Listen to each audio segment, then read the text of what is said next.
The Mystery of Murray Davenport. By Robert Neilson Stephen. The Mystery of Murray Davenport. Chapter 1. Mr. Larcher Goes Out in the Rain. The night set in with heavy and unceasing rain, and though the month was August, winter itself could not have made the streets less inviting than they looked to Thomas Larcher. Having dined at the caterer's in the basement, and got the damp of the afternoon removed from his clothes and dried out of his skin, he stood at his window and gazed down at the reflections of the lights on the watery asphalt. The few people he saw were hastening laboriously under umbrellas which guided torrents down their backs and left their legs and feet open to the pour. Clean and dry in his dressing gown and slippers, Mr. Larcher turned toward his easy chair and oaken bookcase, and thanked his stars that no engagement called him forth. On such a night there was indeed no place like home, limited though home was to a second-story bed-sitting room, in a house of furnished rooms to let, on a cross-town street traversing the part of New York dominated by the Waldorf Astoria Hotel. Mr. Larcher, who was a blue-eyed young man of medium size and medium appearance every way, with a smooth-shaven, clear-skinned face whereon sat good nature overlaid with self-esteem, spread himself in his chair, and made ready for content. Just then there was a knock at his door, and a Negro boy servant shambled in with a telegram. "Who the deuce?" began Mr. Larcher, with irritation, but when he opened the message he appeared to have his breath taken away by joyous surprise. "Can I call?" he said aloud. "Well, rather." He let his book drop forgotten, and bestirred himself in swift preparation to go out. The telegram read merely, "In town overnight. Can you call Savoy at once? Edna." The state of Mr. Larcher's feelings toward the person named Edna has already been deduced by the reader. It was a state which made the young man plunge into the weather with gladness, dash to 6th Avenue with no sense of the rain's discomfort, mentally check off the streets with impatience as he sat in a northbound car, and finally cover with flying feet the long block to the Savoy Hotel. Wet but radiant, he was, after due announcement, shown into the drawing-room of a suite, where he was kept waiting, alone with his thumping heart, for 10 minutes. At the end of that time a young lady came in with a swish from the next room. She was a small creature, excellently shaped, and gowned, though for indoors, like a girl in a fashion plate. Her head was thrown back in a poise that showed to the best effect her clear-cut features, and she marched forward in a dauntless manner. She had dark brown hair arranged in loose waves, and though her eyes were blue, her flawless skin was of a brunette tone. A hint has been given as to Mr. Larcher's conceit, which, by the way, had suffered a marvelous change to humility in the presence of his admired, but it was a small and superficial thing compared with the self-satisfaction of Miss Edna, and yet hers sat upon her with a serenity which, taking her sex also into consideration, made it much less noticeable. "Well, this is a pleasure!" he cried rapturously, jumping up to meet her. "Hello, Tom," she said placidly, giving him her hands for a moment. "You needn't look apprehensively at that door. Aunt Clara's with me, of course, but she's gone to see a sick friend in 58th Street. We have at least an hour to ourselves." "An hour? Well, it's a lot, considering I had no hope of seeing you at this time of year. When I got your telegram, I suppose you were surprised. To think of being in New York in August, and to find such horrid weather, too! But it's better than a hot wave. I haven't any shopping to do, any real shopping, that is, though I invented some for an excuse to come. I can do it in 5 minutes, with a cab. But I came just to see you." "How kind of you, dearest. But honestly? It seems too good to be true." The young man spoke sincerely. "It's true, all the same.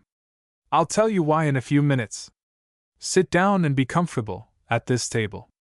I know you must feel damp. Here's some wine I saved from dinner on purpose, and these cakes. I mustn't order anything from the hotel, Auntie would see it in the bill. But if you'd prefer a cup of tea, and I could manage some toast." "No, thanks, the wine and cakes are just the thing, with you to share them." "How thoughtful of you!" She poured a glass of Hockheimer, and sat opposite him at the small table. He took a sip, and with a cake in his hand, looked delightedly across at his hostess. "There's something I want you to do for me," she answered, sitting composedly back in her chair, in an attitude as graceful as comfortable. Nothing would make me happier. Do you know a man in New York named Murray Davenport? She asked. No, replied Larcher, wonderingly. I'm sorry, because if you knew him already it would be easier. But I should have thought you know him. He's in your profession, more or less, that is, he writes a little for magazines and newspapers. But besides that, he's an artist, and then sometimes he has something to do with theaters. I never heard of him. But, said Larcher, in a somewhat melancholy tone, there are so many who write for magazines and newspapers. I suppose so, but if you make it an object, you can find out about him, of course. That's a part of your profession anyhow, isn't it? Going about hunting up facts for the articles you write. So it ought to be easy, making inquiries about this Murray Davenport, and getting to know him. Oh, am I to do that? Mr. Larcher's wonder grew deeper. Yes, and when you know him, you must learn exactly how he is getting along, how he lives, whether he is well, and comfortable, and happy, or the reverse, and all that. In fact, I want a complete report of how he fares. Upon my soul, you must be deeply interested in the man, said Larcher, somewhat poutingly. Oh, you make a great mistake if you think I'd lose sleep over any man, she said with lofty coolness. But there are reasons why I must find out about this one. Naturally, I came first to you. Of course, if you hesitate, and hem and haw. She stopped, with the faintest shrug of the shoulders. You might tell me the reasons, dear, he said humbly. I can't. It isn't my secret. But I've undertaken to have this information got, and if you're willing to do me a service, you'll get it, and not ask any questions. I never imagined you'd hesitate a moment. Oh, I don't hesitate exactly. Only, just think what it amounts to, prying into the affairs of a stranger. It seems to me a rather intrusive, private detective sort of business. Oh, but you don't know the reason, the object in view. Somebody's happiness depends on it, perhaps more than one person's, I may tell you that much. Whose happiness? It doesn't matter. Nobody's that you know. It isn't my happiness, you may be sure of that, except as far as I sympathize. The point is, in doing this, you'll be serving me, and really I don't see why you should be inquisitive beyond that. You oughtn't to count inquisitiveness a crime, when the very thing you ask me to do is nothing if not inquisitive. Really, if you just stop to think how a self-respecting man can possibly bring himself to pry and question, well, you may rest assured there's nothing dishonorable in this particular case. Do you imagine I would ask you to do it if it were? Upon my word, you don't flatter me. Don't be angry, dear. If you're really sure it's all right. If I'm sure. Tommy Larcher, you're simply insulting. I wish I had asked somebody else. It isn't too late. Larcher turned pale at the idea. He seized her hand. Don't talk that way, Edna dearest. You know there's nobody will serve you more devotedly than I, and there isn't a man of your acquaintance can handle this matter as quickly and thoroughly. Murray Davenport, you say, writes for magazines and newspapers, is an artist, also, and has something to do with theaters. Is there any other information to start with? No, except that he's about 28 years old, and fairly good-looking. He usually lives in rooms, you know what I mean, and takes his meals at restaurants. Can you give me any other points about his appearance? There might possibly be two men of the same name in the same occupation. I shouldn't like to be looking up the wrong man. Neither should I like that. We must have the right man, by all means. But I don't think I can tell you any more about him. Of course I never saw him. There wouldn't probably be more than one man of the same name who was a writer and an artist and connected with theaters, said Larcher. And it isn't a common name, Murray Davenport. There isn't one chance in 1,000 of a mistaken identity, but the most astonishing coincidences do occur. He's something of a musician, too, now that I remember, added the young lady. He must be a versatile fellow, whoever he is. And when do you want this report? As soon as possible. Whenever you find out anything about his circumstances, and state of mind, and so forth, write to me at once, and when you find out anything more, write again. We're going back to East Hampton tomorrow, you know. A few minutes after the end of another half-hour, Mr. Larcher put up his umbrella to the rain again, and made his way back to 6th Avenue in a car. Pleasurable reflections upon the half-hour, and the additional minutes, occupied his mind for a while, but gave way at last to consideration of the Murray Davenport business, and the strangeness thereof, which lay chiefly in Edna Hill's desire for such intimate news about a man she had never seen. Whose happiness could depend on getting that news? What, in fine, was the secret of the affair? Larcher could only give it up, and think upon means for the early accomplishment of his part in the matter. He had decided to begin immediately, for his first inquiries would be made of men who kept late hours, and with whose midnight haunts he was acquainted. He stayed in the car till he had entered the region below 14th Street. Getting out, he walked a short distance and into a basement, where he exchanged rain and darkness for bright gaslight, an atmosphere of tobacco smoke mixed with the smell of food and cheap wine, and the noisy talk of a numerous company sitting, for the most part, at long tables whereon were the traces of a table d'hôte dinner. Coffee and claret were still present, not only in cups, bottles, and glasses, but also on the tablecloths. The men were of all ages, but youth preponderated and had the most to say and the loudest manner of saying it. The ladies were, as to the majority, unattractive in appearance, nasal in voice, and unabashed in manner.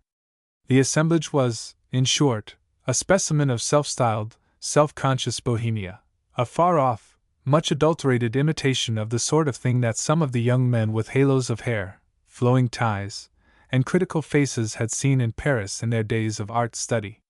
Larcher made his way through the crowd in the front room to that in the back, acknowledging many salutations.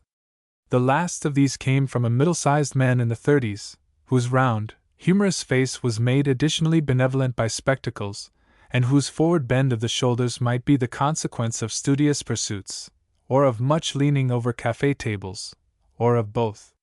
"Hello, Barry Tompkins," said Larcher. "I've been looking for you." Mr. Tompkins received him with a grin and a chuckle, as if their meeting were a great piece of fun, and replied in a brisk and clean-cut manner, "You were sure to find me in the haunts of genius," whereat he looked around and chuckled afresh. Larcher crowded a chair to Mr. Tompkins's elbow, and spoke low. "You know everybody in newspaper circles. Do you know a man named Murray Davenport? I believe there is such a man, an illustrator. Is that the one you mean? I suppose so. Where can I find him? I give it up.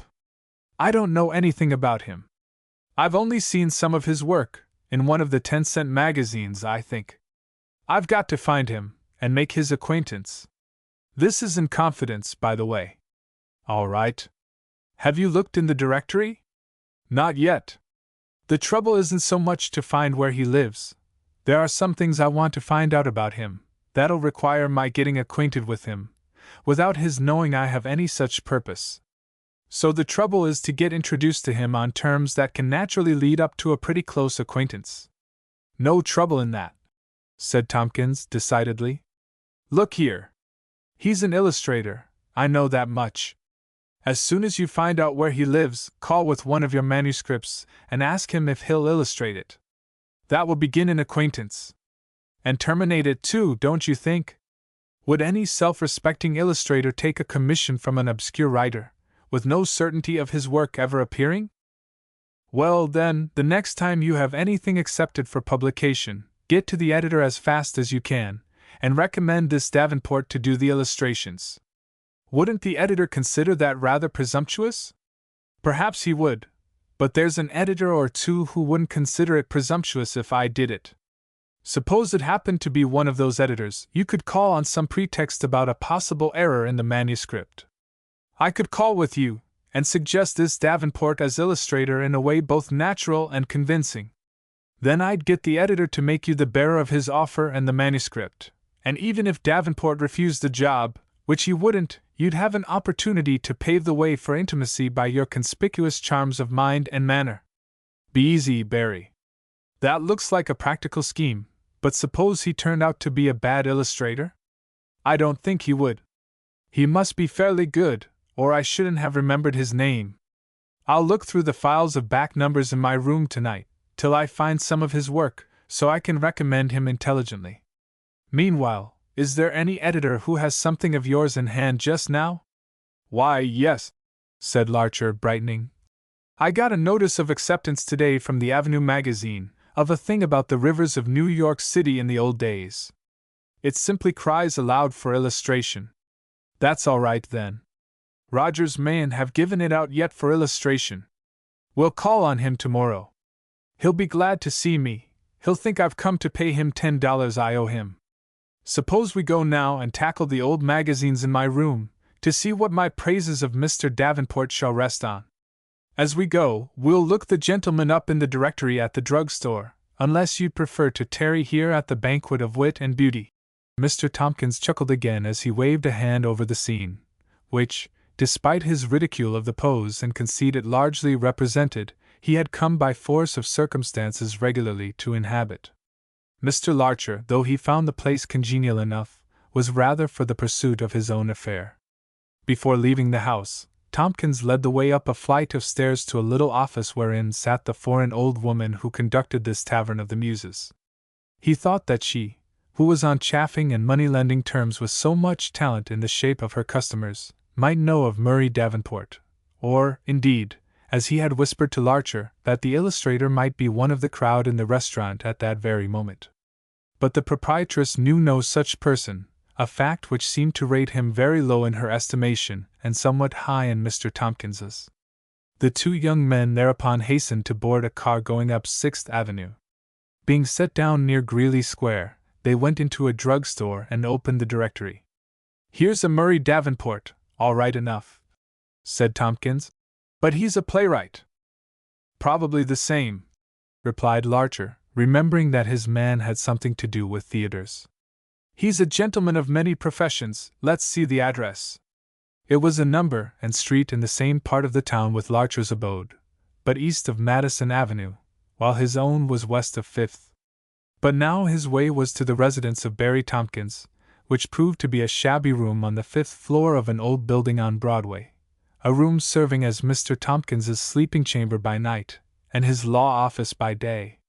For Mr. Tompkins, though he sought pleasure and forage under the banners of literature and journalism, owned to no regular service but that of the law. How it paid him might be inferred from the oldness of his clothes and the ricketiness of his office. There was a card saying, "Back in 10 minutes," on the door, which he opened to admit Larcher and himself. And his friends were wont to assert that he kept the card, working overtime, himself, preferring to lay down the law to companionable persons in neighboring cafes rather than to possible clients in his office. When Tompkins had lighted the gas, Larcher saw a cracked low ceiling, a threadbare carpet of no discoverable hue, an old desk crowded with documents and volumes, some shelves of books at one side, and the other 3 sides simply walled with books and magazines in irregular piles, except where stood a bed-couch beneath a lot of prints which served to conceal much of the faded wallpaper. Tompkins bravely went for the magazines, saying, "You begin with that pile, and I'll take this. The names of the illustrators are always in the table of contents. It's simply a matter of glancing down that." After half an hour's silent work, Tompkins exclaimed, "Here we are!" and took a magazine to the desk, at which both young men sat down. "A Heart in Peril," he quoted. "A story by James Willis Archway. Illustrated by Murray Davenport. Page 38. He turned over the leaves, and disclosed some rather striking pictures in half-tone, signed M.D. 2 men and 2 women figured in the different illustrations. "This isn't bad work," said Tompkins. "I can recommend M.D. with a clear conscience. His women are beautiful in a really high way, but they've got a heartless look. There's an odd sort of distinction in his men's faces, too. A kind of scornful discontent," ventured Larcher. "Perhaps the story requires it." "Perhaps, but the thing I mean seems to be under the expressions intended. I should say it was unconscious, a part of the artist's conception of the masculine face in general before it's individualized. I'll bet the chap that drew these illustrations isn't precisely the man in the street, even among artists. He must have a queer outlook on life. I congratulate you on your coming friend." At which Mr. Tompkins, chuckling, lighted a pipe for himself. Mr. Larcher sat looking dubious. If Murray Davenport was an unusual sort of man, the more wonder that a girl like Edna Hill should so strangely busy herself about him. Chapter 2: One Out of Suits with Fortune. 2 days later, toward the close of a sunny afternoon, Mr. Thomas Larcher was admitted by a lazy Negro to an old brownstone front house halfway between Madison and 4th Avenues, and directed to the 3rd story back, whither he was left to find his way unaccompanied. Running up the dark stairs swiftly, with his thoughts in advance of his body, he suddenly checked himself, uncertain as to which floor he had attained. At a hazard, he knocked on the door at the back of the dim, narrow passage he was in.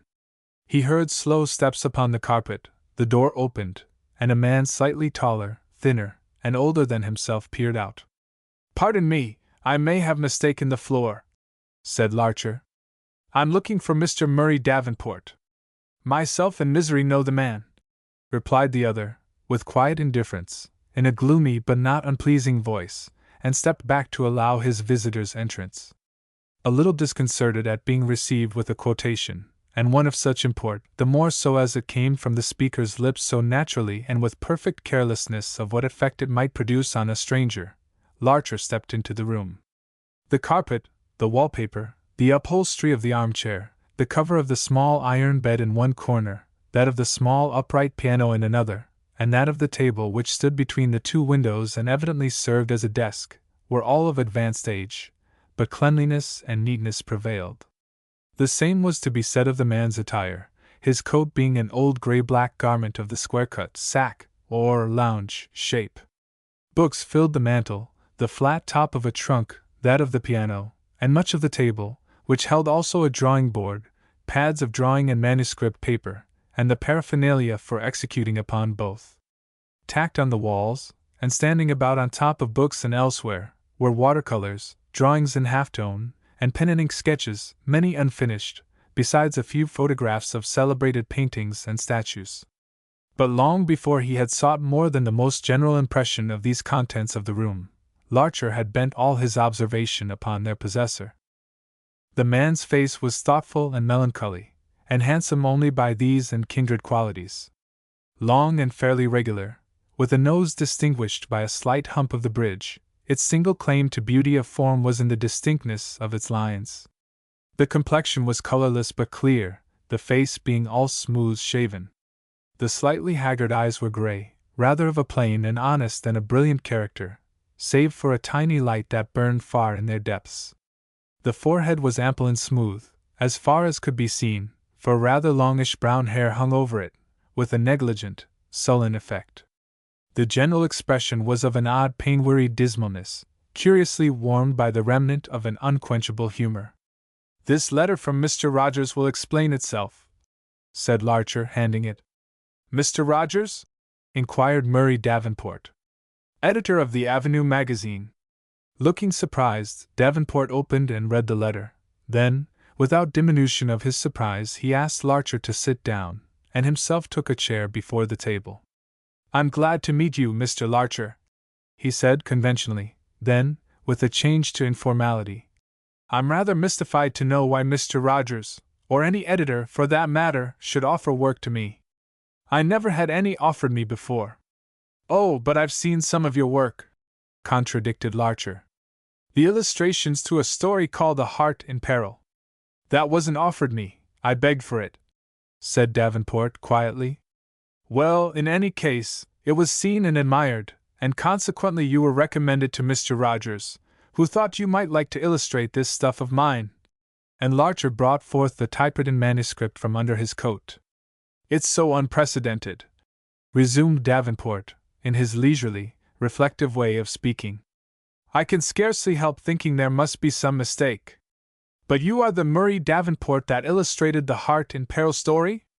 "Yes, I'm the only Murray Davenport I know of, but an offer of work to me." "Oh, there's nothing extraordinary about that. Editors often seek out new illustrators they hear of." "Oh, I know all about that. You don't quite understand. I say, an offer to me, an offer unsolicited, unsought, coming like money found, like a gift from the gods. Such a thing belongs to what is commonly called good luck.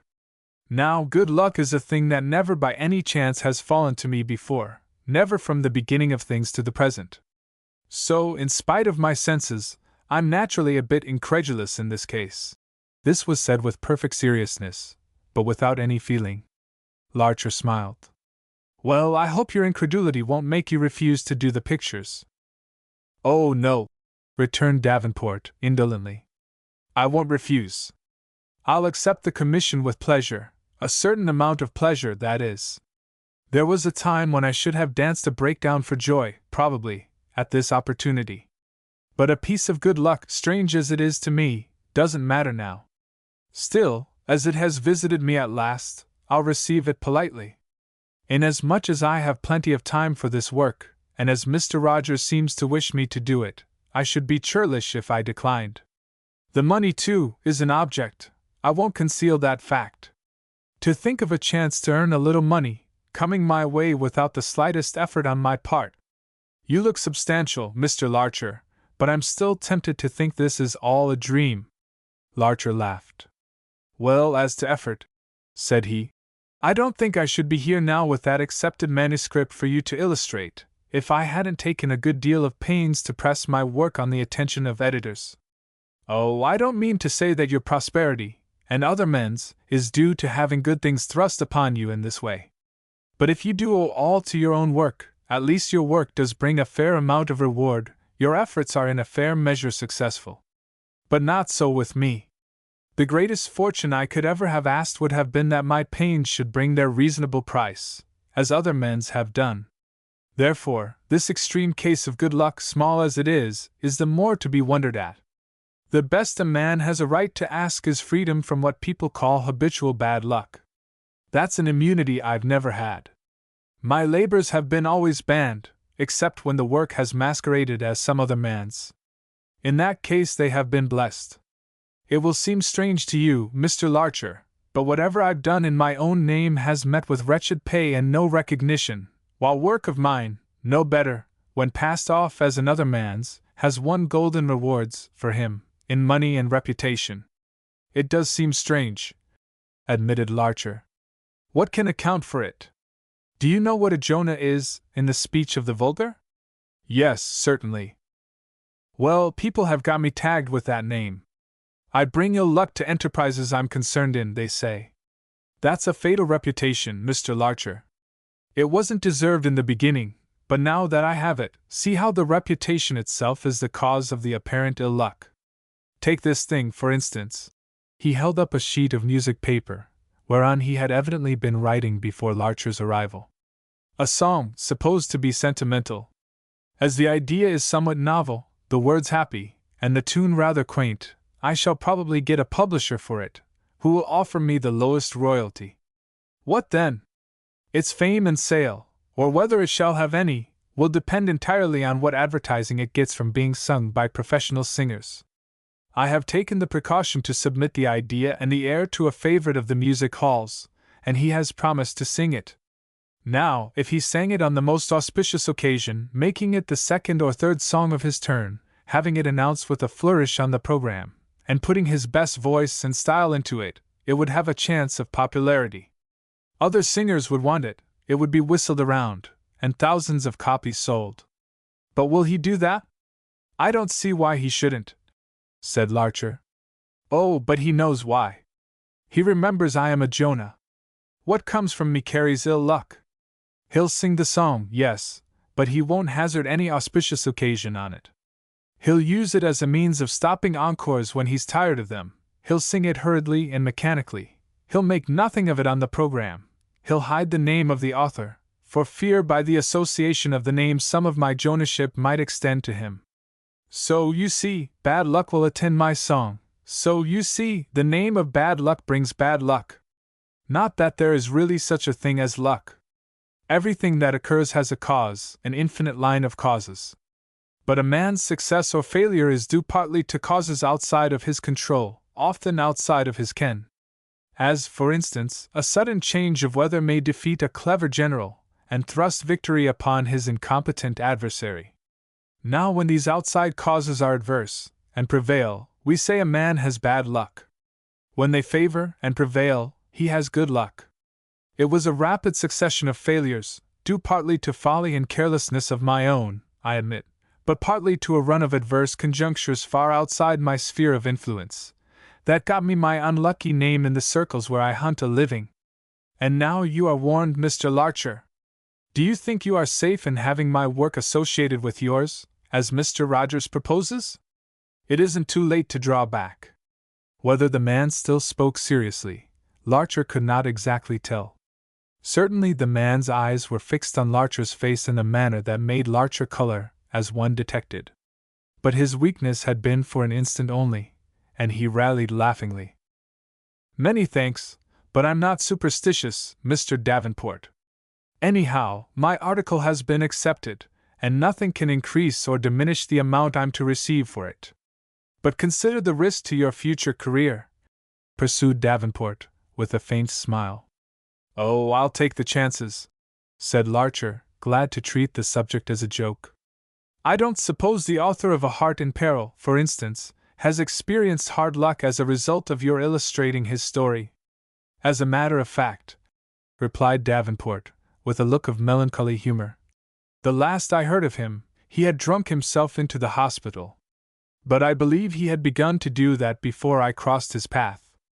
Well, I thank you for your hardihood, Mr. Larcher. As for the Avenue magazine, it can afford a little bad luck. Let us hope that the good luck of the magazine will spread to you, as a result of your contact with it. Thank you, but it doesn't matter much, as things are. No, they are right. Murray Davenport is a marked name, marked for failure. You must know, Mr. Larcher, I'm not only a Jonah, I'm that other ludicrous figure in the world, a man with a grievance, a man with a complaint of injustice. Not that I ever air it, it's long since I learned better than that. I never speak of it, except in this casual way when it comes up apropos, but people still associate me with it, and tell newcomers about it, and find a moment's fun in it. And the man who is most hugely amused at it, and benevolently humors it, is the man who did me the wrong. For it's been a part of my fate that, in spite of the old injury, I should often work for his pay. When other resources fail, there's always he to fall back on, he always has some little matter I can be useful in. He poses then as my constant benefactor, my sure reliance in hard times. And so he is, in fact, though the fortune that enables him to be is built on the profits of the game he played at my expense. I mention it to you, Mr. Larcher, to forestall any other account, if you should happen to speak of me where my name is known. Please let nobody assure you, either that the wrong is an imaginary one, or that I still speak of it in a way to deserve the name of a man with a grievance. His composed, indifferent manner was true to his words. He spoke, indeed, as one to whom things mattered little, yet who, being originally of a social and communicative nature, talks on fluently to the first intelligent listener after a season of solitude. Larcher was keen to make the most of a mood so favorable to his own purpose in seeking the man's acquaintance. You may trust me to believe nobody but yourself, if the subject ever comes up in my presence, said Larcher. I can certainly testify to the cool, unimpassioned manner in which you speak of it. I find little in life that's worth getting warm or impassioned about, said Davenport, something half wearily, half contemptuously. Have you lost interest in the world to that extent? In my present environment? Oh, you can easily change that. Get into livelier surroundings. Davenport shook his head. My immediate environment would still be the same. My memories, my body, this machine, as Hamlet says, my old, tiresome, unsuccessful self. But if you got about more among mankind, not that I know what your habits are at present, but I should imagine. Larcher hesitated. You perceive I have the musty look of a solitary, said Davenport. That's true of late. But as to getting about, man delights not me, to fall back on Hamlet again, at least not from my present point of view. Nor woman neither? Quoted Larcher, interrogatively. No, nor woman neither, said Davenport slowly, a coldness coming upon his face. I don't know what your experience may have been. We have only our own lights to go by, and mine have taught me to expect nothing from women. Fair weather friends, creatures that must be amused, and are unscrupulous at whose cost or how great. One of their amusements is to be worshipped by a man, and to bring that about they will pretend love, with a pretense that would deceive the devil himself. The moment they are bored with the pastime, they will drop the pretense, and feel injured if the man complains. We take the beauty of their faces, the softness of their eyes, for the outward signs of tenderness and fidelity, and for those supposed qualities, and others which their looks seem to express, we love them. But they have not those qualities. They don't even know what it is that we love them for. They think it is for the outward beauty, and that is enough. They don't even know what it is that we, misled by that outward softness, imagine is beyond, and when we are disappointed to find it isn't there, they wonder at us and blame us for inconstancy. The beautiful woman who could be what she looks, who could really contain what her beauty seems the token of, whose soul, in short, could come up to the promise of her face, there would be a creature. You'll think I've had bad luck in love, too, Mr. Larcher. I can't speak in regard to pain and anguish, said Davenport. I've experienced both, of course, but not so as to learn their effect on women. But suppose, if you can, a woman who should look kindly on an undeserving, but not ill-meaning, individual like myself. Suppose that, after a time, she happened to hear of the reputation of bad luck that clung to him. What would she do then? Undertake to be his mascot, I suppose, and neutralize the evil influence, replied Larcher laughingly. Well, if I were to predict on my own experience, I should say she would take flight as fast as she could, to avoid falling under the evil influence herself. The man would never hear of her again, and she would doubtless live happy ever after. For the first time in the conversation, Davenport sighed, and the faintest cloud of bitterness showed for a moment on his face. And the man, perhaps, would bury himself in his books, said Larcher, looking around the room. He made show to treat the subject gaily, lest he might betray his inquisitive purpose. Yes, to some extent, though the business of making a bare living takes up a good deal of time. You observe the signs of various occupations here. I have amused myself a little in science, too. You see the cabinet over there. I studied medicine once, and know a little about surgery, but I wasn't fitted, or didn't care, to follow that profession in a money-making way. You are exceedingly versatile. Little my versatility has profited me. Which reminds me of business. When are these illustrations to be ready, Mr. Larcher? And how many are wanted? I'm afraid I've been wasting your time. In their brief talk about the task, Larcher, with the private design of better acquaintance, arranged that he should accompany the artist to certain riverside localities described in the text. Business details settled, Larcher observed that it was about dinner time, and asked, "Have you any engagement for dining?" "No," said Davenport, with a faint smile at the notion. "Then you must dine with me. I hate to eat alone." "Thank you, I should be pleased." "That is to say, it depends on where you dine." "Wherever you like. I dine at restaurants, and I'm not faithful to any particular one. I prefer to dine as Addison preferred, on 1 or 2 good things well cooked, and no more. Toiling through a 10-course table d'hôte menu is really too wearisome, even to a man who is used to weariness. Well, I know a place, Jiffin's Chop House, that will just suit you. As a friend of mine, Barry Tompkins, says, it's a place where you get an unsurpassable English mutton chop, a perfect baked potato, a mug of delicious ale, and afterward a cup of unexceptionable coffee. He says that, when you've finished, you've dined as simply as a philosopher and better than most kings, and the whole thing comes to 45 cents. I know the place, and your friend is quite right. Davenport took up a soft felt hat and a plain stick with a curved handle. When the young men emerged from the gloomy hallway to the street, which in that part was beginning to be shabby, the street lights were already heralding the dusk. The two hastened from the region of deteriorating respectability to the grandiose quarter westward, and thence to Broadway and the clang of car gongs. The human crowd was hurrying to dinner. "What a poem a man might write about Broadway at evening," remarked Larcher. Davenport replied by quoting, without much interest. The shadows lay along Broadway, 'twas near the twilight tide, and slowly there a lady fair was walking in her pride. Poe praised those lines, he added. But it was a different Broadway that Willis wrote them about. Yes, said Larcher. But in spite of the skyscrapers and the incongruities, I love the old street. Don't you? I used to, said Davenport, with a listlessness that silenced Larcher, who fell into conjecture of its cause.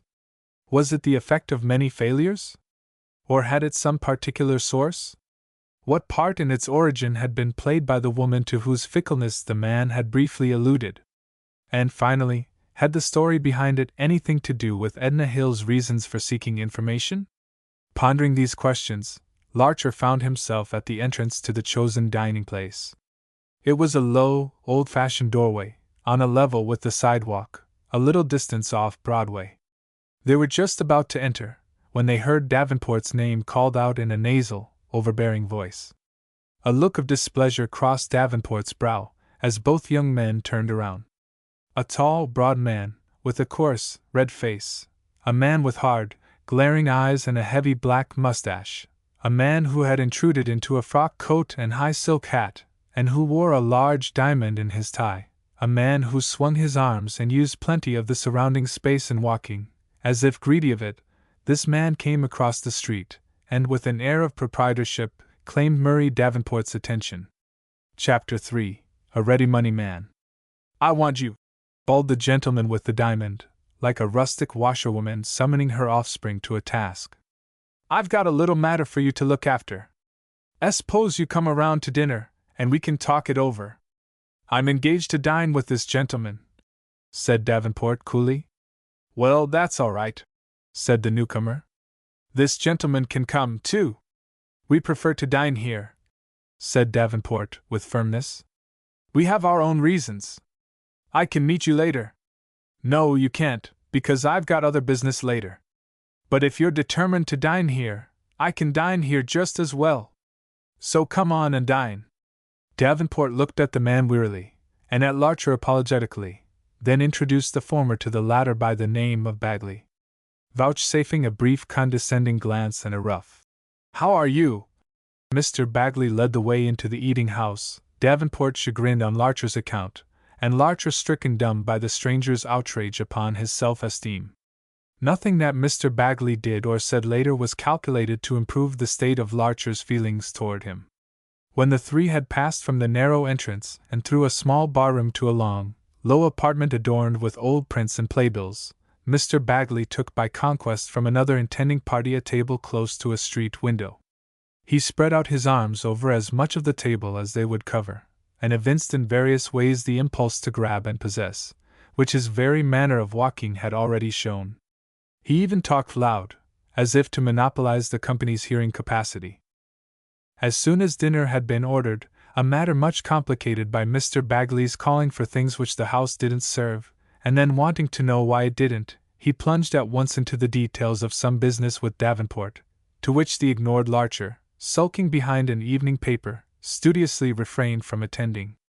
By the time the chops and potatoes had been brought, the business had been communicated, and Bagley's mind was free to regard other things. He suddenly took notice of Larcher. "So you're a friend of Dav's, are you?" quoth he, looking with benign patronage from one young man to the other.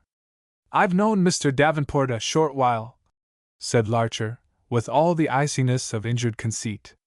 "Same business?" queried Bagley. "I beg your pardon," said Larcher, as if the other had spoken a foreign language. "Are you in the same business he's in?" said Bagley, in a louder voice. "Aye, right," said Larcher coldly. Bagley looked him over, and with evident approval of his clothes remarked, "You seem to be made a better thing of it than Dav has." "I make a living," said Larcher curtly, with a glance at Davenport, who showed no feeling whatever. "Well, I guess that's about all Dav does," said Bagley, in a jocular manner. "How is it, Dav, old man? But you never had any business sense." "I can't return the compliment," said Davenport quietly. Bagley uttered a mirthful "Yah!" and looked very well contented with himself. "I've always managed to get along," he admitted. "And a good thing for you I have, Dav. Where would you be today if you hadn't had me for your good angel whenever you struck hard luck?" "I haven't the remotest idea," said Davenport, as if vastly bored. "Neither have I," quoth Bagley, and filled his mouth with mutton and potato. When he had got these sufficiently disposed of to permit further speech, he added, "No, sir, you literary fellows think yourselves very fine people, but I don't see many of you getting to be millionaires by your work. There are other ambitions in life," said Larcher. Mr. Bagley emitted a grunt of laughter. "Sour grapes. Sour grapes, young fellow! I know what I'm talking about. I've been a literary man myself." Larcher arrested his fork halfway between his plate and his mouth, in order to look his amazement. A curious twitch of the lips was the only manifestation of Davenport, except that he took a long sip of ale. "Nobody would ever think it," said Larcher. "Yes, sir, I've been a literary man, a playwright, that is. Dramatic author, my friend Dav here would call it, I suppose. But I made it pay. I must confess I don't recognize the name of Bagley as being attached to any play I ever heard of," said Larcher. "And yet I've paid a good deal of attention to the theater. That's because I never wrote but one play, and the money I made out of that, $20,000 it was, I put into the business of managing other people's plays. It didn't take me long to double it, did it, Davy? Mr. Davenport here knows all about it." "I ought to," replied Davenport coldly. "Yes, that's right, you ought to. We were chums in those days, Mr. I forget what your name is. We were both in hard luck then, me and Dav. But I knew what to do if I ever got hold of a bit of capital. So I wrote that play, and made a good arrangement with the actor that produced it, and got hold of 20,000. And that was the foundation of my fortune." "Oh, yes," Dav remembers. "We had hall rooms in the same house in East 14th Street. We used to lend each other cuffs and collars. A man never forgets those days." With Davenport's talk of the afternoon fresh in mind, Larcher had promptly identified this big-talking vulgarian. Hot from several affronts, which were equally galling, whether ignorant or intended, he could conceive of nothing more sweet than to take the fellow down. "I shouldn't wonder," said he, "if Mr. Davenport had more particular reasons to remember that play." Davenport looked up from his plate, but merely with slight surprise, not with disapproval. Bagley himself stared hard at Larcher, then glanced at Davenport, and finally blurted out a laugh, and said, "So Davy has been giving you his fairy tale? I thought he dropped it as a played-out chestnut. God knows how the delusion ever started in his head. That's a question for the psychologists, or the doctors, maybe. But he used to imagine, I give him credit for really imagining it, he used to imagine he had written that play. I suppose that's what he's been telling you. But I thought he'd got over the hallucination, or got tired telling about it, anyhow." But in the circumstances, no nice consideration of probabilities was necessary to make Larcher the warm partisan of Davenport. He answered, with as fine a derision as he could summon, "Any unbiased judge, with you two gentlemen before him, if he had to decide which had written that play, wouldn't take long to agree with Mr. Davenport's hallucination, as you call it." Mr. Bagley gazed at Larcher for a few moments in silence, as if not knowing exactly what to make of him, or what manner to use toward him. He seemed at last to decide against a wrathful attitude, and replied, "I suppose you're a very unbiased judge, and a very superior person all round. But nobody's asking for your opinion, and I guess it wouldn't count for much if they did. The public has long ago made up its mind about Mr. Davenport's little delusion. As one of the public, perhaps I have a right to dispute that," retorted Larcher. "Men don't have such delusions." "Oh, don't they? That's as much as you know about the eccentricities of human nature, and yet you presume to call yourself a writer. I guess you don't know the full circumstances of this case. Davenport himself admits that he was very ill at the time I disposed of the rights of that play. We were in each other's confidence then, and I had read the play to him, and talked it over with him, and he had taken a very keen interest in it, as any chum would. And then this illness came on, just when the marketing of the piece was on the cards. He was out of his head a good deal during his illness, and I suppose that's how he got the notion he was the author. As it was, I gave him $500 as a present, to celebrate the acceptance of the piece. And I gave him that at once, too, half the amount of the money paid on acceptance, it was For anything I knew then, it might have been half of all I should ever get for the play, because nobody could predict how it would pan out. Well, I've never borne him an ounce of malice for his delusion. Maybe at this very moment he still honestly thinks himself the author of that play, but I've always stood by him, and always will. Many's the piece of work I've put in his hands, and I will say he's never failed me on his side either. Old Reliable DAV, that's what I call him, Old Reliable DAV, and I'd trust him with every dollar I've got in the world. He finished with a clap of good fellowship on Davenport's shoulder, and then fell upon the remainder of his chop and potato with a concentration of interest that put an end to the dispute. As for Davenport, he had continued eating in silence, with an expressionless face, as if the matter were one that concerned a stranger.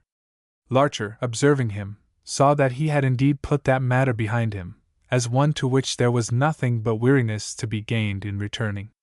The rest of the meal passed without event.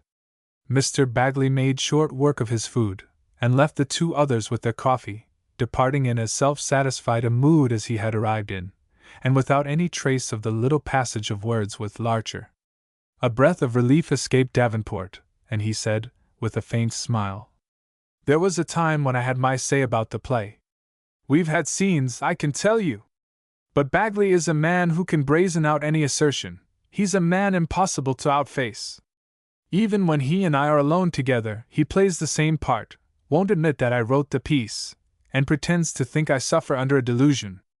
I was ill at the time he disposed of my play, but I had written it long before the time of my illness. How did he manage to pass it off as his?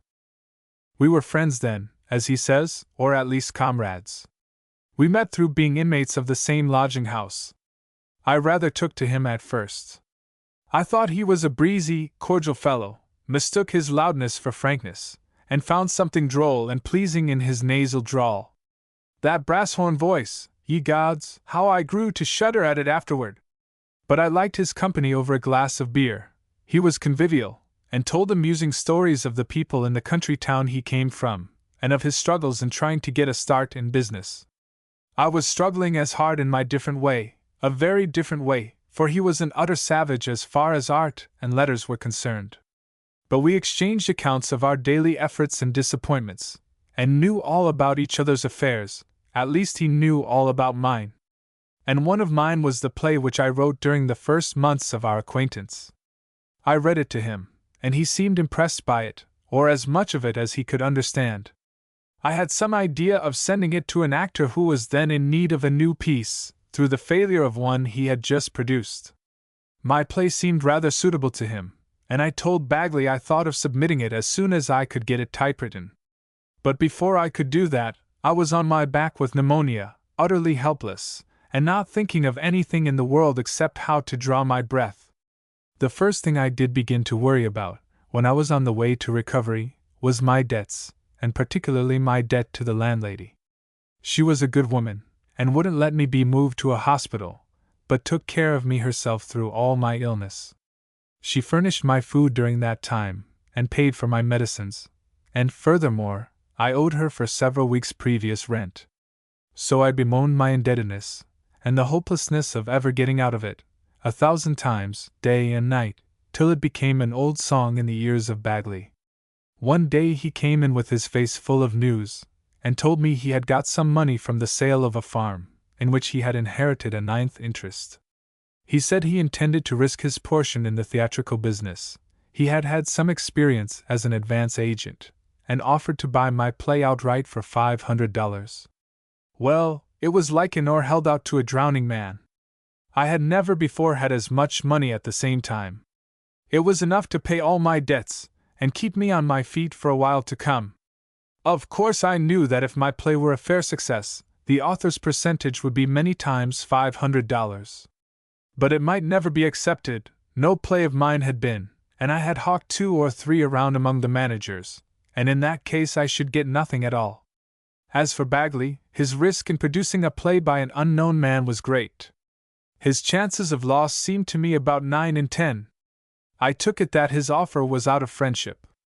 I grasped at the immediate certainty, and the play became the property of Bagley. I consoled myself with the reflection that, if the play made a real success, I should gain some prestige as an author, and find an easier hearing for future work. I was reading a newspaper one morning when the name of my play caught my eye.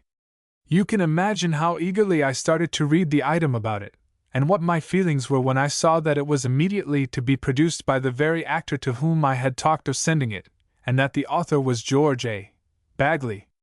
I thought there must be some mistake, and fell upon Bagley for an explanation as soon as he came home. He laughed, as men of his kind do when they think they have played some clever business trick, said he had decided to rent the play to the actor instead of taking it on the road himself, and declared that as it was his sole property, he could represent it as the work of anybody he chose. I raised a great stew about the matter, wrote to the newspapers, and rushed to see the actor. He may have thought I was a lunatic from my excitement. However, he showed me the manuscript Bagley had given him. It was typewritten, but the address of the typewriter copyist was on the cover. I hastened to the lady, and inquired about the manuscript from which she had made the copy. I showed her some of my penmanship, but she assured me the manuscript was in another hand. I ran home, and demanded the original manuscript from Bagley. "Oh, certainly," he said, and fished out a manuscript in his own writing. He had copied even my interlineations and erasures, to give his manuscript the look of an original draft. This was the copy from which the typewriter had worked. My own handwritten copy he had destroyed. I have sometimes thought that when the idea first occurred to him of submitting my play to the actor, he had meant to deal fairly with me, and to profit only by an agent's commission. But he may have inquired about the earnings of plays, and learned how much money a successful one brings, and the discovery may have tempted him to the fraud. Or his design may have been complete from the first. It is easy to understand his desire to become the sole owner of the play. Why he wanted to figure as the author is not so clear. It may have been mere vanity, it may have been, more probably was, a desire to keep to himself even the author's prestige, to serve him in future transactions of the same sort. In any case, he had created evidence of his authorship, and destroyed all existing proof of mine. He had made good terms, a percentage on a sliding scale, $1,000 down on account. It was out of that $1,000 that he paid me the $500. The play was a great money winner. Bagley's earnings from it were more than $20,000 in 2 seasons. That is the sum I should have had if I had submitted the play to the same actor, as I had intended to do. I made a stir in the newspapers for a while, told my tale to managers and actors and reporters, started to take it to the courts, but had to give up for lack of funds. In short, got myself the name, as I told you today, of a man with a grievance. People smiled tolerantly at my story. It got to be one of the jokes of the Rialto. Bagley soon hit on the policy of claiming the authorship to my face, and pretending to treat my assertion charitably, as the result of a delusion conceived in illness. You heard him tonight. But it no longer disturbs me. Has he ever written any plays of his own? Or had any more produced over his name? Asked Larcher. No. He put the greater part of his profits into theatrical management. He multiplied his investment. Then he branched out, tried Wall Street and the racetracks, went into real estate. He speculates now in many things. I don't know how rich he is. He isn't openly in theatrical management anymore, but he still has large interests there. He is what they call an angel. He spoke of being your good angel. He has been the reverse, perhaps. It's true, many a time when I've been at the last pinch, he has come to my rescue, employing me in some affair incidental to his manifold operations. Unless you have been hungry, and without a market for your work, unless you have walked the streets penniless, and been generally despised and rejected of men, you, perhaps, can't understand how I could accept anything at his hands. But I could, and sometimes eagerly. As soon as possible after our break, he assumed the benevolent attitude toward me. I resisted it with proper scorn for a time.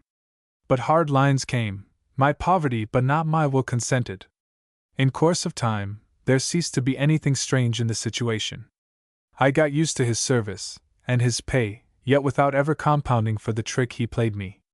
He trusts me thoroughly, he knows men.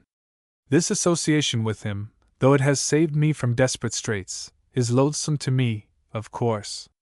It has contributed as much as anything to my self-hate. If I had resolutely declined it, I might have found other resources at the last extremity. My life might have taken a different course. That is why I say he has been, perhaps, the reverse of a good angel to me. But you must have written other plays, pursued Larcher. I should have been a different man if I had received the honor and the profits of that first accepted play of mine. I should think that, as Bagley is so rich, he would quietly hand you over $20,000, at least for the sake of his conscience. Men of Bagley's sort have no conscience where money is concerned. I used to wonder just what share of his fortune was rightly mine, if one knew how to estimate. It was my $20,000 he invested. What percentage of the gains would belong to me, giving him his full due for labor and skill? And then the credit of the authorship, which he flatly robbed me of, what would be its value? But that is all matter for mere speculation. As to the $20,000 alone, there can be no doubt. And yet he said tonight he would trust you with every dollar he had in the world. Yes, he would. Davenport smiled. He knows that I know the difference between a moral right and a legal right. He knows the difficulties in the way of any attempt at self-restitution on my part, and the unpleasant consequences. Oh, yes, he would trust me with large sums, has done so, in fact. I have handled plenty of his cash. He is what they call a ready money man, does a good deal of business with banknotes of high denomination. It enables him to seize opportunities and make swift transactions. He should interest you, if you have an eye for character. Upon which remark, Davenport raised his cup, as if to finish the coffee and the subject at the same time. Larcher sat silently wondering what other dramas were comprised in the history of his singular companion, besides that wherein Bagley was concerned, and that in which the fickle woman had borne a part. He found himself interested, on his own account, in this haggard-eyed, world-wearied, yet not unattractive man, as well as for Miss Hill.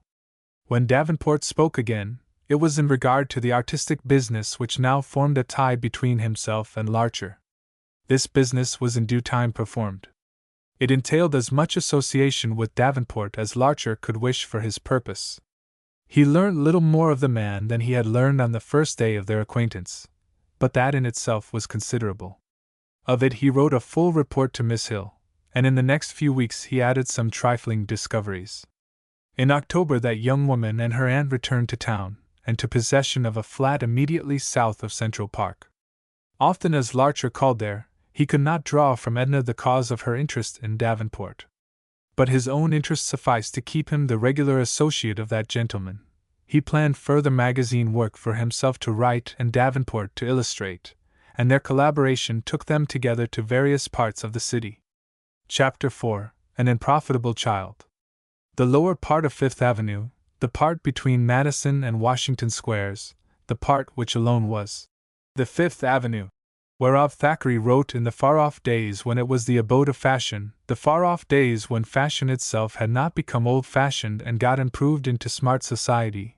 This haunted half-mile or more still retains many fine old residences of brown stone and of red brick, which are spruce and well-kept. One such, on the west side of the street, of red brick, with a high stoop of brown stone, is a boarding-house, and in it is an apartment to which, on a certain clear, cold afternoon in October, the reader's presence in the spirit is respectfully invited. The hallway of the house is prolonged far beyond the ordinary limits of hallways, in order to lead to a secluded parlor at the rear, apparently used by its occupants as a private sitting and dining room. At the left side of this room, after one enters, are folding doors opening from what is evidently somebody's bedchamber. At the same side, further on, is a large window, the only window in the room.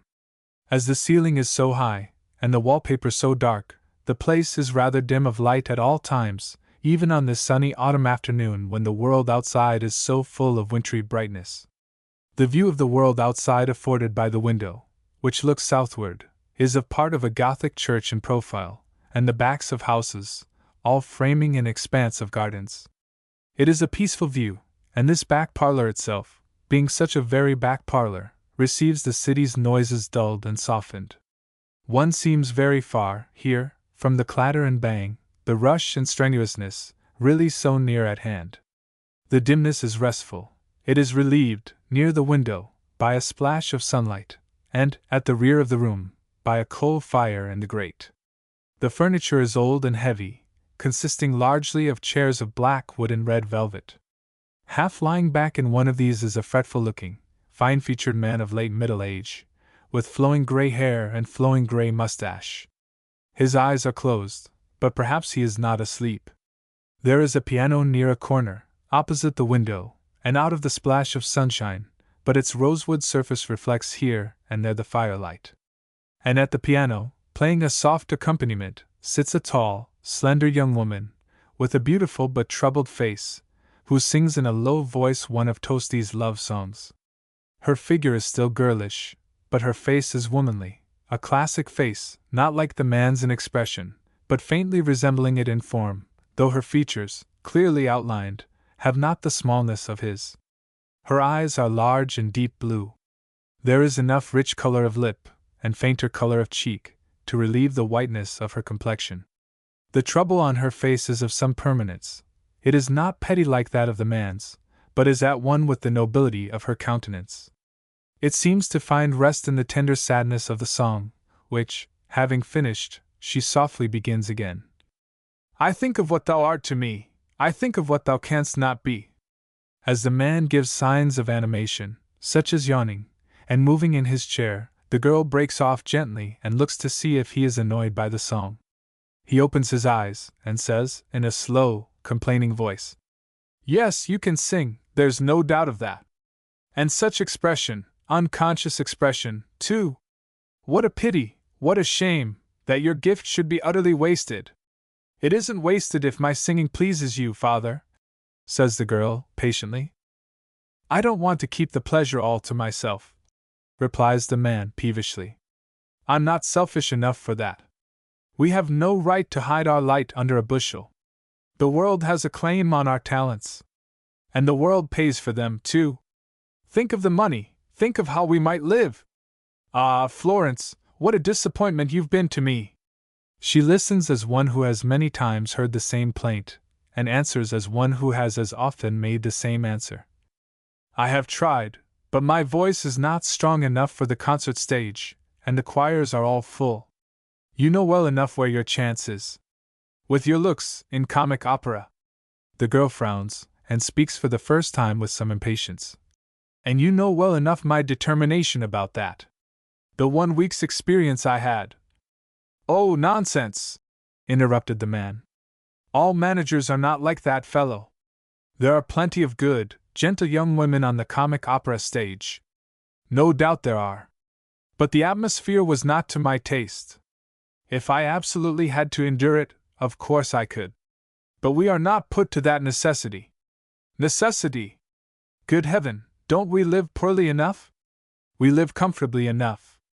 As long as Dick insists on making us our present allowance. Insists? I should think he would insist. As if my own son, whom I brought up and started in life, shouldn't provide for his old father to the full extent of his ability. All the same, it's a far greater allowance than most sons or brothers make. Because other sons are ungrateful, and blind to their duty, it doesn't follow that Dick ought to be. Thank heaven, I brought him up better than that. I'm only sorry that his sister can't see things in the same light as he does. After all the trouble of raising my children, and the hopes I've built on them. But you know perfectly well, she protests softly, that Dick makes us such a liberal allowance in order that I needn't go out and earn money. He has often said that. Even when you praise him for his dutifulness to you, he says it's not that, but his love for me. And because it is the free gift of his love, I'm willing to accept it. I suppose so, says the man, in a tone of resignation to injury. It's very little that I'm considered, after all. You were always a pair, always insensible of the pains I've taken over you. You always seemed to regard it as a matter of course that I should feed you, and clothe you, and educate you. The girl sighs, and begins faintly to touch the keys of the piano again. The man sighs, too, and continues, with a heightened note of personal grievance. If any man's hopes ever came to shipwreck, mine have. Just look back over my life. Look at the professional career I gave up when I married your mother, in order to be with her more than I otherwise could have been. Look how poorly we lived, she and I, on the little income she brought me. And then the burden of you children! And what some men would have felt a burden, as you grew up, I made a source of hopes. I had endowed you both with good looks and talent, Dick with business ability, and you with a gift for music. In order to cultivate these advantages, which you had inherited from me, I refrained from going into any business when your mother died. I was satisfied to share the small allowance her father made you two children. I never complained. I said to myself, I will invest my time in bringing up my children. I thought it would turn out the most profitable investment in the world. I gave you children that much credit then. How I looked forward to the time when I should begin to realize on the investment. I'm sure you can't say Dick hasn't repaid you, says the girl. He began to earn money as soon as he was 19, and he has never. Time enough, too, the man breaks in. It was a very fortunate thing I had fitted him for it by then. Where would he have been, and you, when your grandfather died in debt, and the allowance stopped short, if I hadn't prepared Dick to step in and make his living? Our living, says the girl. Our living, of course. It would be very strange if I weren't to reap a bare living, at least, from my labor and care. Who should get a living out of Dick's work if not his father, who equipped him with the qualities for success? The gentleman speaks as if, in passing on those valuable qualities to his son by heredity, he had deprived himself. Dick hasn't done any more than he ought to. He never could.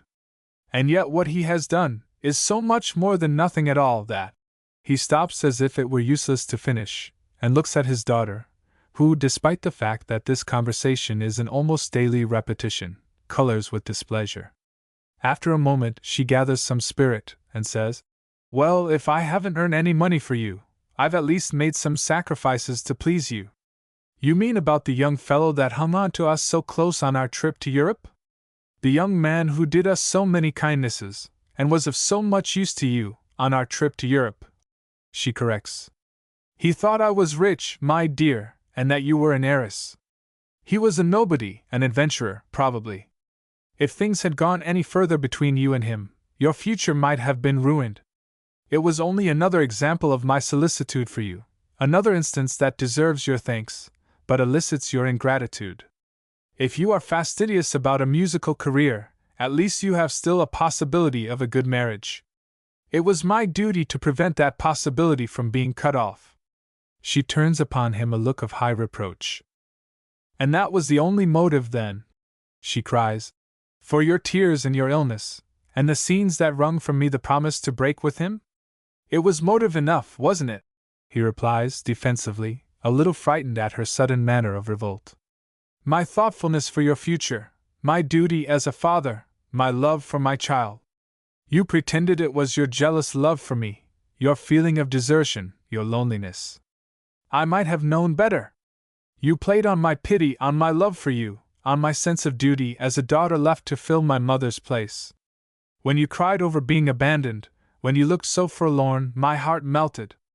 And that night when you said you were dying, when you kept calling for me, Flo, where is little Flo, although I was there leaning over you, I couldn't endure to grieve you, and I gave my promise. And it was only that mercenary motive, after all, to save me for a profitable marriage. She gazes at her father with an expression so new to him on her face that he moves about in his chair and coughs before answering. You will appreciate my action some day. And besides, your promise to drop the man wasn't so much to give. You admitted yourself he hadn't written to you.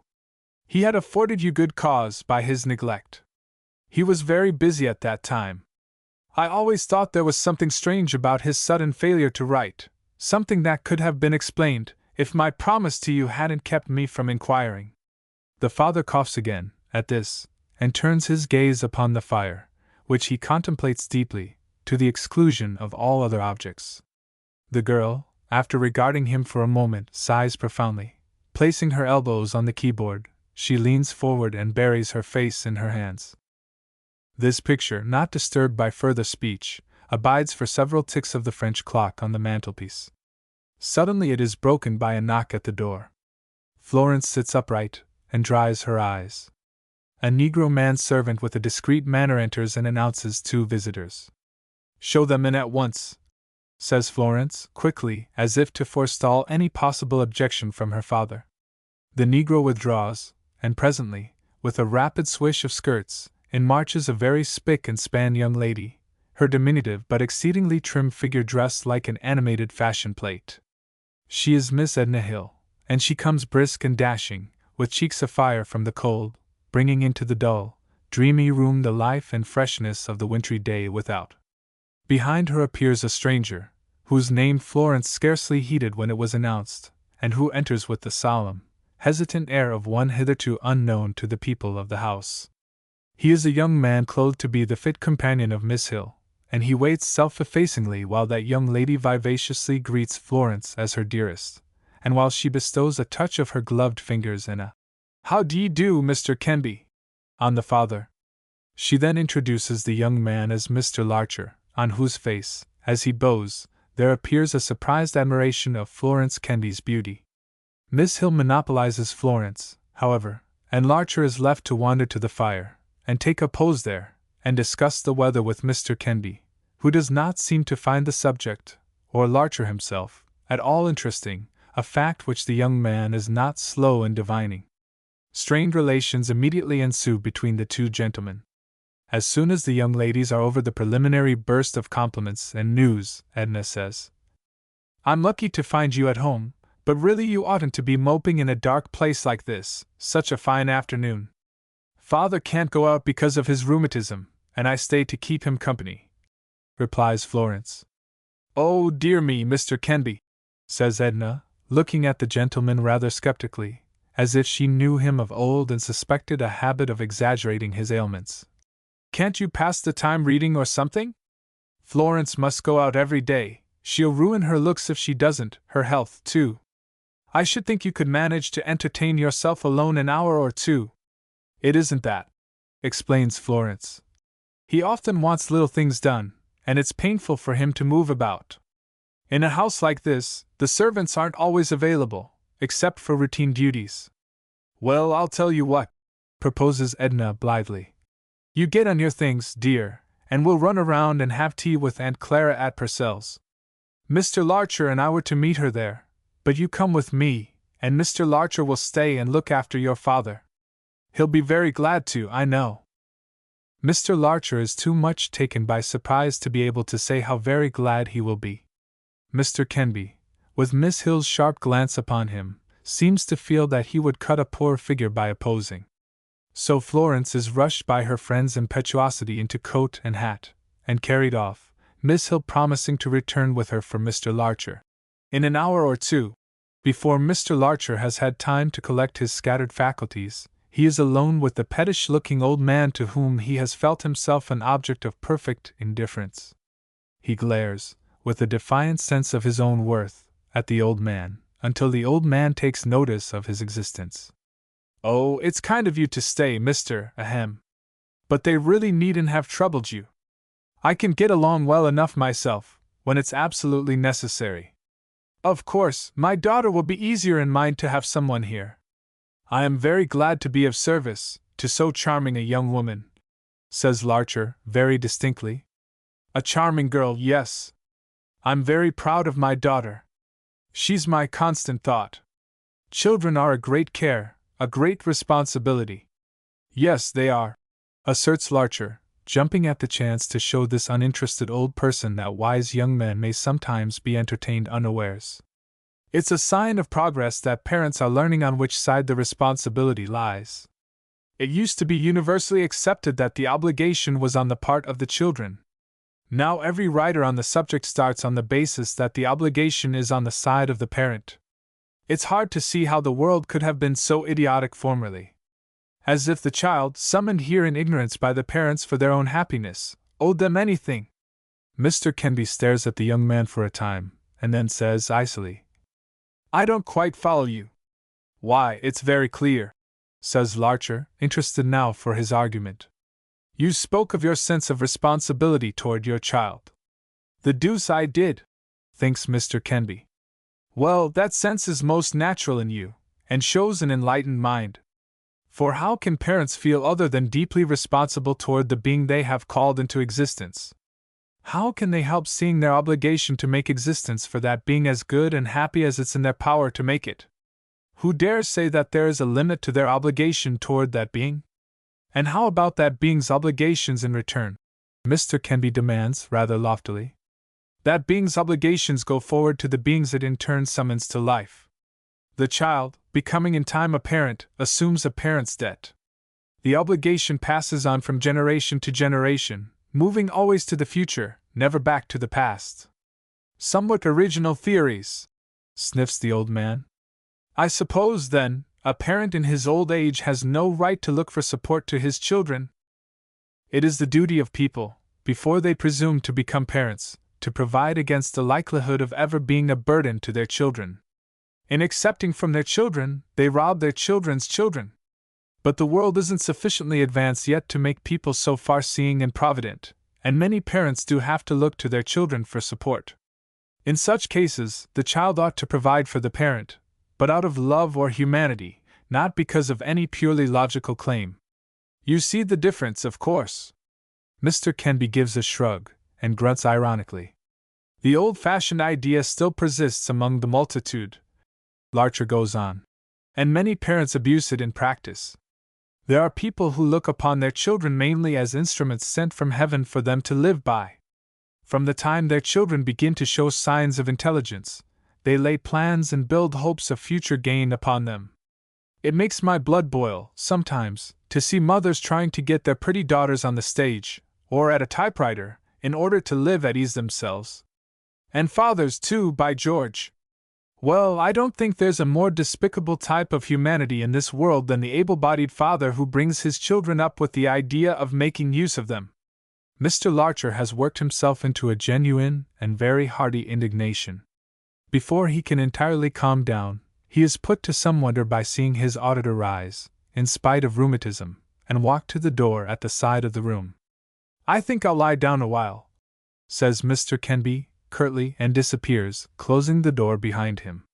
Mr. Larcher, after standing like a statue for some time by the fire, ensconces himself in a great armchair before it, and gazes into it until, gradually stolen upon by a sense of restful comfort in the darkening room, he falls asleep. He is awakened by the gay laugh of Edna Hill, as she and Florence enter the room. He is on his feet in time to keep his slumbers a secret, and explains that Mr. Kenby has gone for a nap. When the gas is lit, he sees that Florence, too, is bright-faced from the outer air, that her eye has a fresher sparkle, and that she is more beautiful than before. As it is getting late, and Edna's Aunt Clara is to be picked up in a shop in 23rd Street where the girls have left her, Larcher is borne off before he can sufficiently contemplate Miss Kenby's beauty. Florence is no sooner alone than Mr. Kenby comes out of the little chamber. I hope you feel better for your nap, Father. I didn't sleep any, thank you, says Mr. Kenby. What an odious young man that was! He has the most horrible principles. I think he must be an anarchist, or something of that sort. Did you enjoy your tea? The odious young man, walking briskly up the lighted avenue, past piano shops and publishing houses, praises Miss Kenby's beauty to Edna Hill, who echoes the praise without jealousy.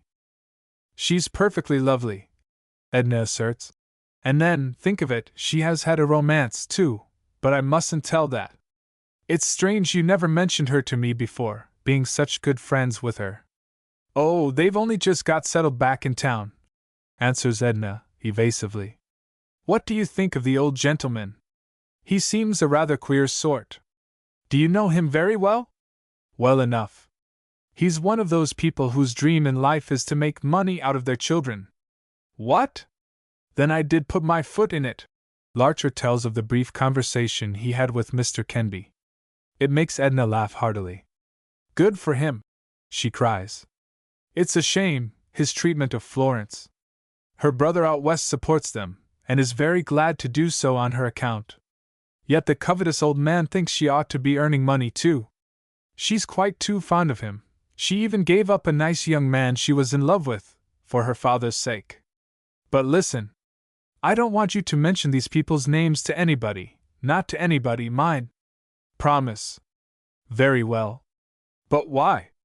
I won't tell you, she says, decidedly, and when he looks at her in mute protest, she laughs merrily at his helplessness. So they go on up the avenue. Chapter 5. A Lodging by the River. The day after his introduction to the Kenbys, Larcher went with Murray Davenport on one of those expeditions incidental to their collaboration as writer and illustrator. Larcher had observed an increase of the strange indifference which had appeared through all the artist's loquacity at their first interview. This loquacity was sometimes repeated, but more often Davenport's way was of silence. His apathy, or it might have been abstraction, usually wore the outer look of dreaminess. "Your friend seems to go about in a trance," Barry Tompkins said of him one day, after a chance meeting in which Larcher had made the two acquainted. This was a near enough description of the man as he accompanied Larcher to a part of the riverfront not far from the Brooklyn Bridge, on the afternoon at which we have arrived. The two were walking along a squalid street lined on one side with old brick houses containing junk shops, shipping offices, liquor saloons, sailors' hotels, and all the various establishments that sea folk use. On the other side were the wharves, with a throng of vessels moored, and glimpses of craft on the broad river. "Here we are," said Larcher, who as he walked had been referring to a pocket map of the city. The two men came to a stop, and Davenport took from a portfolio an old print of the early 19th century, representing part of the river front. Silently they compared this with the scene around them, Larcher smiling at the difference. Davenport then looked up at the house before which they stood. There was a saloon on the ground floor, with a miniature ship and some shells among the bottles in the window. "If I could get permission to make a sketch from one of those windows up there," said Davenport, glancing at the first story over the saloon. "Suppose we go in and see what can be done," suggested Larcher. They found the saloon a small, homely place, with only one attendant behind the bar at that hour, two marine-looking old fellows playing some sort of a game amidst a cloud of pipe smoke at a table, and a third old fellow, not marine-looking but resembling a prosperous farmer, seated by himself in the enjoyment of an afternoon paper that was nearly all headlines. Larcher ordered drinks, and asked the barkeeper if he knew who lived overhead. The barkeeper, a round-headed young man of unflinching aspect, gazed hard across the bar at the two young men for several seconds, and finally vouchsafed the single word. "Rumors. I should like to see the person that has the front room up one flight," began Larcher. "All right, that won't cost you nothing. There he sets." And the barkeeper pointed to the rural-looking old man with the newspaper, at the same time calling out, sportively, "Hey, Mr. Budd, here's a couple o' gents wants to look at you." Mr. Budd, who was tall, spare, and bent, about 60, and the possessor of a pleasant knobby face half surrounded by a gray beard that stretched from ear to ear beneath his lower jaw, dropped his paper and scrutinized the young men benevolently. They went over to him, and Larcher explained their intrusion with as good a grace as possible. "Why, certainly, certainly," the old man chirped with alacrity. "Glad to have ya. I'll be proud to do anything in the cause of literature. Come right up." And he rose and led the way to the street door. "Take care, Mr. Budd," said the jocular barkeeper. "Don't let them sell you no gold bricks or nothin'. I never see them before, so you can't hold me if you lose your money." "You keep your mouth shut, Mick," answered the old man, "and send me up a bottle o' whiskey and a siphon o' seltzer as soon as your side partner comes in. This way, gentlemen." He conducted them out to the sidewalk, and then in through another door, and up a narrow stairway, to a room with two windows overlooking the river. It was a room of moderate size, provided with old furniture, a faded carpet, mended curtains, and lithographs of the sort given away with Sunday newspapers. It had, in its shabbiness, that curious effect of coziness and comfort which these shabby old rooms somehow possess, and luxurious rooms somehow lack. A narrow bed in a corner was covered with an old-fashioned patchwork quilt. There was a cylindrical stove, but not in use, as the weather had changed since the day before, and beside the stove, visible and unashamed, was a large wooden box partly full of coal. While Larcher was noticing these things, and Mr. Budd was offering chairs, Davenport made directly for the window and looked out with an interest limited to the task in hand, and perfunctory even so. This is my city residence, said the host, dropping into a chair. It ain't every hard-worked countryman, these times, that's able to keep up a city residence. As this was evidently one of Mr. Budd's favorite jests, Larcher politically smiled. Mr. Budd soon showed that he had other favorite jests. "You see, I make my livin' up the state, but every now and then I feel like comin' to the city for rest and quiet, and so I keep this place the year round." "You come to New York for rest and quiet?" exclaimed Larcher, still kindly feigning amusement. "Sure. Why not? As fur as rest goes, I just loaf around and watch other people work. That's what I call rest with a sauce to it. And as fur as quiet goes, I get used to the noises. Any sound that don't concern me, don't annoy me. I go about unknown, with nobody carin' what my business is or where I'm bound fur. Now in the country everybody wants to know where from, and where to, and what fur. The only place to be really alone is where Thursday's so many people that one man don't count for anything. And talk about noise, what's all the clatter and bang amount to, if it's got nothing to do with your own movements? Now at my home where the noise consists of half a dozen women's voices askin me about this, and wantin' that, and callin' me to account for t'other, that's the kind o' noise that jars a man. Ye see, I got a wife and 4 daughters. They're very good women, the whole bunch, but I do find it restful and refreshin' to take the train to New York about once a month, and loaf around a week or so without anybody takin' notice, and no questions asked. And what does your family say to that? Nothin' now. They used to say considerable when I first fell into the habit. I hev some poultry customers here in the city, and I make out I got to come to look after business. That story don't go fur with the family, but they hev their way about everything else, so they got to gimme my way about this." Davenport turned around from the window, and spoke for the first time since entering. "Then you don't occupy this room more than half the time?" "No, sir, I close it up, and thank the Lord there ain't nothin' in it worth stealin'. Oh, in that case," Davenport went on, "if I began some sketches here, and you left town before they were done, I should have to go somewhere else to finish them." It was a remark that made Larcher wonder a little, at the moment, knowing the artist's usual methods of work. But Mr. Budd, ignorant of such matters, replied without question. "Well, I don't know. That might be fixed all right, I guess." "I see you have a library," said Davenport, abruptly, walking over to a row of well-worn books on a wooden shelf near the bed. His sudden interest, slight as it was, produced another transient surprise in Larcher. "Yes, sir," said the old man, with pride and affection. "Them books is my chief amusement. Sir Walter Scott's works. I've read 'em over again and again, every one of 'em, though I must confess there's 2 or 3 that's pretty rough travelin'. But the others, well, I've tried a good many authors, but gimme Scott. Take his characters. There's stacks of novels comes out nowadays that call themselves historical, but the people in 'em seems like they was cut out o' pasteboard. A bit o' wind would blow 'em away. But look at the body to Scott's people. They're all the way round, and clear through, his characters are dot. Of course, I'm no literary man, gentlemen. I only give my own small opinion." Mr. Budd's manner, on his suddenly considering his audience, had fallen from its bold enthusiasm. "Your small opinion is quite right," said Davenport. "There's no doubt about the thoroughness and consistency of Scott's characters." He took one of the books, and turned over the leaves, while Mr. Budd looked on with brightened eyes. "Andrew Fairservice, there's a character. Good Ian T.E., how patronizing his first salutation! She's a wild slip, that. There you have Diana Vernon sketched by the old servant in a touch.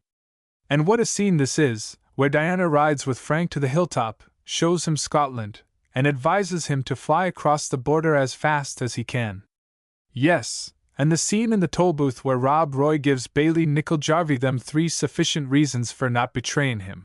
The old man grinned. He seemed to be at his happiest in praising, and finding another to praise, his favorite author. "Interesting old illustrations these are," said Davenport, taking up another volume. "Dryburgh Abbey, that's how it looks on a gray day. I was lucky enough to see it in the sunshine. It's loveliest then." "What?" exclaimed Mr. Budd. You been to Dryburgh Abbey? To Scott's grave?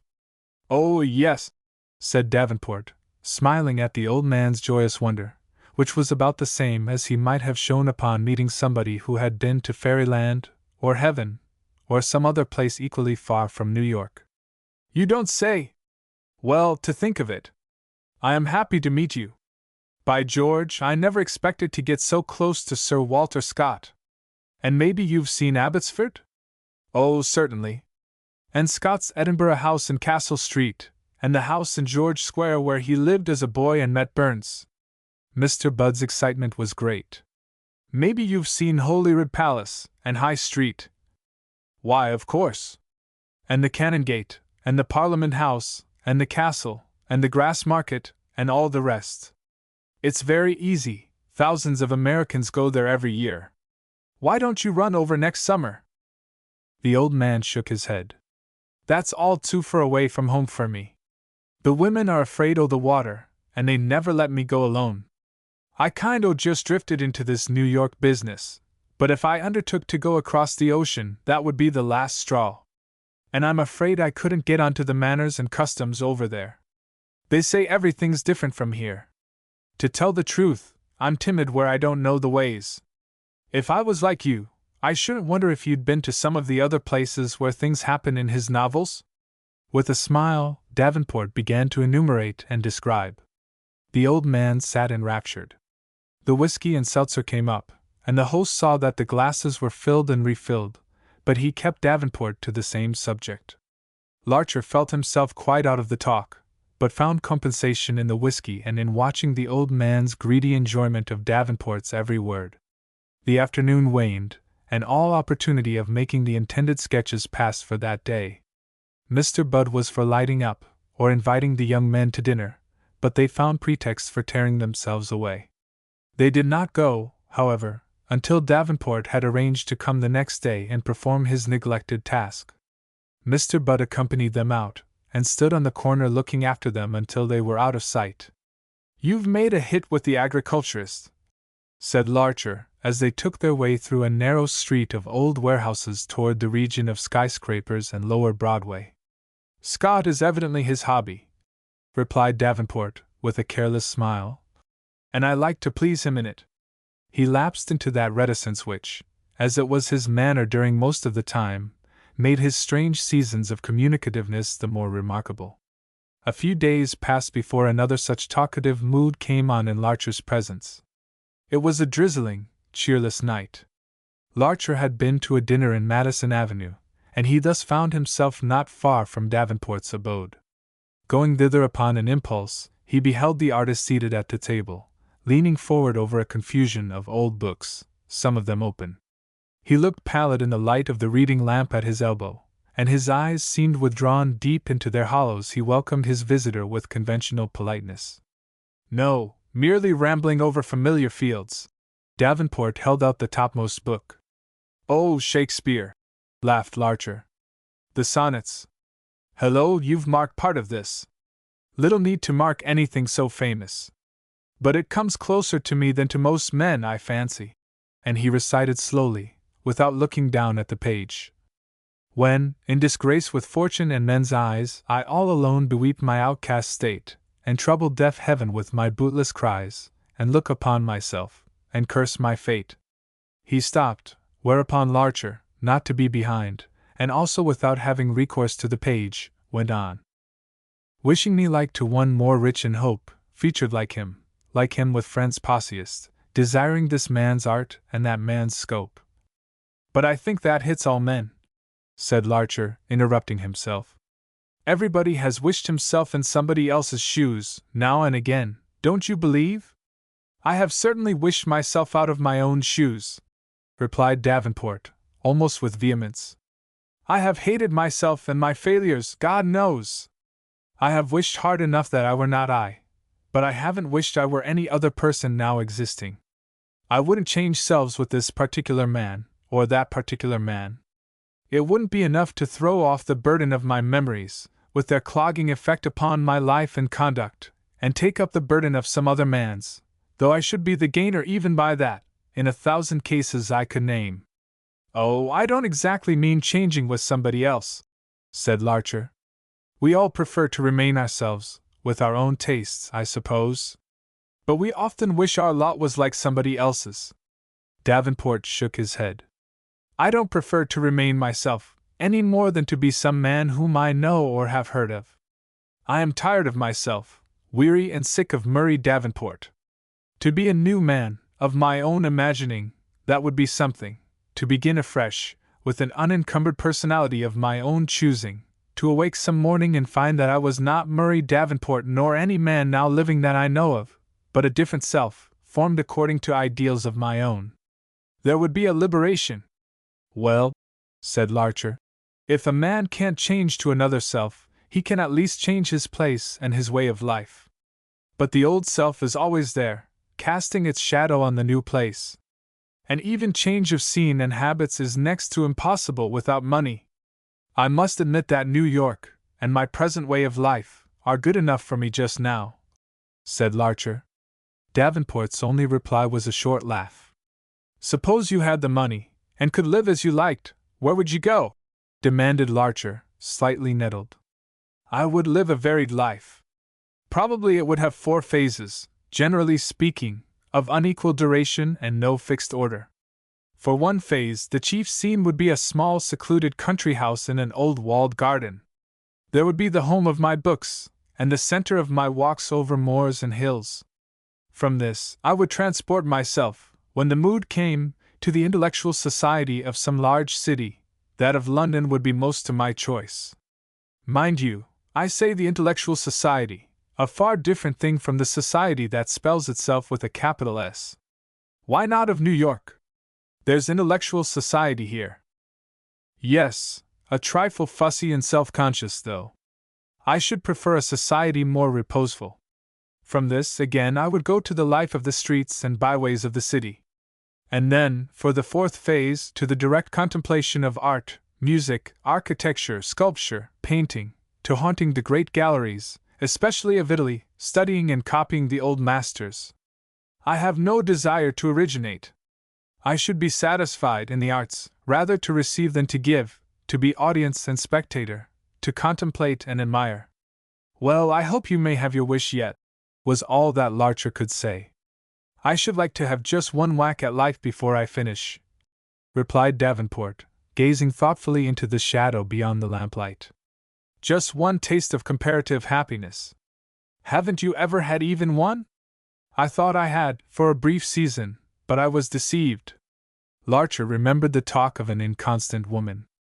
"No, I have never been anything like happy. My father was a cold man who chilled all around him.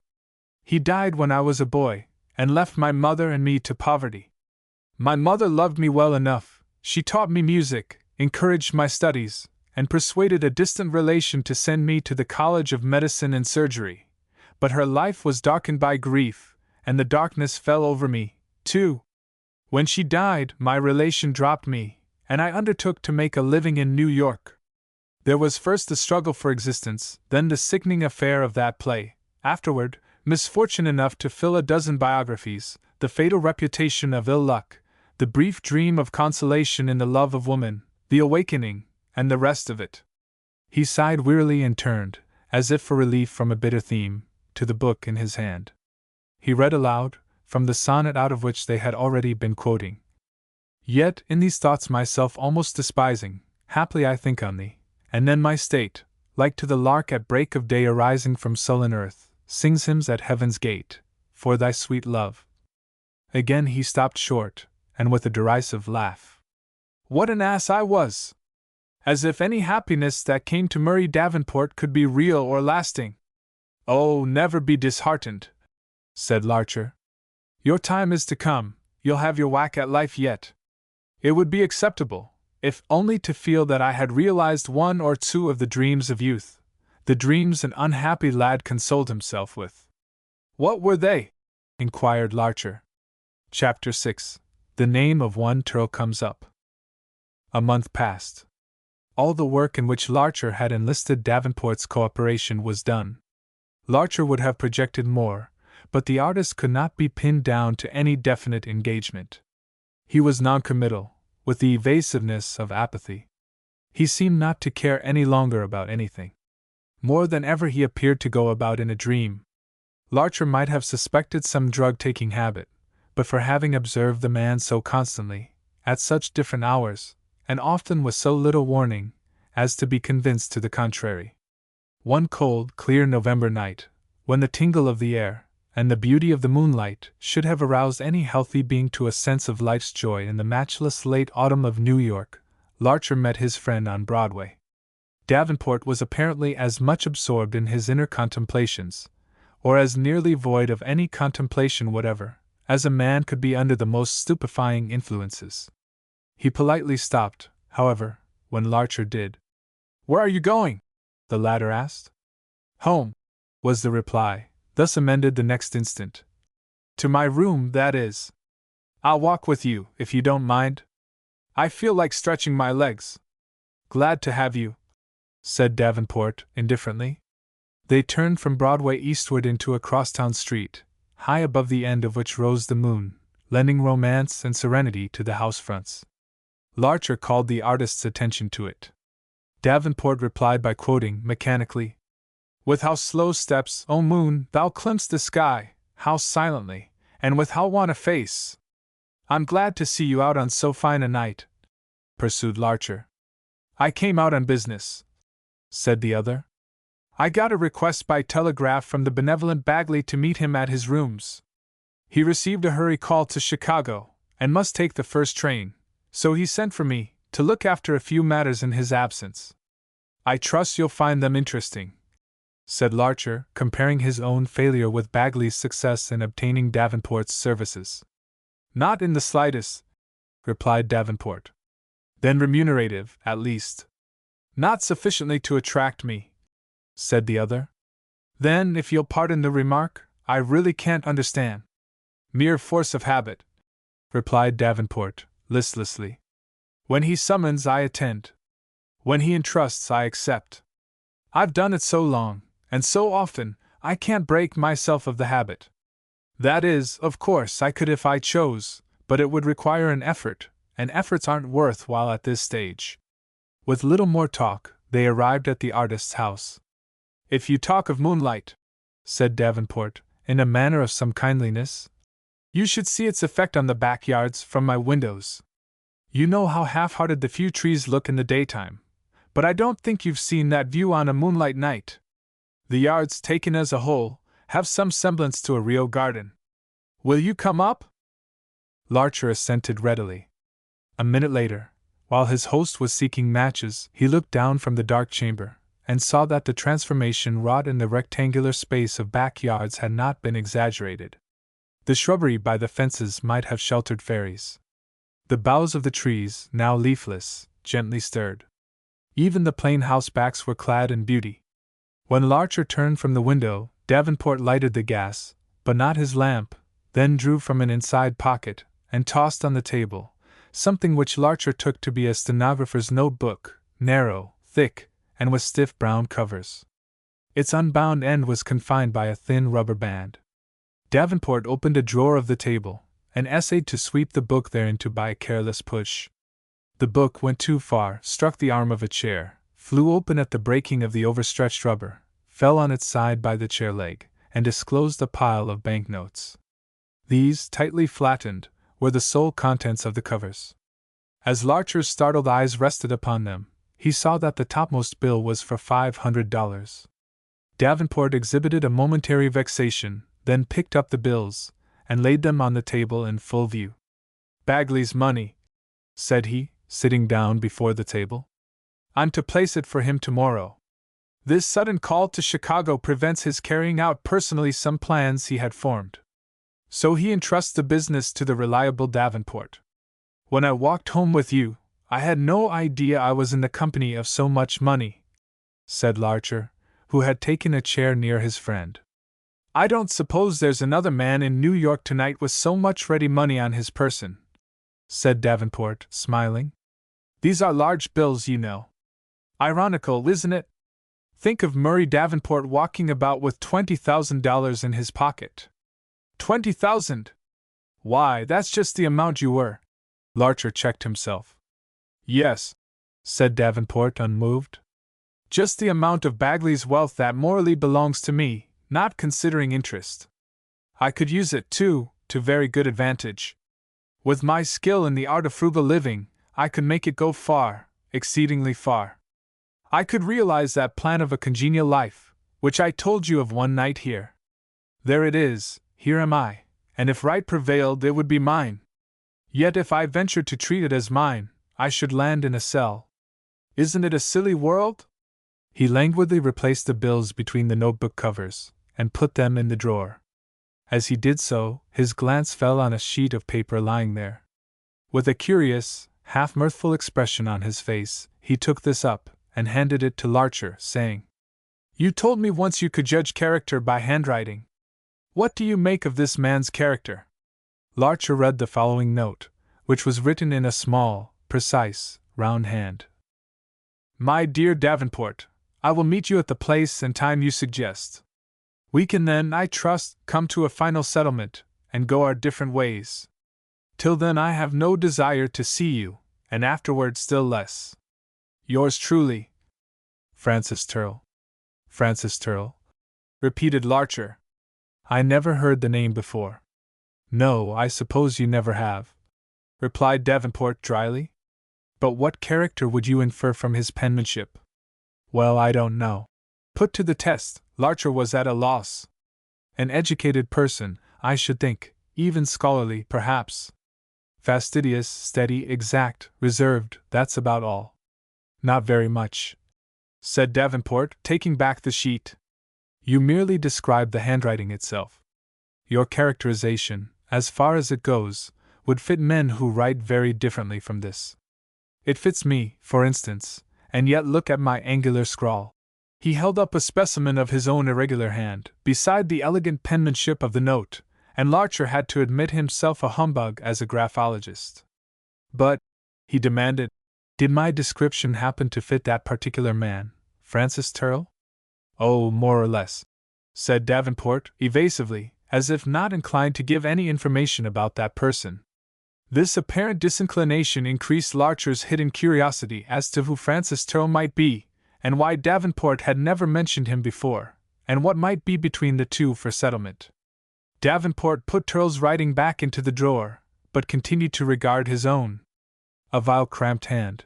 He quoted, I hate it, as I have grown to hate everything that partakes of me, or proceeds from me. Sometimes I fancy that my abominable handwriting had as much to do with alienating a certain fair inconstant as the news of my reputed unluckiness. Both coming to her at once, the combined effect was too much. Why, did you break that news to her by letter? That seems strange to you, perhaps. But you see, at first it didn't occur to me that I should have to break it to her at all. We met abroad. We were tourists whose paths happened to cross. Over there I almost forgot about the bad luck. It wasn't till both of us were back in New York that I felt I should have to tell her, lest she might hear it first from somebody else. But I shied a little at the prospect, just enough to make me put the revelation off from day to day. The more I put it off, the more difficult it seemed. You know how the smallest matter, even the writing of an overdue letter, grows into a huge task that way. So this little ordeal got magnified for me, and all that winter I couldn't brace myself to go through it. In the spring, Bagley had used for me in his affairs, and he kept me busy night and day for 2 weeks. When I got free, I was surprised to find she had left town. I hadn't the least idea where she'd gone, till one day I received a letter from her.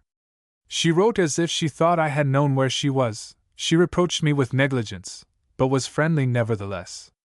I replied at once, clearing myself of the charge, and in that same letter I unburdened my soul of the bad luck secret. It was easier to write it than speak it. And what then? Nothing. I never heard from her again. But your letter may have miscarried, something of that sort. I made allowance for that, and wrote another letter, which I registered. She got that all right, for the receipt came back, signed by her father. But no answer ever came from her, and I was a bit too proud to continue a one-sided correspondence. So ended that chapter in the harrowing history of Murray Davenport. She was a fine young woman, as the world judges. She reminded me, in some ways, of Scott's heroines. Ah, that's why you took kindly to the old fellow by the river. You remember his library, made up entirely of Scott? Oh, that wasn't the reason. He interested me, or at least his way of living did. I wonder if he wasn't fabricating a little. These old fellows from the country like to make themselves amusing. They're not so guileless. I know that, but Mr. Budd is genuine. Since that day, he's been home in the country for 3 weeks, and now he's back in town again for a short spell, as he calls it. You still keep in touch with him? Asked Larcher, in surprise. Oh, yes. He's been very hospitable, allowing me the use of his room to sketch in. Even during his absence? Yes, why not? I made some drawings for him, of the view from his window. He's proud of them. Something in Davenport's manner seemed to betray a wish for reticence on the subject of Mr. Budd, even a regret that it had been broached. This stopped Larcher's inquisition, though not his curiosity. He was silent for a moment, then rose, with the words, "Well, I'm keeping you up.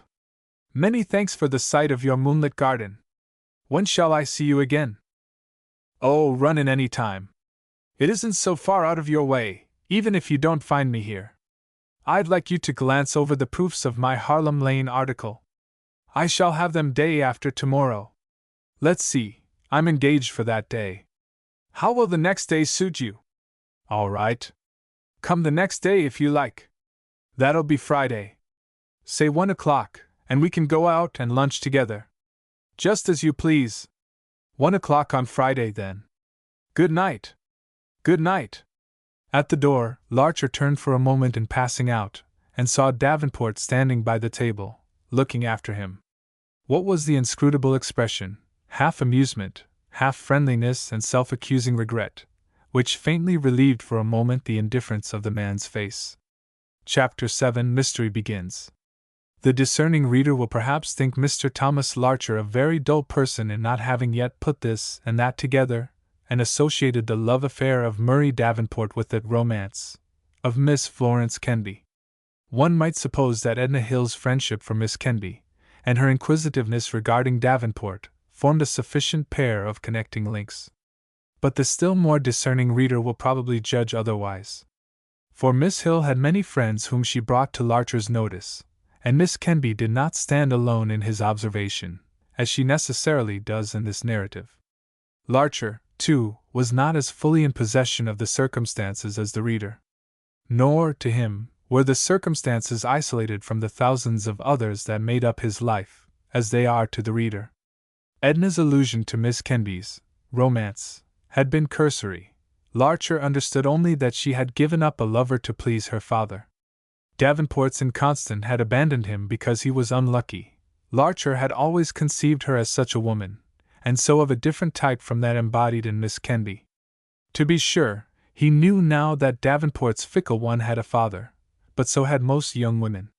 In short, the small connecting facts had no such significance in his mind, where they were not grouped away from other facts, as they must have in these pages, where their very presence together implies interrelation. In his reports to Edna, a certain delicacy had made him touch lightly upon the traces of Davenport's love affair. He may, indeed, have guessed that those traces were what she was most desirous to hear of. But a certain manly allegiance to his sex kept him reticent on that point in spite of all her questions. He did not even say to what motive Davenport ascribed the false one's fickleness, nor what was Davenport's present opinion of her.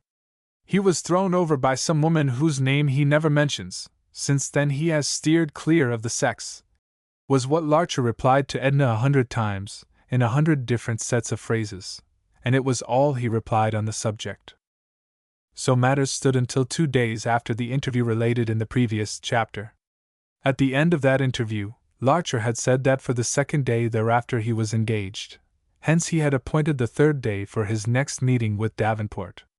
The engagement for the 2nd day was to spend the afternoon with Edna Hill at a riding school. Upon arriving at the flat where Edna lived under the mild protection of her easy-going aunt, he found Miss Kenby included in the arrangement. To this he did not object. Miss Kenby was kind as well as beautiful, and Larcher was not unwilling to show the tyrannical Edna that he could play the cavalier to one pretty girl as well as to another. He did not, however, manage to disturb her serenity at all during the afternoon.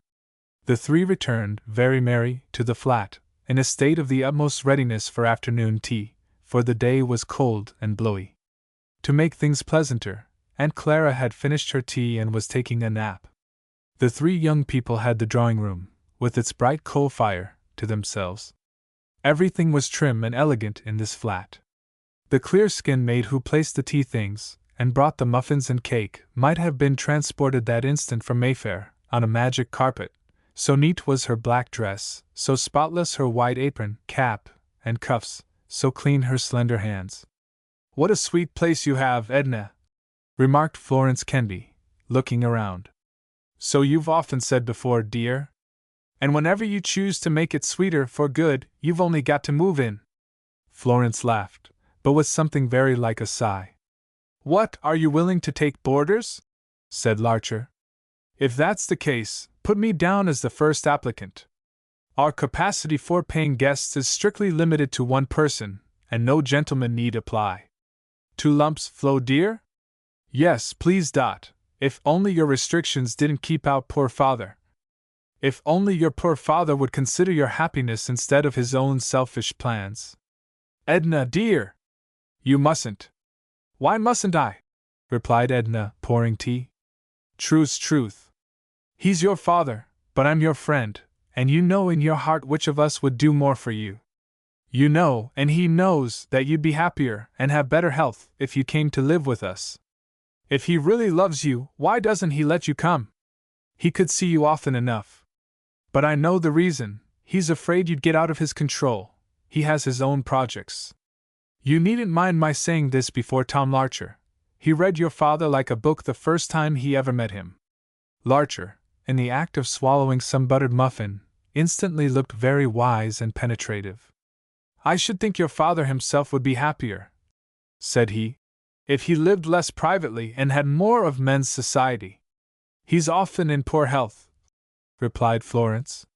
"In that case, there are plenty of places, half hotel, half sanatorium, where the life is as luxurious as can be. I couldn't think of deserting him. Even if he weren't altogether unselfish about me, there would always be my promise." "What does that matter, such a promise?" inquired Edna, between sips of tea. "You would make one think you were perfectly unscrupulous, dear," said Florence, smiling. "But you know as well as I that a promise is sacred." "Not all promises." "Are they, Tommy?" "No, not all," replied Larcher. "It's like this. When you make a bad promise, you inaugurate a wrong. As long as you keep that promise, you perpetuate that wrong. The only way to end the wrong is to break the promise." "Bravo, Tommy! You can't get over logic like that, Florence dear, and your promise did inaugurate a wrong against yourself." "Well, then, it's allowable to wrong oneself," said Florence. "But not one's friends, one's true, disinterested friends.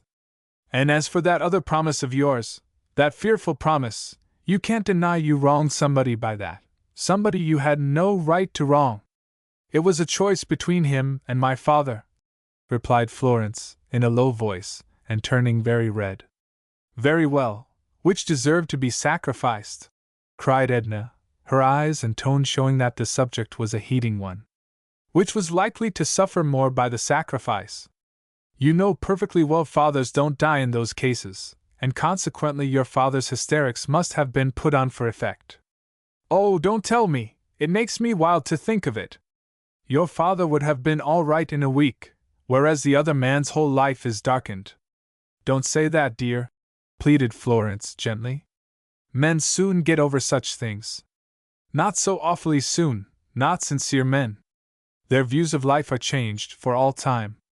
And this man seems to grow more and more melancholy, if what Tom says is true." "What I say!" exclaimed Larcher. The two girls looked at each other. "Goodness! I have given it away!" cried Edna. "More and more melancholy?" repeated Larcher.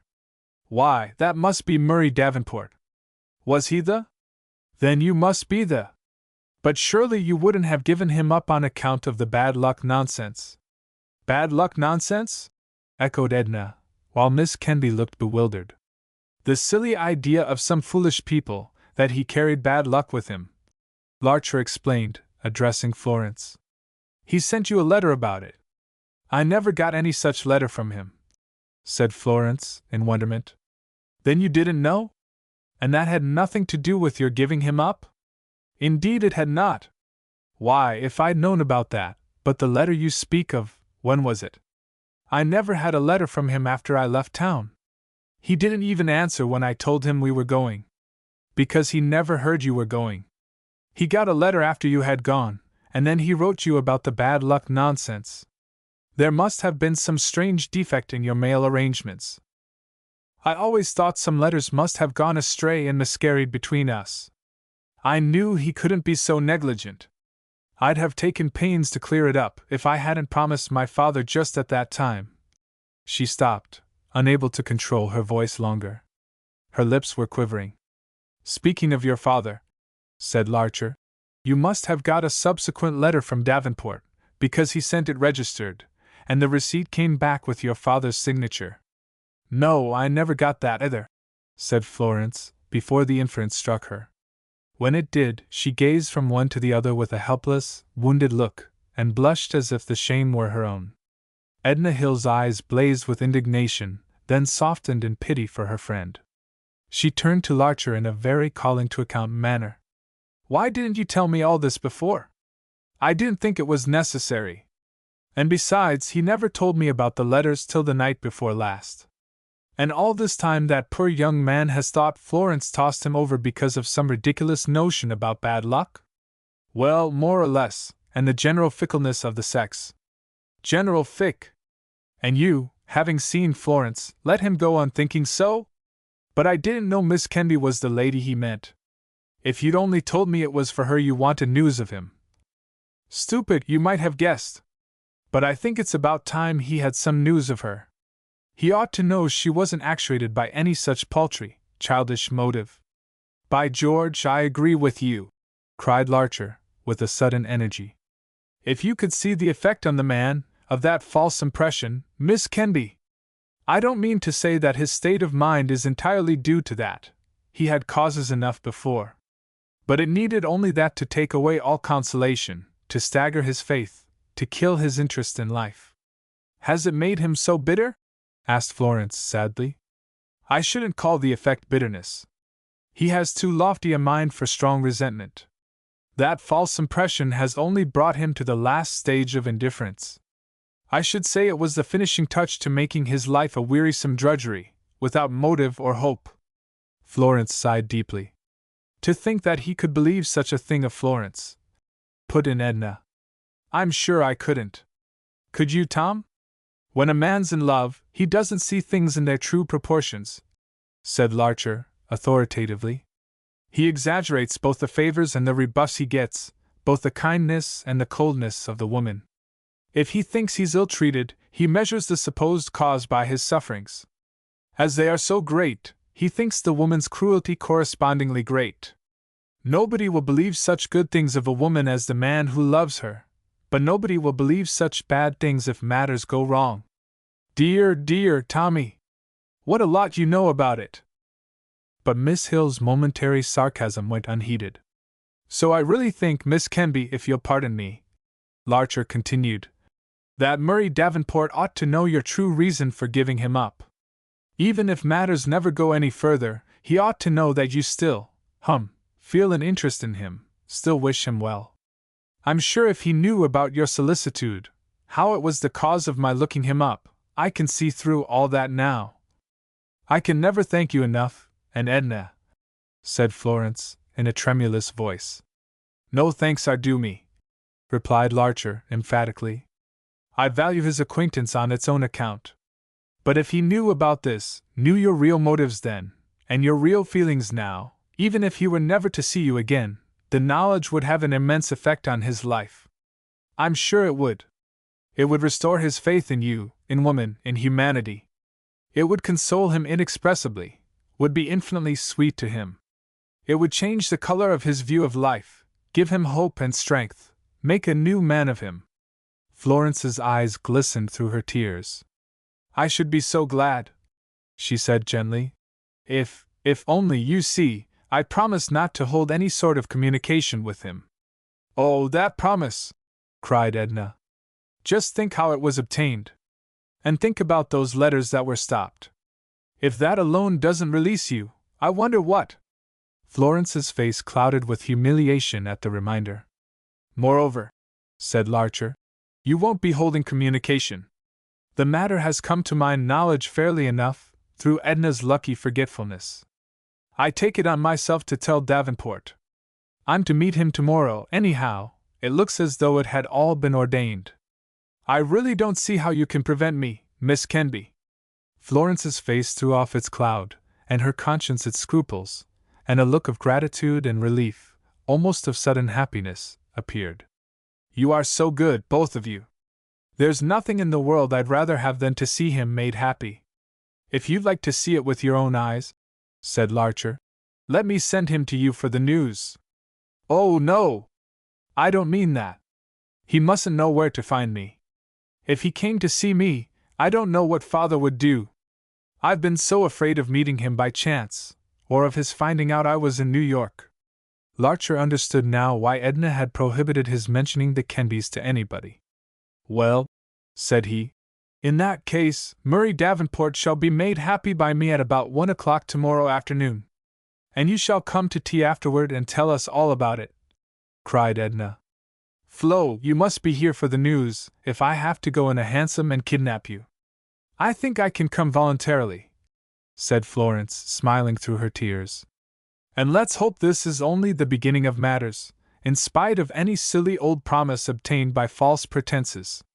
I say, we've let our tea get cold. I must have another cup. And Miss Hill rang for fresh hot water. The rest of the afternoon in that drawing-room was all mirth and laughter, the innocent, sweet laughter of youth enlisted in the generous cause of love and truth against the old foes, mercenary design, false appearance, and mistaken duty. Larcher had 2 reasons for not going to his friend before the time previously set for his call. In the first place, he had already laid out his time up to that hour, and secondly, he would not hazard the disappointment of arriving with his good news ready, and not finding his friend in. To be doubly sure, he telegraphed Davenport not to forget the appointment on any account, as he had an important disclosure to make. Full of his revelation, then, he rang the bell of his friend's lodging-house at precisely 1 o'clock the next day. I'll go right up to Mr. Davenport's room, he said to the Negro boy at the door. All right, sir, but I don't think you'll find Mr. Davenport up there, replied the servant, glancing at a brown envelope on the hat-stand. Larcher saw that it was addressed to Murray Davenport. When did that telegram come? He inquired. Last evening. It must be the one I sent. And he hasn't got it yet. Do you mean he hasn't been in? Heavy slippered footsteps in the rear of the hall announced the coming of somebody, who proved to be a rather fat woman in a soiled wrapper, with tousled light hair, flabby face, pale eyes, and a worried but kindly look. Larcher had seen her before. She was the landlady. Do you know anything about Mr. Davenport? She asked quickly. No, madam, except that I was to call on him here at 1 o'clock. Oh, then, he may be here to meet you. When did you make that engagement? On Tuesday, when I was here last. Why, what's the matter? Tuesday? I was in hopes you might have made it since. Mr. Davenport hasn't been home for 2 days. 2 days? Why, that's rather strange. Yes, it is, because he never stayed away overnight without he either told me beforehand or sent me word. He was always so gentlemanly about saving me trouble or anxiety. And this time he said nothing about it? Not a word. He went out day before yesterday at 9 o'clock in the morning, and that's the last we've seen or heard of him. He didn't carry any grip, or have his trunk sent for. He took nothing but a parcel wrapped in brown paper. Well, I can't understand it. It's after 1 o'clock now. If he doesn't soon turn up, what do you think about it? I don't know what to think about it. I'm afraid it's a case of mysterious disappearance. That's what I think. Chapter 8. Mr. Larcher Inquires. Larcher and the landlady stood gazing at each other in silence. Larcher spoke first. "He's always prompt to the minute. He may be coming now." The young man went out to the stoop and looked up and down the street. But no familiar figure was in sight. He turned back to the landlady. "Perhaps he left a note for me on the table," said Larcher. "I have the freedom of his room, you know. Go up and see, then. I'll go with you." The landlady, in climbing the stairs, used a haste very creditable in a person of her amplitude. Davenport's room appeared the same as ever. None of his belongings that were usually visible had been packed away or covered up. Books and manuscript lay on his table. But there was nothing addressed to Larcher or anybody else. "It certainly looks as if he'd meant to come back soon," remarked the landlady. "It certainly does." Larcher's puzzled eyes alighted on the table drawer. He gave an inward start, reminded of the money in Davenport's possession at their last meeting. Davenport had surely taken that money with him on leaving the house the next morning. Larcher opened his lips, but something checked him. He had come by the knowledge of that money in a way that seemed to warrant his ignoring it. Davenport had manifestly wished to keep it a secret. It was not yet time to tell everything. "Of course," said Larcher, "he might have met with an accident. I've looked through the newspapers yesterday and today, but there's nothing about him, or anybody like him. There was an unknown man knocked down by a streetcar, but he was middle-aged and had a black mustache. And you're positively sure Mr. Davenport would have let you know if he'd meant to stay away so long?" "Yes, sir, I am. Especially that morning he'd have spoke of it, for he met me in the hall and paid me the next 4 weeks' room rent in advance. But that very fact looks as if he thought he mightn't see you for some time." "No, because he's often done that. He'll come and say, 'I've got a little money ahead, Mrs. Hayes, and I might as well make sure of a roof over me for another month.' He knew I generally had use for money whenever it happened along. He was he is a kind-hearted man. Hear me speaking of him as if— What's that?" It was a man's step on the stairs. With a sudden gladness, Larcher turned to the door of the room. The two waited, with smiles ready. The step came almost to the threshold, receded along the passage, and mounted the flight above. "It's Mr. Wigfall, he rooms higher up," said Mrs. Hayes in a dejected whisper. The young man's heart sank. For some reason, at this disappointment, the hope of Davenport's return fled, the possibility of his disappearance became certainty. The dying footsteps left Larcher with a sense of chill and desertion, and he could see this feeling reflected in the face of the landlady. "Do you think the matter had better be reported to the police?" said she, still in a lowered voice. "I don't think so just yet. I can't say whether they'd send out a general alarm on my report. The request must come from a near relation, I believe. There have been hoaxes played, you know, and people frightened without sufficient cause. I never heard that Mr. Davenport had any relations. I guess they'd send out an alarm on my statement. A hard-working landlady ain't going to make a fuss and get her house into the papers just for fun." "That's true. I'm sure they'd take your report seriously. But we'd better wait a little while yet. I'll stay here an hour or two, and then, if he hasn't appeared, I'll begin a quiet search myself. Use your own judgment, though. It's for you to see the police if you like. Only remember, if a fuss is made, and Mr. Davenport turns up all right with his own reasons for this, how we shall all feel. He'd be annoyed, I guess. Well, I'll wait till you say. You're the only friend that calls here regular to see him. Of course I know how a good many single men are that lives in rooms. They'll stay away for days at a time, and never notify anybody, and nobody thinks anything about it.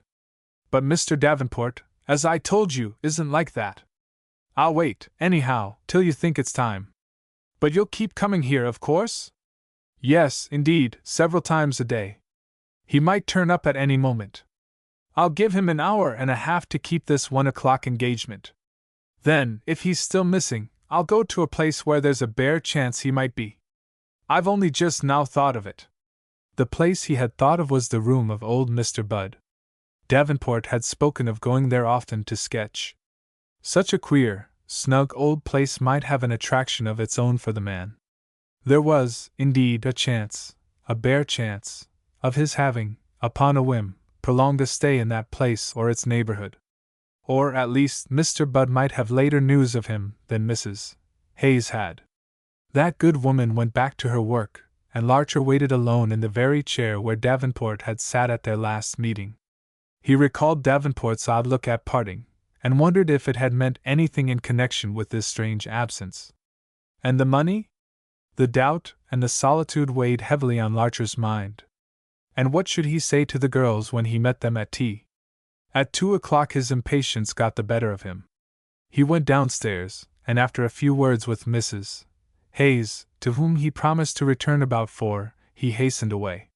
He was no sooner seated in an elevated car, and out of sight of the lodging-house, than he began to imagine his friend had by that time arrived home. This feeling remained with him all the way downtown. When he left the train, he hurried to the house on the waterfront. He dashed up the narrow stairs, and knocked at Mr. Budd's door. No answer coming, he knocked louder. It was so silent in the ill-lighted passage where he stood, that he fancied he could hear the thump of his heart. At last he tried the door. It was locked. Evidently nobody at home, said Larcher, and made his way downstairs again. He went into the saloon, where he found the same barkeeper he had seen on his first visit to the place. "I thought I might find a friend of mine here," he said, after ordering a drink. "Perhaps you remember, we were here together 5 or 6 weeks ago." "I remember all right enough," said the barkeeper. "He ain't here now." "He's been here lately, though, hasn't he?" "Depends on what you call lately. He was in here the other day with old man Budd." "What day was that?"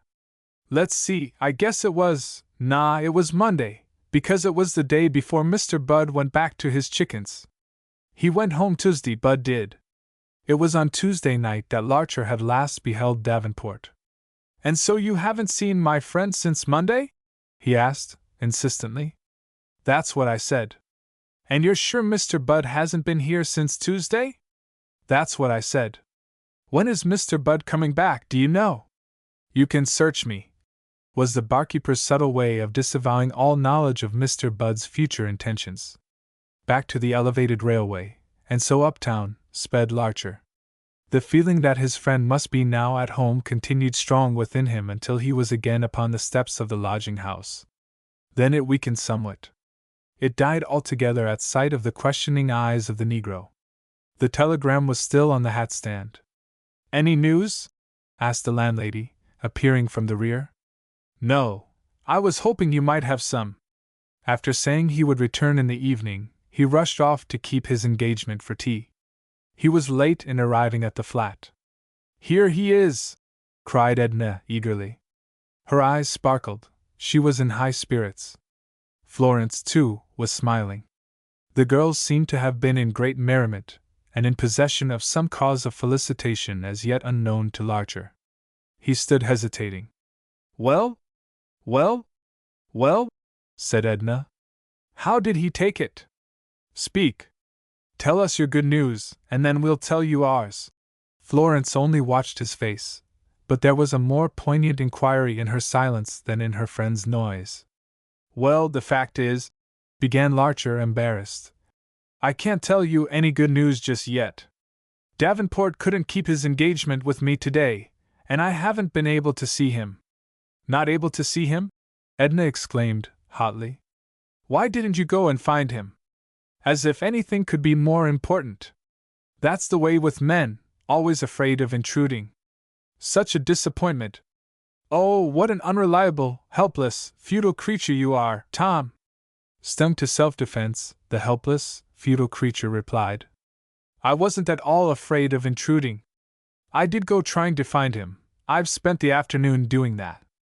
"A woman would have managed to find out where he was," retorted Edna. "His landlady's a woman," rejoined Larcher doggedly. "And she hasn't managed to find out. Has she been trying to?"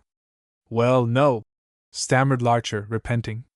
"Yes, she has," said Edna, with a changed manner. "But what for? Why is she concerned? There's something behind this, Tom, I can tell by your looks. Speak out, for heaven's sake." What's wrong? A glance at Florence Kennedy's pale face did not make Larcher's task easier or pleasanter. I don't think there's anything seriously wrong. Davenport has been away from home for a day or two without saying anything about it to his landlady, as he usually does in such cases. That's all. And didn't he send you word about breaking the engagement with you? Persisted Edna. No, I suppose it slipped his mind. And neither you nor the landlady has any idea where he is? Not when I saw her last, about half an hour ago. Well, ejaculated Edna. That is a mysterious disappearance. The landlady had used the same expression. Such was Larcher's mental observation in the moment's silence that followed, a silence broken by a low cry from Florence Kennedy. Oh, if anything has happened to him! The intensity of feeling in her voice and look was something for which Larcher had not been prepared. It struck him to the heart, and for a time he was without speech for a reassuring word. Edna, though manifestly awed by this first full revelation of her friend's concern for Davenport, undertook promptly the office of banishing the alarm she had helped to raise. Oh, don't be frightened, dear. There's nothing serious, after all. Men often go where business calls them, without accounting to anybody. He's quite able to take care of himself. I'm sure it isn't as bad as Tom says. As I say, exclaimed Larcher. I don't say it's bad at all. It's your own imagination, Edna, your sudden and sensational imagination. There's no occasion for alarm, Miss Kennedy. Men often, as Edna says. But I must make sure, interrupted Florence. If anything is wrong, we're losing time. He must be sought for, the police must be notified. His landlady, a very good woman, her name is Mrs. Hayes, spoke of that, and she's the proper one to do it. But we decided, she and I, to wait a while longer.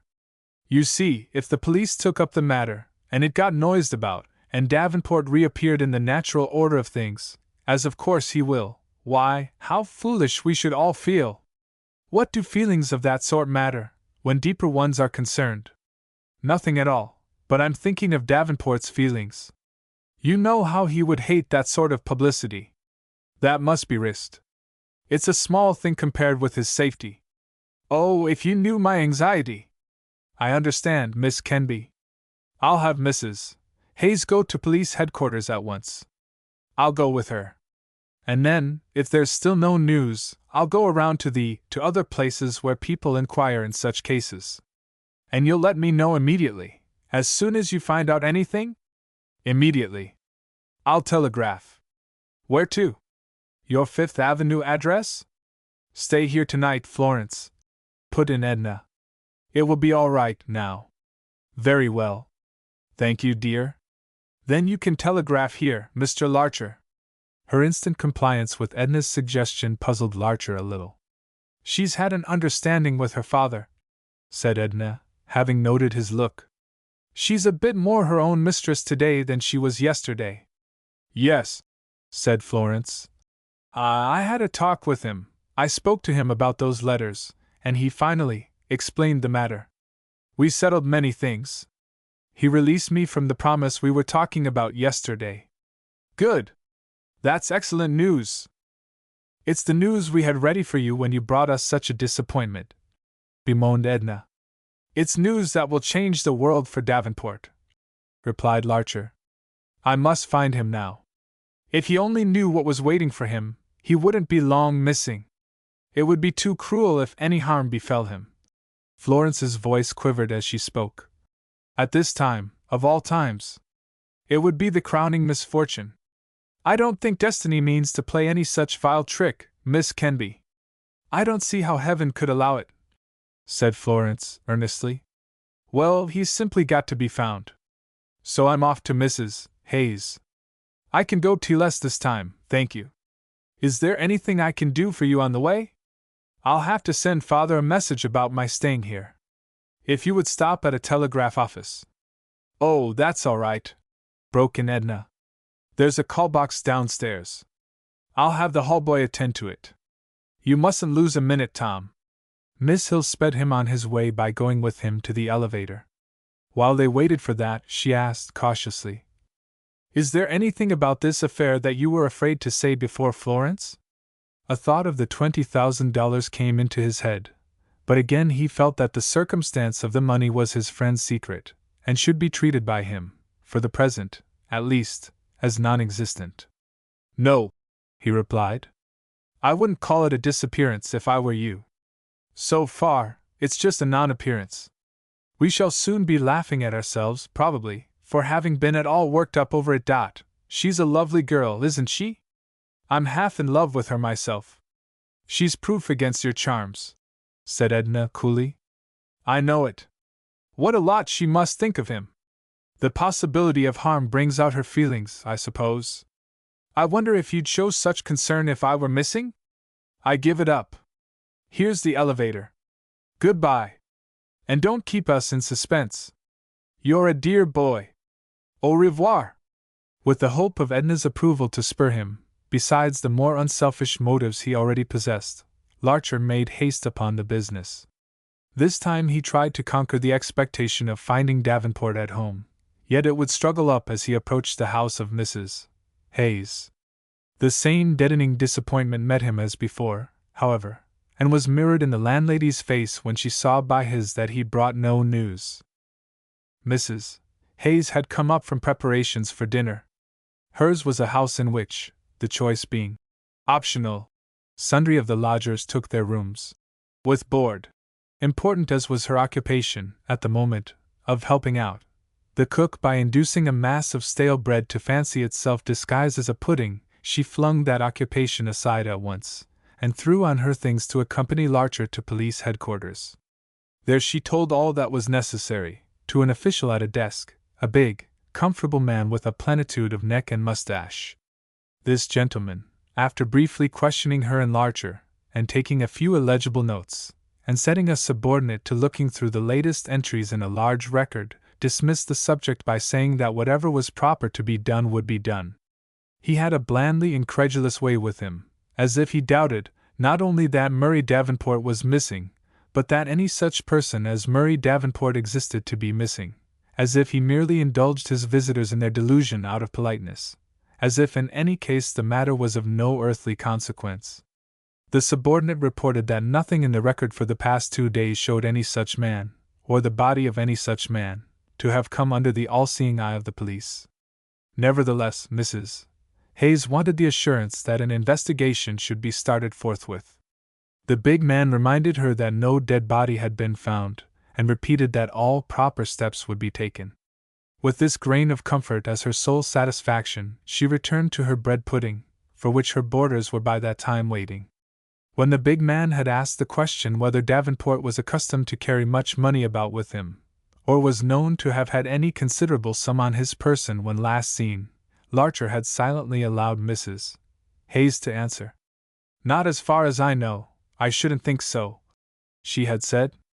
He felt that, as Davenport's absence was still so short, and might soon be ended and accounted for, the situation did not yet warrant the disclosure of a fact which Davenport himself had wished to keep private. He perceived the two opposite inferences which might be made from that fact, and he knew that the police would probably jump at the inference unfavorable to his friend. For the present, he would guard his friend from that. Larcher's work on the case had just begun. For what was to come he required the fortification of dinner. Mrs. Hayes had invited him to dine at her board, but he chose to lose that golden opportunity, and to eat at one of those clean little places which for cheapness and good cooking together are not to be matched, or half-matched, in any other city in the world. He soon blessed himself for having done so. He had scarcely given his order when in sauntered Barry Tompkins. "Stop right here!" cried Larcher, grasping the spectacled lawyer and pulling him into a seat. "You are commandeered." "What for?" asked Tompkins, with his expansive smile. "Dinner first and then." "All right. Do you give me carte blanche with the bill of fare? May I roam over it at my own sweet will? Is there no limit?" "None, except a time limit. I want you to steer me around the hospitals, station houses, morgue, etc. There's a man missing. You've made those rounds before." "Yes, twice. When poor Bill Southford jumped from the ferry boat, and again when a country cousin of mine had knockout drops administered to him in a Bowery dance hall. It's a dismal quest. I know it, but if you have nothing else on your hands this evening. Oh, I'll pilot you. We never know when we're likely to have search parties out after ourselves, in this abounding metropolis. Who's the latest victim of the strenuous life? Murray Davenport. What? Is he occurring again? Larcher imparted what it was needful that Tompkins should know. The two made an expeditious dinner, and started on their long and fatiguing inquiry. It was, as Tompkins had said, a dismal quest. Those who have ever made this cheerless tour will not desire to be reminded of the experience, and those who have not would derive more pain than pleasure from a recital of it. The long distances from point to point, the rebuffs from petty officials, the difficulty in wringing harmless information from fools clad in a little brief authority, the mingled hope and dread of coming upon the object of the search at the next place, the recurring feeling that the whole fatiguing pursuit is a wild goose chase, and that the missing person is now safe at home, are a few features of the disheartening business. The labors of Larcher and Tompkins elicited nothing, lightened though they were by the impecunious lawyer's tact, knowledge, and good humor. They left the young men dispirited and dead tired. Larcher had nothing to telegraph Miss Kenby. He thought of her passing a sleepless night, waiting for news, the dupe and victim of every sound that might herald a messenger. He slept ill himself, the short time he had left for sleep. In the morning he made a swift breakfast, and was off to Mrs. Hayes's. Davenport's room was still untenanted, his bed untouched. The telegram still lay unclaimed in the hall below. Florence and Edna were prepared, by the absence of news during the night, for Larcher's discouraged face when he appeared at the flat in the morning. Miss Kenby seemed already to have fortified her mind for an indefinite season of anxiety. She maintained an outward calm, but it was the forced calm of a resolution to bear torture heroically.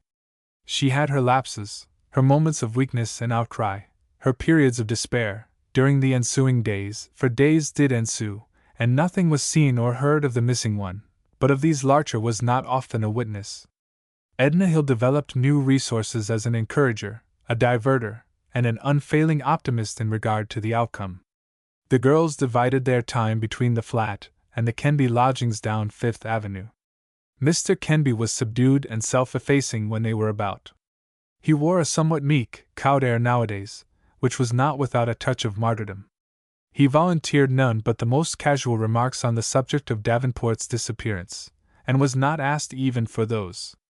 His diminution spoke volumes for the unexpected force of personality Florence must have shown in that unrelated interview about the letters, in which she had got back her promise. The burden of action during those ensuing days fell on Larcher. Besides regular semi-diurnal calls on the young ladies and at Mrs. Hayes's house, and regular consultations of police records, he made visits to every place he had ever known Davenport to frequent, and to every person he had ever known Davenport to be acquainted with. Only, for a time Mr. Bagley had to be excepted, he not having yet returned from Chicago. It appeared that the big man at police headquarters had really caused the proper thing to be done. Detectives came to Mrs. Hayes's house and searched the absent man's possessions, but found no clue, and most of the newspapers had a short paragraph to the effect that Murray Davenport, a songwriter, was missing from his lodging house. Larcher hoped that this, if it came to Davenport's eye, though it might annoy him, would certainly bring word from him. But the man remained as silent as unseen. Was there, indeed, what the newspapers call foul play? And was Larcher called upon yet to speak of the $20,000? The knowledge of that would give the case an importance in the eyes of the police, but would it, even if the worst had happened, do any good to Davenport? Larcher thought not, and held his tongue. One afternoon, in the week following the disappearance, or, as Larcher preferred to call it, non-appearance, that gentleman, having just sat down in a northbound 6th Avenue car, glanced over the first page of an evening paper, one of the yellow brand, which he had bought a minute before. All at once he was struck in the face, metaphorically speaking, by a particular set of headlines. He held his breath, and read the following opening paragraph. The return of George A. Bagley from Chicago last night puts a new phase on the disappearance of Murray Davenport, the songwriter, who has not been seen since Wednesday of last week at his lodging house, East Th Street. Mr. Bagley would like to know what became of a large amount of cash which he left with the missing man for certain purposes the previous night on leaving suddenly for Chicago. He says that when he called this morning on brokers, bankers, and others to whom the money should have been handed over, he found that not a cent of it had been disposed of according to orders. Davenport had for some years frequently acted as a secretary or agent for Bagley, and had handled many thousands of dollars for the latter in such a manner as to gain the highest confidence. There was a half column of details, which Larcher read several times over on the way uptown. When he entered Edna's drawing room, the two girls were sitting before the fire. At the first sight of his face, Edna sprang to her feet, and Florence's lips parted. "What is it?" cried Edna. "You've got news." "What is it?" "No, not any news of his whereabouts." "What of then?" "It's in that paper." She seized the yellow journal, and threw her glance from headline to headline. She found the story, and read it through, aloud, at a rate of utterance that would have staggered the swiftest shorthand writer. "Well, what do you think of that?" she said, and stopped to take breath. "Do you think it is true?" asked Florence. "There is some reason to believe it is," replied Larcher awkwardly. Florence rose, in great excitement. "Then this affair must be cleared up," she cried. "For don't you see? He may have been robbed, waylaid for the money, made away with. God knows what else can have happened. The newspaper hints that he ran away with the money. I'll never believe that. It must be cleared up, I tell you it must." Edna tried to soothe the agitated girl, and looked sorrowfully at Larcher, who could only deplore in silence his inability to solve the mystery. Chapter 9. Mr. Budd's Dark Hallway. A month passed, and it was not cleared up. Larcher became hopeless of ever having sight or word of Murray Davenport again. For himself, he missed the man; for the man, assuming a tragic fate behind the mystery, he had pity, but his sorrow was keenest for Miss Kendi. No description, nothing but experience, can inform the reader what was her torment of mind, to be so impatient of suspense as to cry out as she had done, and yet perforce to wait hour after hour, day after day, week after week, in the same unrelieved anxiety. This prolonged torture is not to be told in words. She schooled herself against further outcries, but the evidence of her suffering was no less in her settled look of baffled expectancy, her fits of mute abstraction, the start of her eyes at any sound of bell or knock. She clutched back hope as it was slipping away, and would not surrender uncertainty for its less harrowing follower, despair. She had resumed, as the probability of immediate news decreased, her former way of existence, living with her father at the house in Lower Fifth Avenue, where Miss Hill saw her every day except when she went to see Miss Hill, who denied herself the horse show, the football games, and the opera for the sake of her friend. Larcher called on the Kendys twice or thrice a week, sometimes with Edna, sometimes alone. There was one possibility which Larcher never mentioned to Miss Kendi in discussing the case. He feared it might fit too well her own secret thought. That was the possibility of suicide. What could be more consistent with Davenport's outspoken distaste for life, as he found it, or with his listless endurance of it, than a voluntary departure from it? He had never talked suicide, but this, in his state of mind, was rather an argument in favor of his having acted it. No threatened men live longer, as a class, than those who have themselves as threateners. It was true, Larcher had seen in Davenport's copy of Keats this passage marked, "For many a time I have been half in love with easeful death." But an unhappy man might endorse that saying without a thought of possible self-destruction. So, for Davenport's very silence on that way of escape from his tasteless life, Larcher thought he might have taken it. He confided this thought to no less a person than Bagley, some weeks after the return of that capitalist from Chicago.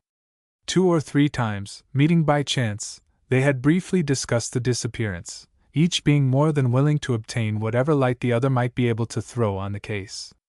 Finally Bagley, to whom Larcher had given his address, had sent for him to call at the former's rooms on a certain evening. These rooms proved to be a luxurious set of bachelor apartments in one of the new tall buildings just off Broadway. Hard wood, stamped leather, Costly rugs, carved furniture, the richest upholstery, the art of the old world and the inventiveness of the new, had made this a handsome abode at any time, and a particularly inviting one on a cold December night. Larcher, therefore, was not sorry he had responded to the summons.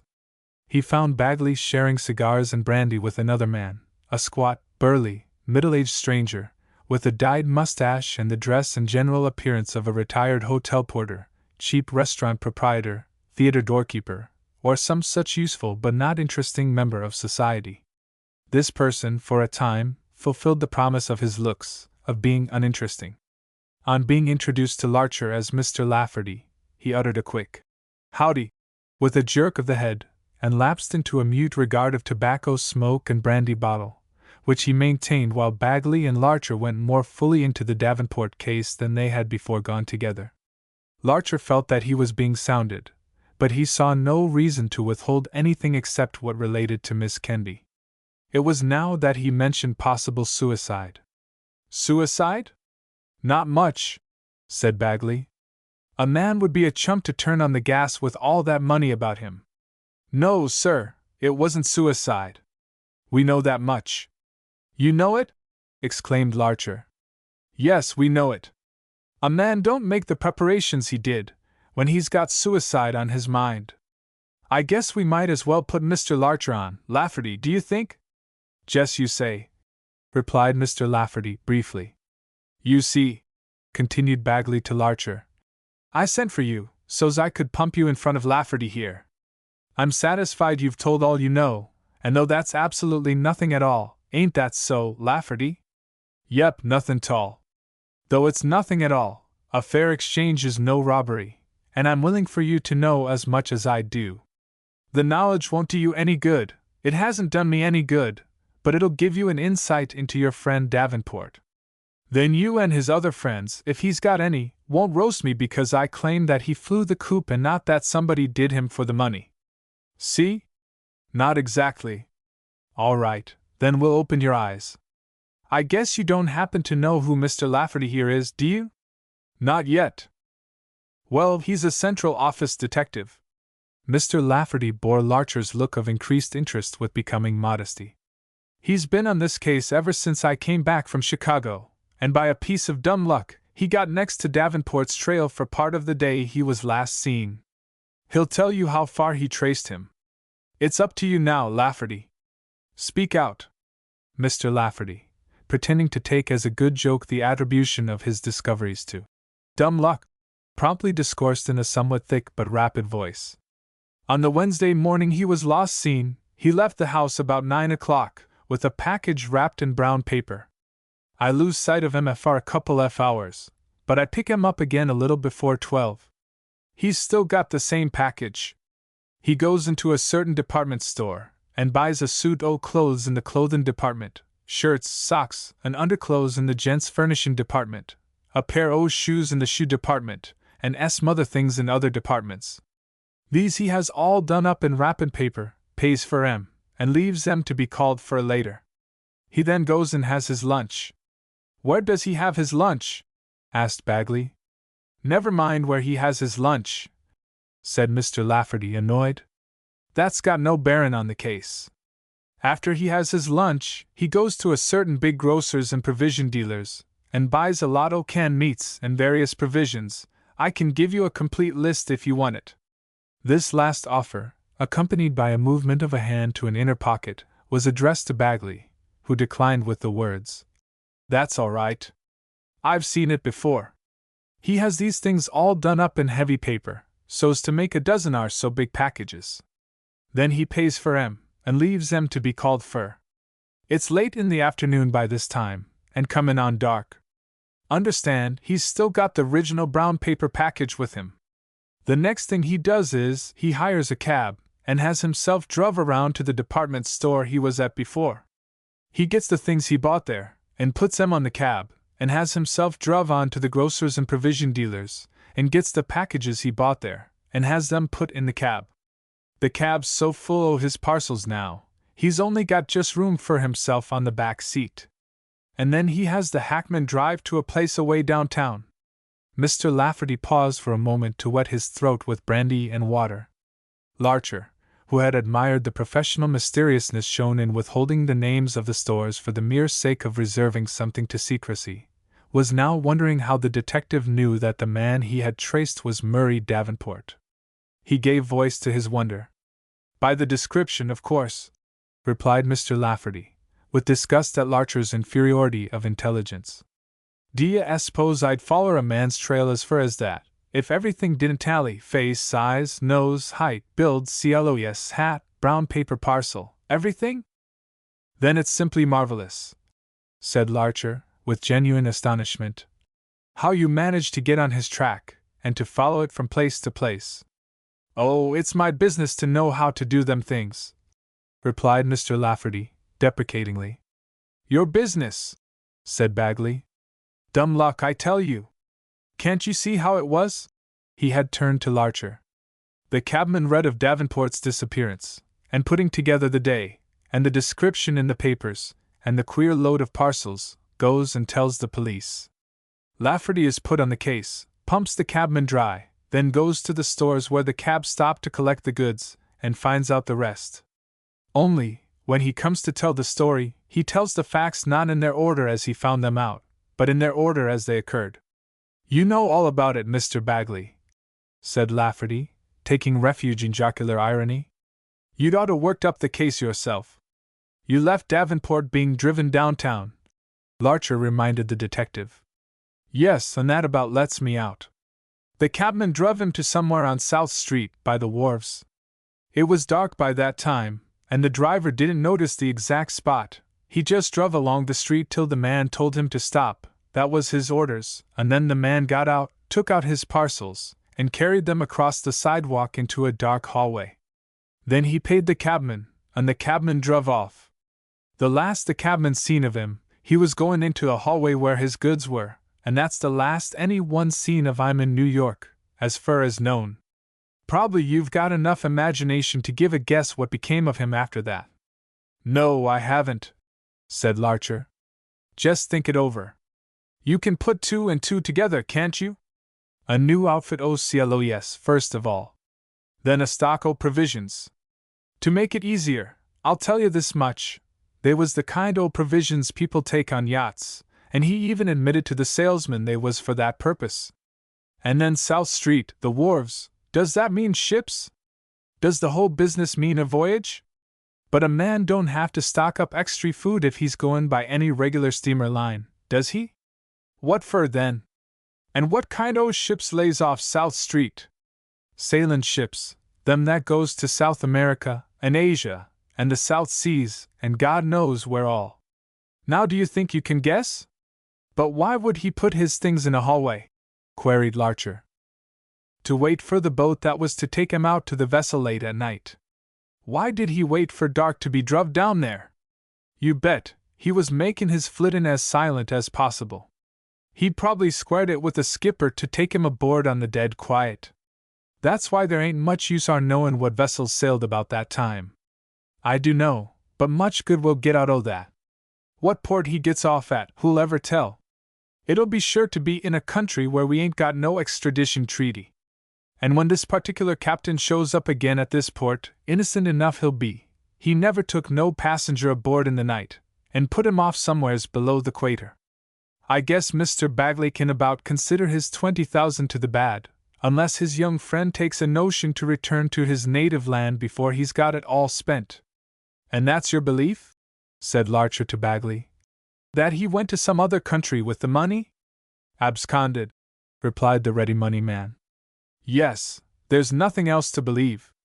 At first I thought you might have some notion where he was. That's what made me send for you. But I see he left you out of his confidence. So I thought you might as well know his real character. Lafferty's going to give the result of his investigation to the newspaper men, anyhow. The only satisfaction I can get is to show the fellow up." When Larcher left the presence of Bagley, he carried away no definite conclusion except that Bagley was an even more detestable animal than he had before supposed. If the man whom Lafferty had traced was really Davenport, then indeed the theory of suicide was shaken. There remained the possibility of murder or flight. The purchases indeed seemed to indicate flight, especially when viewed in association with South Street. South Street? Why, that was Mr. Budd's street. And a hallway? Mr. Budd's room was approached through a hallway. Mr. Budd had left town the day before that Wednesday, but if Davenport had made frequent visits there for sketching, was it not certain that he had had access to the room in Mr. Budd's absence? Larcher had knocked at that room 2 days after the Wednesday, and had got no answer, but this was no evidence that Davenport might not have made some use of the room in the meanwhile.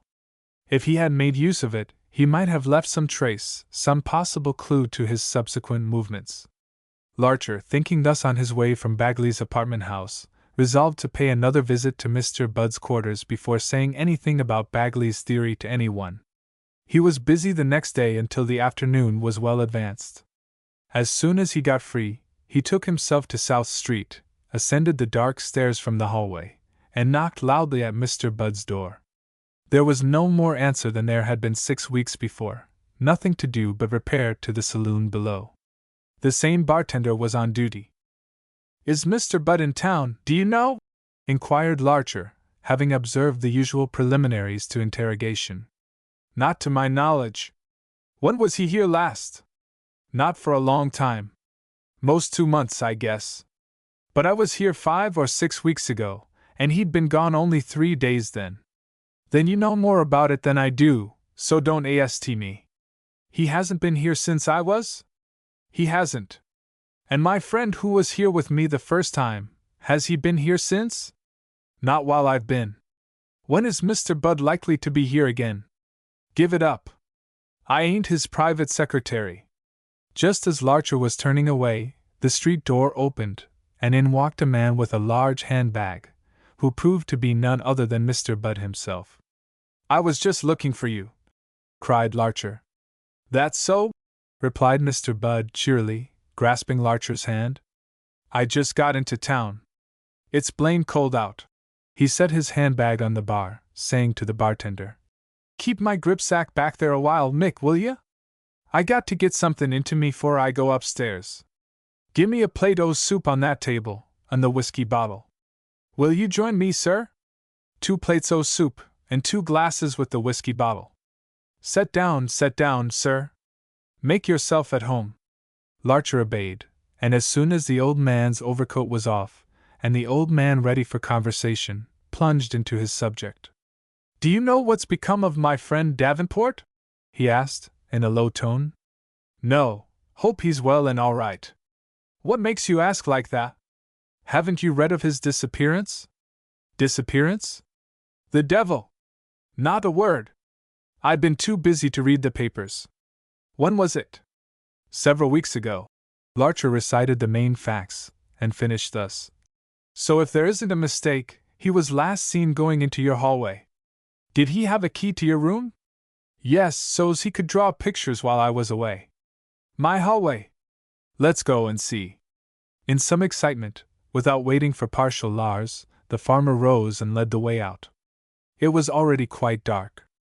"Oh, I don't expect to find him in your room," said Larcher at his heels. "But he may have left some trace there." Mr. Budd turned into the hallway, of which the door was never locked till late at night. The hallway was not lighted, save as far as the rays of a street lamp went across the threshold.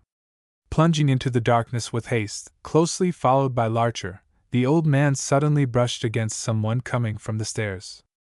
"Excuse me," said Mr. Budd. "I didn't see anybody. It's all fire dark in here." "It is dark," replied the stranger, and passed out to the street. Larcher, at the words of the other two, had stepped back into a corner to make way. Mr. Budd turned to look at the stranger, and the stranger, just outside the doorway, turned to look at Mr. Budd. Then both went their different directions, Mr. Budd's direction being up the stairs. "Must be a new lodger," said Mr. Budd. "He was comin' from these stairs when I run agin him. I never seen him before." "You can't truly say you saw him even then," replied Larcher, guiding himself by the stair wall.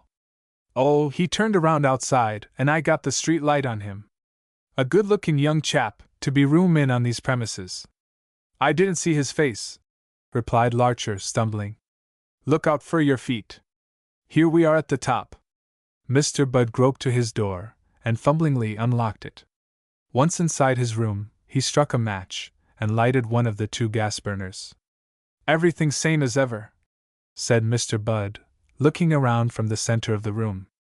Books, table, chairs, stove, bed made up same's I left it. Hello, what's this? Exclaimed Larcher, having backed against a hollow metallic object on the floor and knocked his head against a rubbery something in the air. That's a gas heater. Mr. Davenport made me a present of it. It's convenienter than the old stove. He wanted to pay me fer the gas it burned when he was here sketchin', but I wouldn't stand fer that. The rubbery something was the tube connecting the heater with the gas fixture. I move we light her up and make the place comfortable, then we can talk this matter over, continued Mr. Budd. Shut the door and sit down. Seated in the waves of warmth from the gas stove, the 2 went into the details of the case. Larcher not withholding the theory of Mr. Lafferty, and even touching briefly on Davenport's misunderstanding as to Florence Kenby. Well, said Mr. Budd thoughtfully, if he really went into a hallway in these parts, it would probably be the hallway he was acquainted with. But he wouldn't stay in the hallway. He'd probably come to this room. And he'd no doubt bring his parcels here. But one thing's certain, if he did that, he took 'em all away again. He might have left something in the closet, or under the bed, or somewheres. A search was made of the places named, as well as of drawers and washstand, but Mr. Budd found no additions to his property. He even looked in the coal box, and stooped and fished something out, which he held up to the light. Hello, I don't recognize this! Larcher uttered an exclamation. He has been here. That's the notebook cover the money was in. He had it the night before he was last seen. I could swear to it. It's all dirty with coal dust, cautioned Mr. Budd, as Larcher seized it for closer examination. It proves he's been here, at least. We've got him traced further than the detective, anyhow. But not so very fur at that. What if he was here? Mind, I ain't a-sayin' one thing you are another, but if he was contemplatin' a voyage, and had fixed to be took aboard late at night, what better place to wait fur the ship's boat than just this here? But the money must have been handled here, taken out of this cover, and the cover thrown away. Suppose somebody had seen him display that money during the day, had shadowed him here, followed him to this room, taken him by surprise? No signs of a struggle, fur as I see. But a single blow with a blackjack, from behind, would do the business. And what about the remains? The river is just across the street. This would occur at night, remember. Mr. Budd shook his head. On the load o' parcels, what you'd become o' them? The criminal might convey them away, too, at his leisure during the night. They would be worth something. Evidently to test the resourcefulness of the young man's imagination, Mr. Budd continued. But why should the criminal go to the trouble o' removing the body from here? To delay its discovery, or create an impression of suicide if it were found, ventured Larcher, rather lamely. The criminal would naturally suppose that a chambermaid visited the room every day. The criminal you'd risk less by leaving the body right here, and it don't stand to reason that, after making such a haul o' money, he'd take any chances afar the sake o' the parcels. No, yo the ree's got as much egg in it, as the detectives has fur it. It's built on nothin' but random guesswork. As for me, I'd rather the young man did get away with the money. You say the other fellow done him out o' that much, anyhow. I'd rather that than somebody else got away with him. So would I, in the circumstances, confessed Larcher. Mr. Budd proposed that they should go down to the saloon and tackle the soup. Larcher could offer no reason for remaining where they were. As they rose to go, the young man looked at his fingers soiled from the coal dust on the covers. There's a bathroom on this floor, we see and wash our hands there, said Mr. Budd, and after closing up his own apartment, led the way, by the light of matches, to a small cubicle at the rear of the passage, wherein were an ancient wood-encased bathtub, 2 reluctant water taps, and other products of a primitive age of plumbing. From this place, discarding the aid of light, Mr. Budd and his visitor felt their way downstairs. Yes, spoke Mr. Budd, as they descended in the darkness. You'd almost imagine it was true about his being pursued with bad luck. To think of the young lady turning out staunch after all, and his disappearing just in time to miss the news. That beats me. And how do you suppose the young lady feels about it? Said Larcher. It breaks my heart to have nothing to report when I see her. She's really an angel of a girl. They emerged to the street, and Mr. Budd's mind recurred to the stranger he had run against in the hallway. When they had reseated themselves in the saloon, and the soup had been brought, the old man said to the bartender, "I see there's a new roomer, Mick." "Where?" asked Mick. "In the house here. Somewheres upstairs." "If there is, he's a new one on me," said Mick decidedly. "What? Ain't there a new roomer come in since I was here last?" "No, sir, there ain't there." "Well, that's funny," said Mr. Budd, looking to Larcher for comment. But Larcher had no thought just then for any subject but Davenport, and to that he kept the farmer's attention during the rest of their talk. When the talk was finished, simultaneously with the soup, it had been agreed that Mr. Budd should nose around thereabouts for any confirmation of Lafferty's theory, or any trace of Davenport, and should send for Larcher if any such turned up. "I'll be in town a week, you are too," said the old man, at parting. "I've been kept so long up country this time, 'count o' the turkey trade, Thanksgivin' and Christmas, you know. I do considerable in poultry." But some days passed, and Larcher heard nothing from Mr. Budd. A few of the newspapers published Detective Lafferty's unearthings, before Larcher had time to prepare Miss Kenby for them. She hailed them with gladness as pointing to a likelihood that Davenport was alive, but she ignored all implications of probable guilt on his part. That the amount of Bagley's loss through Davenport was no more than Bagley's rightful debt to Davenport, Larcher had already taken it on himself delicately to inform her. She had not seemed to think that fact, or any fact, necessary to her lover's justification. Chapter 10. A New Acquaintance. Meanwhile Larcher was treated to an odd experience. One afternoon, as he turned into the house of flats in which Edna Hill lived, he chanced to look back towards 6th Avenue. He noticed a pleasant-looking, smooth-faced young man, very erect in carriage and trim in appearance, coming along from that thoroughfare.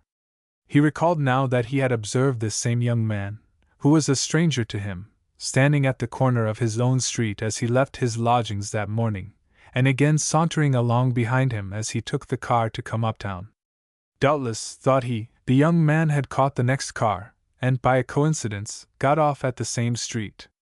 He passed in, and the matter dropped from his mind. But the next day, as he was coming out of the restaurant where he usually lunched, his look met that of the same neat, braced-up young man, who was standing in the vestibule of a theater across the way. "It seems I am haunted by this gentleman," mused Larcher, and scrutinized him rather intently. Even across the street, Larcher was impressed anew with the young man's engagingness of expression, which owed much to a whimsical, amiable look about the mouth. 2 hours later, having turned aside on Broadway to greet an acquaintance, his roving eye fell again on the spruce young man, this time in the act of stepping into a saloon which Larcher had just passed. "By George, this is strange!" he exclaimed. "What?" asked his acquaintance. "That's the 5th time I've seen the same man in 2 days. He's just gone into that saloon." "You're being shadowed by the police," said the other, jokingly. "What crime have you committed?" The next afternoon, as Larcher stood on the stoop of the house in Lower 5th Avenue, and glanced idly around while waiting for an answer to his ring, he beheld the young man coming down the other side of the avenue. "Now this is too much," said Larcher to himself, glaring across at the stranger, but instantly feeling rebuked by the innocent good humor that lurked about the stranger's mouth. As the young man came directly opposite, without having apparently noticed Larcher, the latter's attention was called away by the coming of the servant in response to the bell. He entered the house, and, as he awaited the announcement of his name to Miss Kenby, he asked himself whether this haunting of his footsteps might indeed be an intended act. "Do they think I may be in communication with Davenport? And are they having me shadowed? That would be interesting." But this strange young man looked too intelligent, too refined, too superior in every way, for the trade of a shadowing detective. Besides, a shadow would not, as a rule, appear on 3 successive days in precisely the same clothes and hat.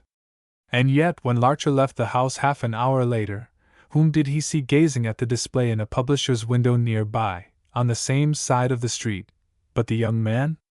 Flaring up at this evidence to the probability that he was really being dogged, Larcher walked straight to the young man's side, and stared questioningly at the young man's reflection in the plate glass.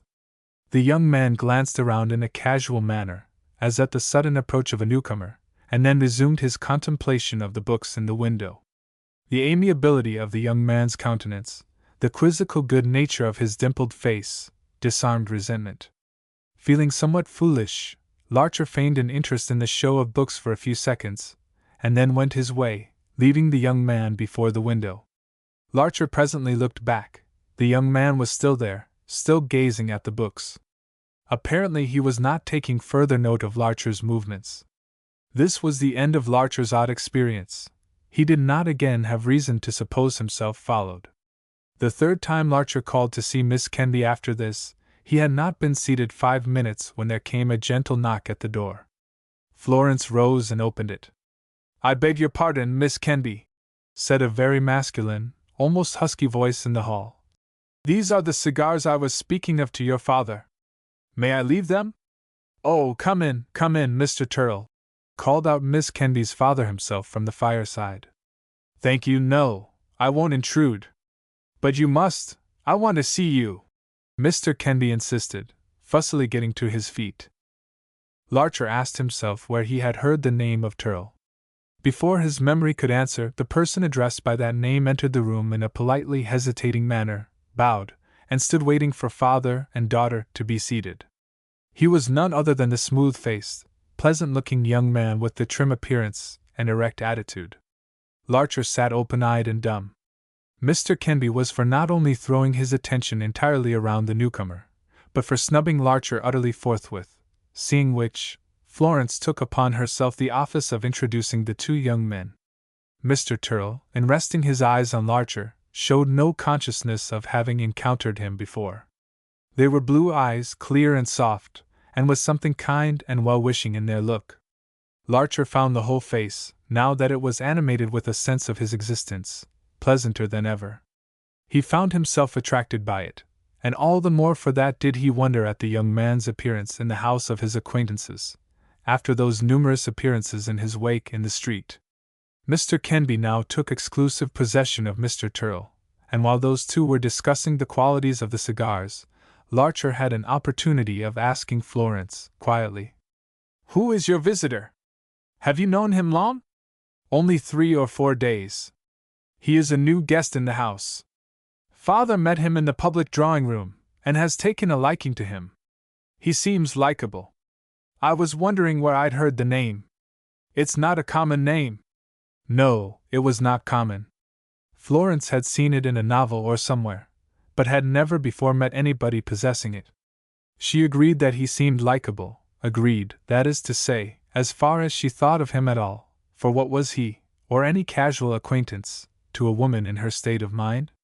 Larcher regarded him with interest. The full, clear brow, from which the hair was tightly brushed, denoted intellectual qualities, but the rest of the face, straight-bridged nose, dimpled cheeks, and quizzical mouth, meant urbanity. The warm, healthy tinge of his complexion, evenly spread from brow to chin, from ear-tip to ear-tip, was that of a social rather than bookish or thoughtful person.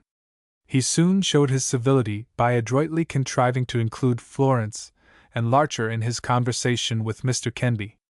Talk ran along easily for half an hour upon the shop windows during the Christmas season, the new calendars, the picture exhibitions, the art gift books, and such topics, on all of which Mr. Turrell spoke with liveliness and taste. "Fancy my supposing this man a detective," mused Larcher. "I've been looking about in the art shops and the old book stores," said Mr. Turrell, "for a copy of the Boydell Shakespeare Gallery, as it was called. You know, of course, engravings from the Boydell collection of Shakespearean paintings. It was convenient to have them in a volume. I'm sorry it has disappeared from the shops. I'd like very much to have another look through it." "You can easily have that," said Larcher, who had impatiently awaited a chance to speak. "I happen to possess the book." "Oh, indeed? I envy you. I haven't seen a copy of it in years. You're very welcome to see mine. I wouldn't part with it permanently, of course, but if you don't object to borrowing—" "Oh, I wouldn't deprive you of it, even for a short time. The value of owning such a thing is to have it always by. One mayn't touch it for months, but when the mood comes for it, there it is. I never permit anybody to lend me such things." "Then if you deprive me of the pleasure of lending it, will you take the trouble of coming to see it?" Larcher handed him his card. "You're very kind," replied Turl, glancing at the address. "If you're sure it won't be putting you to trouble. At what time shall I be least in your way?" "I shall be in tomorrow afternoon, but perhaps you're not free till evening." "Oh, I can choose my hours. I have nothing to do tomorrow afternoon." Evidently a gentleman of leisure, thought Larcher. So it was settled that he should call about 3 o'clock, an appointment which Mr. Kenby, whose opinion of Larcher had not changed since their first meeting, viewed with decided lack of interest. When Larcher left, a few minutes later, he was so far under the spell of the newcomer's amiability that he felt as if their acquaintance were considerably older than 3/4 of an hour. Nevertheless, he kept ransacking his memory for the circumstances in which he had before heard the name of Turl. To be sure, this Turl might not be the Turl whose name he had heard, but the fact that he had heard the name, and the coincidences in his observation of the man himself, made the question perpetually insistent. He sought out Barry Tompkins and asked, "Did you ever mention to me a man named Turl?" "Never in a state of consciousness," was Tompkins's reply, and an equally negative answer came from everybody else to whom Larcher put the query that day. He thought of friend after friend until it came Murray Davenport's turn in his mental review. He had a momentary feeling that the search was warm here, but the feeling succumbed to the consideration that Davenport had never much to say about acquaintances. Davenport seemed to have put friendship behind him, unless that which existed between him and Larcher could be called friendship. His talk was not often of any individual person. "Well," thought Larcher, "when Mr. Turl comes to see me, I shall find out whether there's anybody we both know. If there is, I shall learn more of Mr. Turl. Then light may be thrown on his haunting my steps for 3 days, and subsequently turning up in the rooms of people I visit." The arrival of Mr. Turl, at the appointed hour the next afternoon, instantly put to rout all doubts of his being other than he seemed. In the man's agreeable presence, Larcher felt that to imagine the coincidences anything but coincidences was absurd. The two young men were soon bending over the book of engravings, which lay on a table. Turl pointed out beauties of detail which Larcher had never observed. "You talk like an artist," said Larcher. "I have dabbled a little," was the reply. "I believe I can draw, when put to it." "You ought to be put to it occasionally, then." "I have sometimes thought of putting myself to it. Illustrating, I mean, as a profession. One never knows when one may have to go to work for a living. If one has a start when that time comes, so much the better. Perhaps I might be of some service to you. I know a few editors." "Thank you very much." "You mean you would ask them to give me work to illustrate?" "If you wished. Or sometimes the text and illustrations may be done first, and then submitted together. A friend of mine had some success with me that way. I wrote the stuff, he made the pictures, and the combination took its chances. We did very well. My friend was Murray Davenport, who disappeared. Perhaps you've heard of him." "I think I read something in the papers," replied Turl. "He went to South America or somewhere, didn't he?" "A detective thinks so, but the case is a complete mystery," said Larcher, making the mental note that, as Turl evidently had not known Davenport, it could not be Davenport who had mentioned Turl. "Hasn't Mr. Kenby or his daughter ever spoken of it to you?" added Larcher, after a moment. "No, why should they?" asked the other, turning over a page of the volume. "They knew him. Miss Kenby is very unhappy over his disappearance." Did a curious look come over Mr. Turl's face for an instant, as he carefully regarded the picture before him? If it did, it passed. "I've noticed she has seemed depressed or abstracted," he replied. "It's a pity. She's very beautiful and womanly." She loved this man, do you mean? Yes. But what makes it worse, there was a curious misunderstanding on his part, which would have been removed if he hadn't disappeared. That aggravates her unhappiness. I'm sorry for her. But time wears away unhappiness of that sort. I hope it will in this case, if it doesn't turn it to joy by bringing Davenport back. Turl was silent, and Larcher did not continue the subject.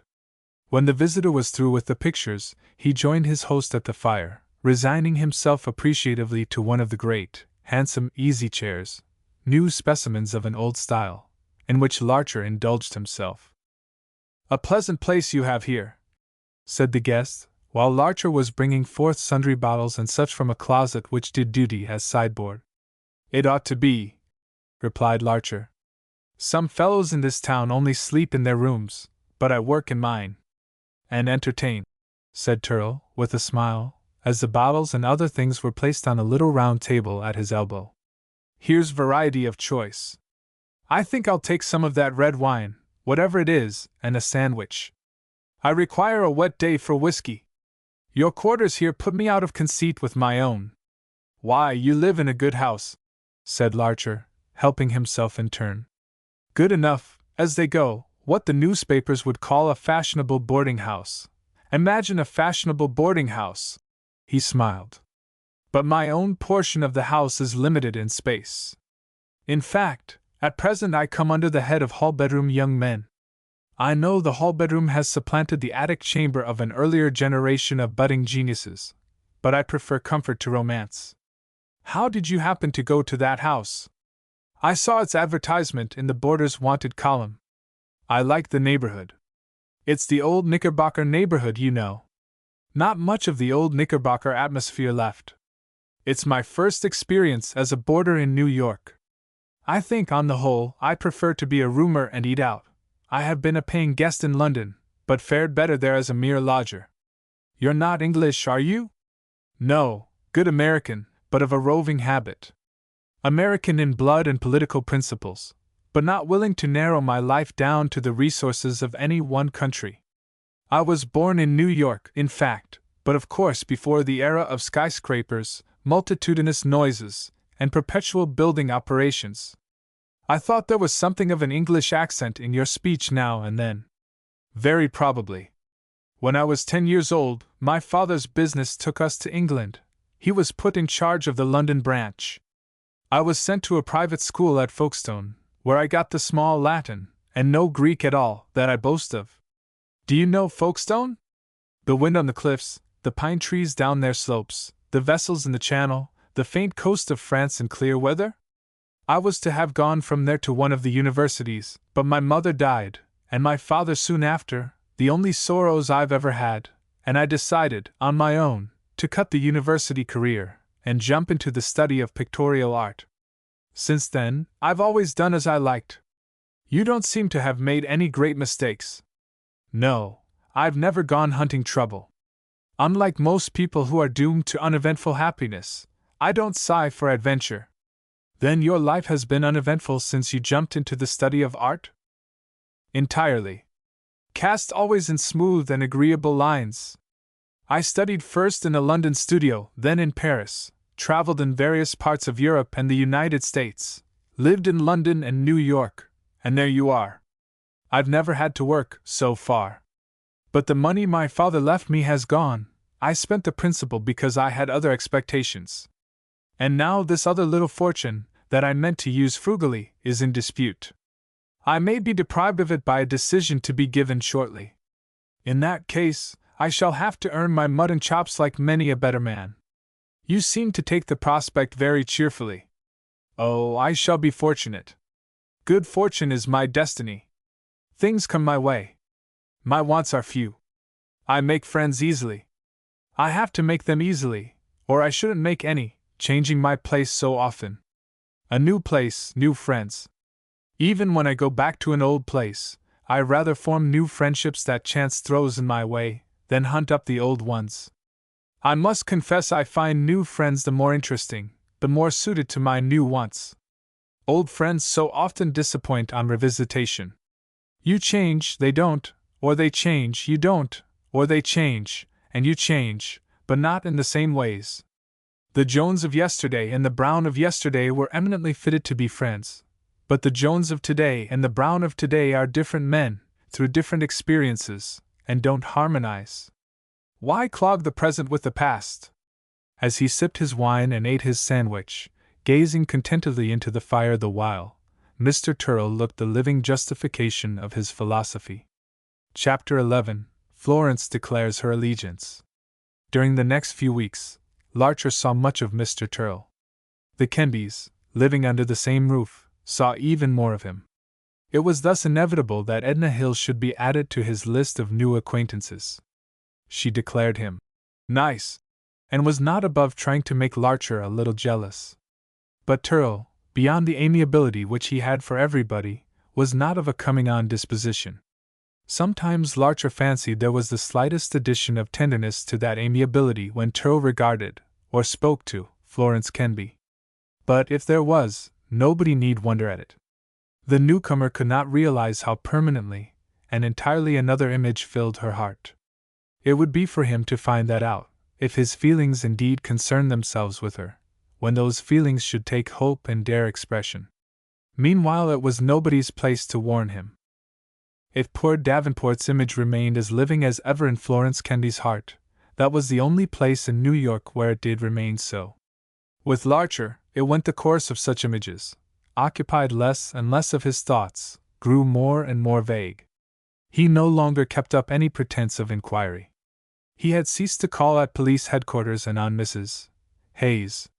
That good woman had his address, in case anything turned up. She had rented Davenport's room to a new lodger. His hired piano had been removed by the owners, and his personal belongings had been packed away unclaimed by heir or creditor. For any trace of him that lingered on the scene of his toils and ponderings, the man might never have lived at all. It was now the end of January. One afternoon Larcher, busy at his writing table, was about to light up, as the day was fading, when he was surprised by two callers, Edna Hill and her Aunt Clara. "Well, this is jolly!" he cried, welcoming them with a glowing face. "It's not half bad," said Edna, applying the expression to the room. "I don't believe so much comfort is good for a young man." She pointed her remark by dropping into one of the two great chairs before the fire. Her aunt, panting a little from the ascent of the stairs, had already deposited her rather plump figure in the other. "But I'm a hard-working young man, as you can see," he replied, with a gesture toward the table. "Is that where you grind out the things the magazines reject?" asked Edna. "Oh, don't light up. The firelight is just right, isn't it, Auntie?" "Charming," said Aunt Clara, still panting. "You must miss an elevator in the house, Mr. Larcher. If it would assure me of more visits like this, I'd move to where there was one. You can't imagine how refreshing it is, in the midst of the lonely grind, to have you come in and brighten things up." "We're keeping you from your work, Tommy," said Edna, with sudden seriousness, whether real or mock he could not tell. "Not a bit of it. I throw it over for the day. Shall I have some tea made for you? Or will you take some wine?" "No, thanks, we've just had tea." "I think a glass of wine would be good for me after that climb," suggested Aunt Clara. Larcher hastened to serve her, and then brought a chair for himself. "I just came in to tell you what I've discovered," said Edna. "Mr. Turrell is in love with Florence Kenby." "How do you know?" asked Larcher. "By the way he looks at her, and that sort of thing. And she knows it too, I can see that. And what does she appear to think about it?" "What would she think about it? She has nothing against him, but of course it'll be love's labor lost on his side. I suppose he doesn't know that yet, poor fellow. All she can do is to ignore the signs, and avoid him as much as possible, and not hurt his feelings. It's a pity." "What is?" "That she isn't open to new impressions, you know what I mean. He's an awfully nice young man, so tall and straight, they would look so well together." "Edna, you amaze me," said Larcher. "How can you want her to be inconstant? I thought you were full of admiration for her loyalty to Davenport." "So I was, when there was a tangible Davenport. As long as we knew he was alive, and within reach, There was a hope of straightening things out between them. I'd set my heart on accomplishing that. I know you like to play the goddess from the machine, observed Larcher. She's prematurely given to matchmaking, said Aunt Clara, now restored to her placidity. Be good, Auntie, or I'll make a match between you and Mr. Kenby, threatened Edna. Well, now that the best we can hope for about Davenport is that he went away with another man's money. But I've told you the other man Morley owed him that much money. That won't make it any safer for him to come back to New York. And you know what's waiting for him if he does come back, unless he's got an awfully good explanation. And as for Florence's going to him, what chance is there now of ever finding out where he is? It would either be one of those impossible countries where there's no extradition, or a place where he'd always be virtually in hiding. What a horrid life! So I think if she isn't going to be miserable the rest of her days, it's time she tried to forget the absent. I suppose you're right, said Larcher. So I came in to say that I'm going to do all I quietly can to distract her thoughts from the past, and get her to look around her. If I see any way of preparing her mind to think well of Mr. Turrell, I'll do it. And what I want of you is not to discourage him by any sort of hints or allusions to Davenport, you understand. Oh, I haven't been making any. I told him the mere fact, that's all. I'm neither for him nor against him. I have no right to be against him, and yet when I think of poor Davenport, I can't bring myself to be for Turrell, much as I like him. All right. Be neutral, that's all I ask. How is Turrell getting on with his plan of going to work? Oh, he has excellent chances. He's head and shoulders above the ruck of black and white artists. He makes wonderfully good comics. He'll have no trouble getting into the weeklies to begin with. Is it settled yet about that money of his in dispute? I don't know. He hasn't spoken of it lately. He doesn't seem to care much. I'm going to do my little utmost to keep Florence from avoiding him. I know how to manage. I'm going to reawaken her interest in life in general, too. She's promised to go for a drive with me tomorrow. Do you want to come along? I jump at the chance, if there's room. There'll be a landau with a pair. Aunt Clara won't come, because Mr. Kenby's coming, and she doesn't love him a little bit.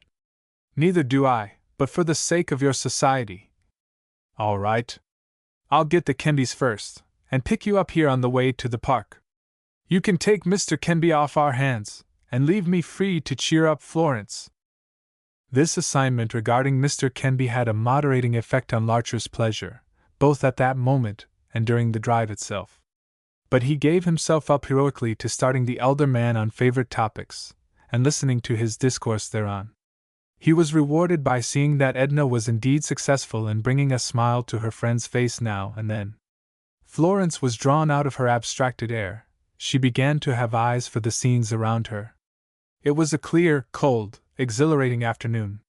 In the winding driveways of the park, there seemed to be more than the usual number of fine horses and pretty women, the latter in handsome wraps and with cheeks radiant from the frosty air. Edna was adroit enough not to prolong the drive to the stage of numbness and melancholy. She had just ordered the coachman to drive home, when the rear of the carriage suddenly sank a little and a wheel ground against the side. Edna screamed, and the driver stopped the horses. People came running up from the walks, and the words, "broken axle," went round. "We shall have to get out," said Larcher, leading the way. He instantly helped Florence to alight, then Edna and Mr. Kenby. "Oh, what a nuisance!" cried Edna. "We can't go home in this carriage, of course." "No, miss," said the driver, who had resigned his horses to a park policeman, and was examining the brake. "But you'll be able to pick up a cab in the avenue yonder. I'll send for one if you say so." "What a bore!" said Edna, vexatiously. Several conveyances had halted, for the occupants to see what the trouble was. From one of them, an automobile, a large, well-dressed man strode over and greeted Larcher with the words, "How are you? Had an accident?" It was Mr. Bagley. Larcher briefly answered, "Broken axle." "Well," said Edna, annoyed at being the center of a crowd, "I suppose we'd better walk over to Fifth Avenue and take a cab." "You're quite welcome to the use of my automobile for your party," said Bagley to Larcher, having swiftly inspected the members of that party. As Edna, hearing this, glanced at Bagley with interest, and at Larcher with inquiry, Larcher felt it was his cue to introduce the newcomer. He did so, with no very good grace. At the name of Bagley, the girls exchanged a look. Mr. Kenby's manner was gracious, as was natural toward a man who owned an automobile and had an air of money. "I'm sorry you've had this breakdown," said Bagley, addressing the party collectively. "Won't you do me the honor of using my car? You're not likely to find an open carriage in this neighborhood." "Thank you," said Edna Hill, chillily. "We can't think of putting you out." "Oh, you won't put me out.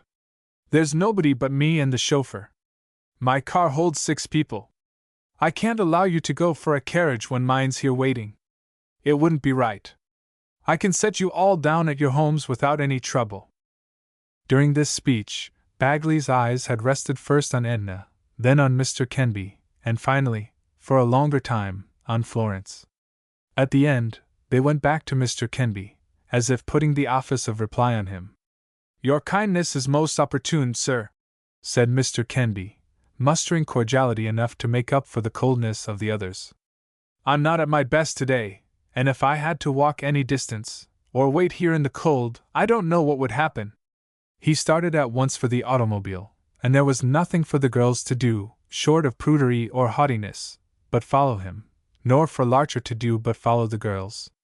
Bagley sat in front with the chauffeur, but as the car flew along, he turned half round to keep up a shouting conversation with Mr. Kenby.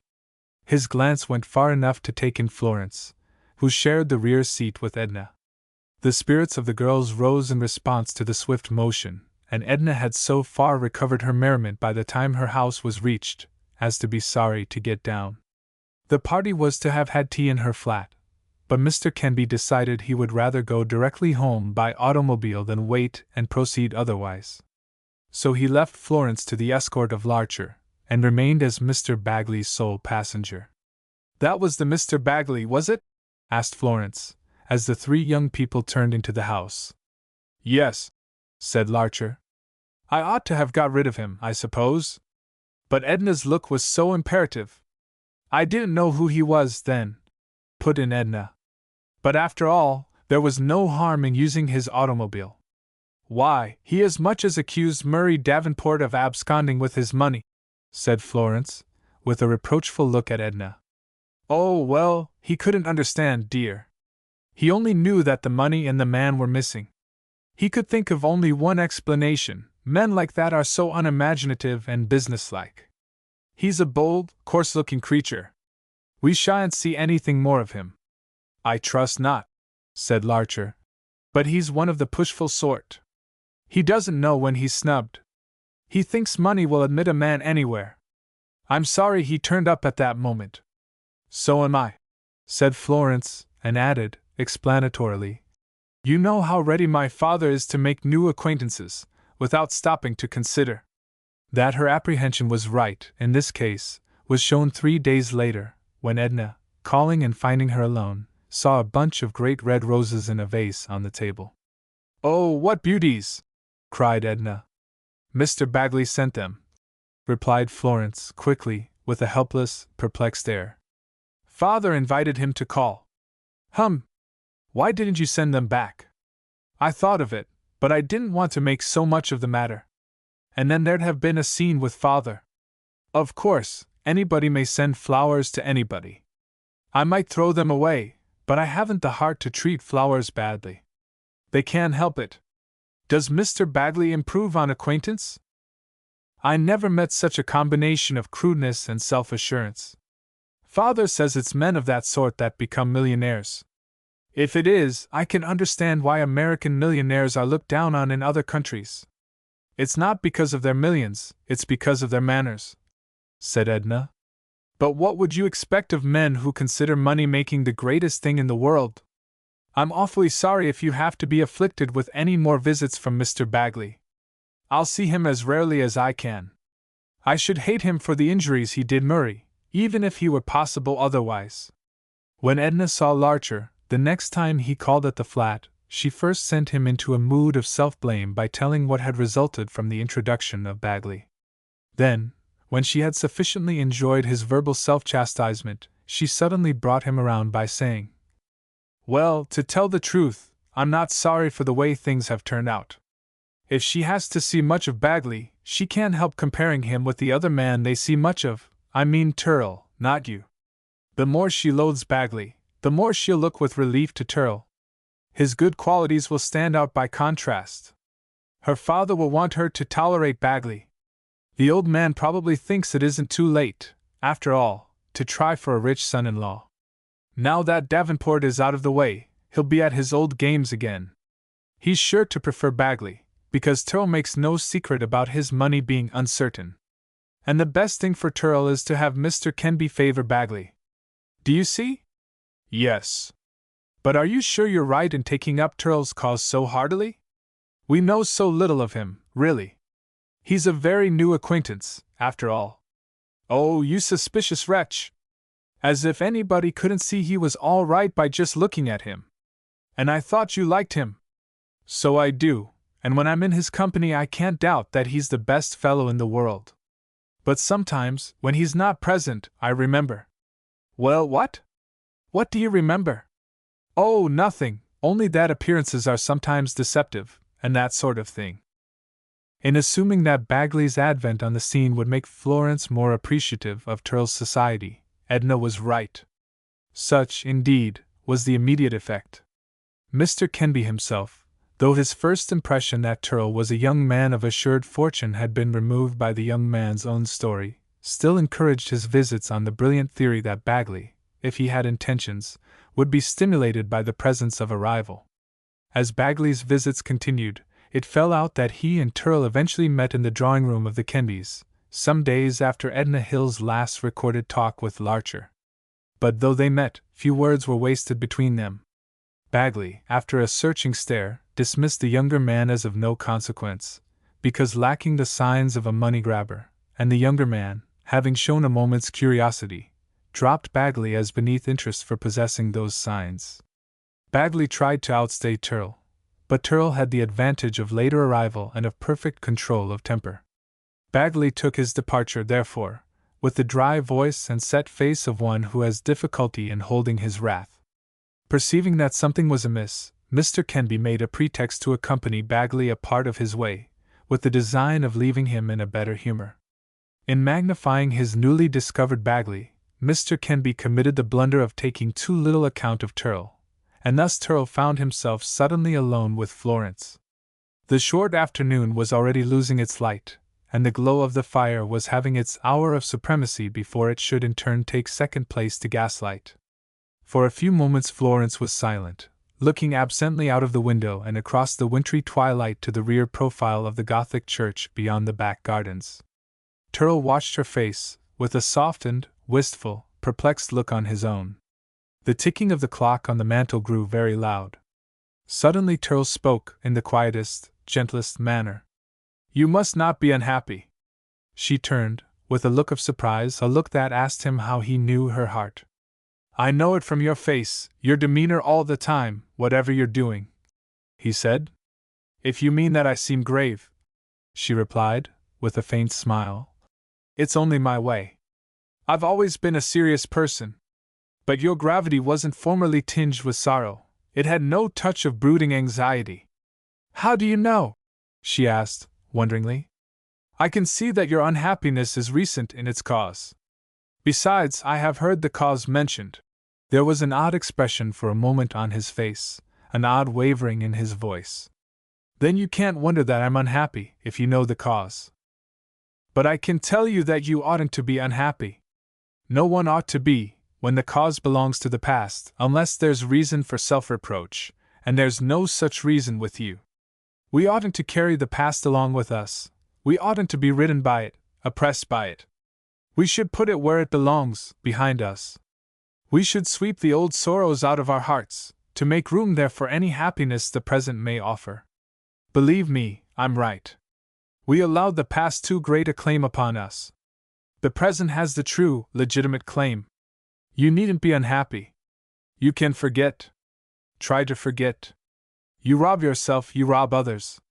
She gazed at him silently, then answered in a colder tone, But you don't understand. With me, it isn't a matter of grieving over the past. It's a matter of absence. I think, he said, so very gently that the most sensitive heart could not have taken offense. It is of the past. Forgive me, but I think you do wrong to cherish any hopes. I think you'd best resign yourself to believe that all is of the past, and then try to forget. How do you know? She cried, turning pale. Again that odd look on his face, accompanied this time by a single twitching of the lips and a momentary reflection of her own pallor. One can see how much you cared for him, was his reply, sadly uttered. Cared for him? I still care for him. How do you know he is of the past? What makes you say that? I only look at the probabilities of the case, as others do, more calmly than you. I feel sure he will never come back, never be heard of again in New York. I think you ought to accustom yourself to that view. Your whole life will be darkened if you don't. Well, I'll not take that view. I'll be faithful to him forever. I believe I shall hear from him yet. If not, if my life is to be darkened by being true to him, by hoping to meet him again, let it be darkened. I'll never give him up. Never. Pain showed on Turl's countenance. You mustn't doom yourself, you mustn't waste your life, he protested. Why not, if I choose? What is it to you? He waited a moment, then answered simply, I love you. The naturalness of his announcement, as the only incomplete reply to her question, forbade resentment. Yet her face turned scarlet, and when she spoke, after a few moments, it was with a cold finality. I belong to the absent, entirely and forever. Nothing can change my hope, or make me forget or want to forget. Turl looked at her with the mixture of tenderness and perplexity which he had shown before, but this time it was more poignant. I see I must wait, he said quietly. There was a touch of anger in her tone as she retorted, with an impatient laugh. It will be a long time of waiting. He sighed deeply, then bade her good afternoon in his usual courteous manner, and left her alone.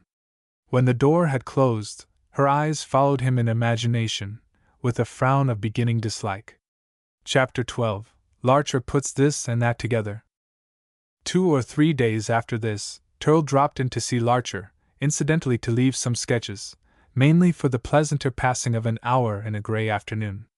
Upon the announcement of another visitor, whose name was not given, Turl took his departure. At the foot of the stairs, he met the other visitor, a man, whom the servant had just directed to Larcher's room.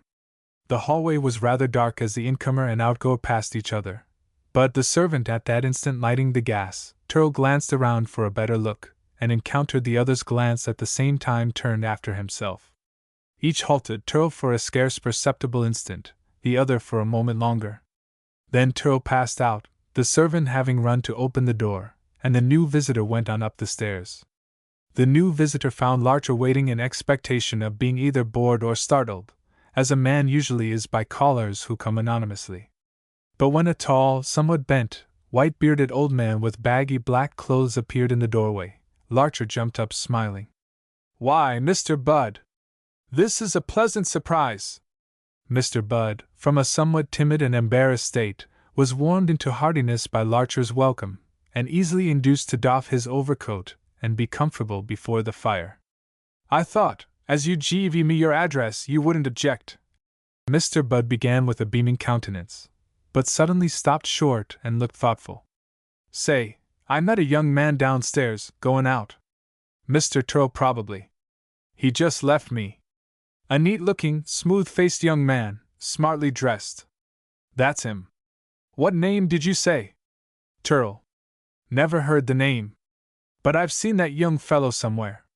It's funny, as I looked round at him just now, it seemed to me all at once as if I'd met that same young man in that same place a long time ago. But I've never been in this house before, so it couldn't have been in that same place. We often have that feeling, of precisely the same thing having happened a long time ago. Dickens mentions it in David Copperfield. There's a scientific theory. Yes, I know, but this wasn't exactly that. It was and it wasn't. I'm dead sure I did really meet that chap in some such place. And a funny thing is, somehow or other you was concerned in the other meeting like you are in this. Well, that's interesting, said Larcher, recalling how Turl had once seemed to be haunting his footsteps. I've got it, cried Mr. Budd, triumphantly. Do you mind that night you came and told me about Davenport's disappearance, and we went up and searched my room for a trace? And found the notebook cover that showed he had been there? Yes. Well, you remember, as we went into a hallway we met a man coming out, and I turned round and looked at him? That was the man I met just now downstairs. Are you sure? Sure's I'm settin' here. I see his face that first time by the light o' the street lamp, and just now by the gaslight in the hall. And both times him and me turned round to look at each other. I noticed then what a good-humored face he had, and how he walked with his shoulders back. Oh, that's the same man all right enough.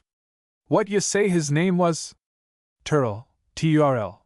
Have you ever seen him at any other time? Never. I kept my eye peeled for him too, after I found there was no new lodger in the house. And the funny part was, none o' the other roomers knew anything about him. No such man had visited any o' them that evening. So what the dickens was he doing there? It's curious. I haven't known Mr. Turl very long, but there have been some strange things in my observation of him, too. And it's always seemed to me that I'd heard his name before. He's a clever fellow. Here are some comic sketches he brought me this afternoon. Larcher got the drawings from his table, and handed them to Mr. Budd. I don't know how good these are. I haven't examined them yet. The farmer grinned at the fun of the first picture, then read aloud the name. F. Turl. Oh, has he signed this lot? Asked Larcher. I told him he ought to. Let's see what his signature looks like. He glanced at the corner of the sketch. Suddenly he exclaimed, By George, I've seen that name, and written just like that. Like as not you've had letters from him, or something. Never. I'm positive this is the first of his writing I've seen since I've known him. Where the deuce? He shut his eyes, and made a strong effort of memory. Suddenly he opened his eyes again, and stared hard at the signature. Yes, sir. Francis Turl, that was the name. And who do you think showed me a note signed by that name in this very handwriting? Give it up. Murray Davenport. You don't say. Yes, I do. Murray Davenport, the last night I ever saw him. He asked me to judge the writer's character from the penmanship. It was a note about a meeting between the two. Now I wonder, was that an old note, and had the meeting occurred already? Or was the meeting yet to come? You see, the next day Davenport disappeared.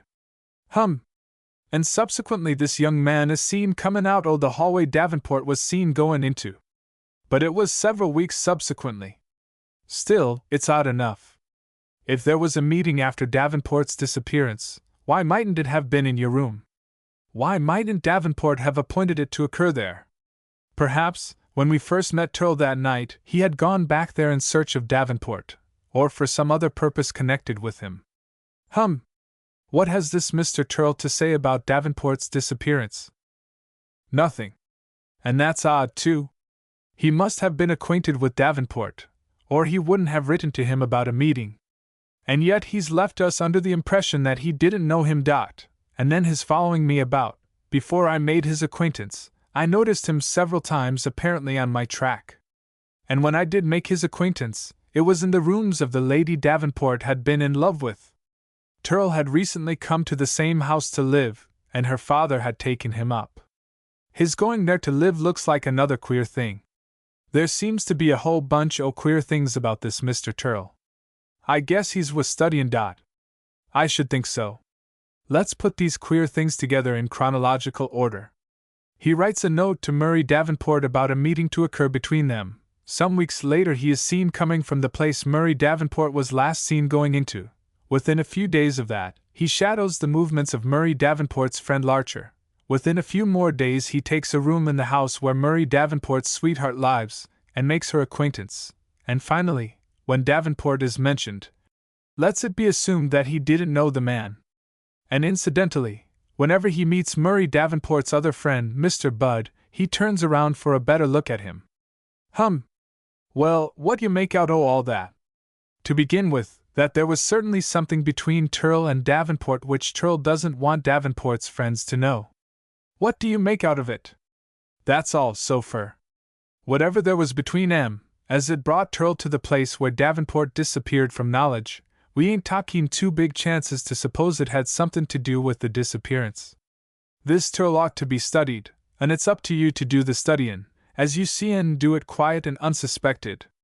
There ain't no necessity o' draggin' in the police you are anybody, at this stage o' the game. You're quite right all through. I'll sound him as well as I can. It'll be an unpleasant job, for he's a gentleman and I like him. But of course, where there's so much about a man that calls for explanation, he's a fair object of suspicion. And Murray Davenport's case has first claim on me. If I were you, I'd compare notes with the young lady. Maybe, for all you know, she's observed a thing or two since she's met this man. Her interest in Davenport must have been as great as yours. She'd have sharp eyes for anything bearing on his case. This Turl went to her house to live, you say? I should guess that her house would be a good place to study him in. She might find out considerable. That's true, said Larcher somewhat slowly, for he wondered what Edna would say about placing Turl in a suspicious light in Florence's view. But his fear of Edna's displeasure, though it might overcloud, could not prohibit his performance of a task he thought ought to be done. He resolved, therefore, to consult with Florence as soon as possible after first taking care, for his own future peace, to confide in Edna. Between you and the young lady, Mr. Budd went on, you may discover enough to make Mr. Turl see his way clear to tellin' what he knows about Davenport. Him and Davenport may have been in some scheme together. They may have been friends, or they may have been foes. He may be in Davenport's confidence at the present moment, or he may have had a hand in gettin' rid o' Davenport. Or then again, whatever was between 'em mayn't have had anything to do with the disappearance, and Turl mayn't want to own up to knowin' Davenport, for fear o' bein' connected with the disappearance. The thing is, to get him with his back to the wall and make him deliver up what he knows. Mr. Budd's call turned out to have been merely social in its motive. Larcher took him to dinner at a smart restaurant, which the old man declared he would never have had the nerve to enter by himself, and finally set him on his way smoking a cigar, which he said made him feel like a Fife Avenue millionaire. Larcher instantly boarded an uptown car, with the better hope of finding Edna at home because the weather had turned blowy and snowy to a degree which threatened a howling blizzard. His hope was justified. With an adroitness that somewhat surprised himself, he put his facts before the young lady in such a non-committal way as to make her think herself the first to point the finger of suspicion at Turl. Important with her discovery, she promptly ignored her former partisanship of that gentleman, and was for taking Florence straightway into confidence. Larcher for once did not deplore the instantaneous completeness with which the feminine mind can shift about. Edna dispatched a note bidding Florence come to luncheon the next day. She would send a cab for her, to make sure. The next day, in the midst of a whirl of snow that made it nearly impossible to see across the street, Florence appeared. "What is it, dear?" were almost her first words. "Why do you look so serious? I've found out something. I musn't tell you till after luncheon. Tom will be here, and I'll have him speak for himself.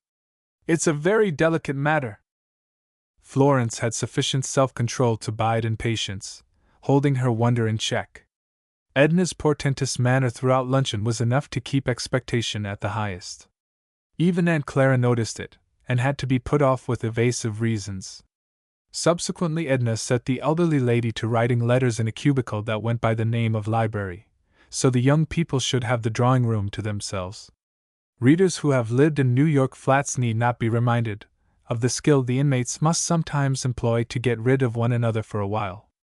Larcher arrived in a wind-worn, snow-beaten condition, and had to stand before the fire a minute before he got the shivers out of his body or the blizzard out of his talk. Then he yielded to the offered embrace of an armchair facing the grate, between the two young ladies. Edna at once assumed the role of examining counsel. "Now tell Florence all about it, from the beginning. Have you told her whom it concerns?" he asked Edna. "I haven't told her a word." "Well, then, I think she'd better know first." He turned to Florence. "That it concerns somebody we met through her, through you, Miss Kenby. But we think the importance of the matter justifies."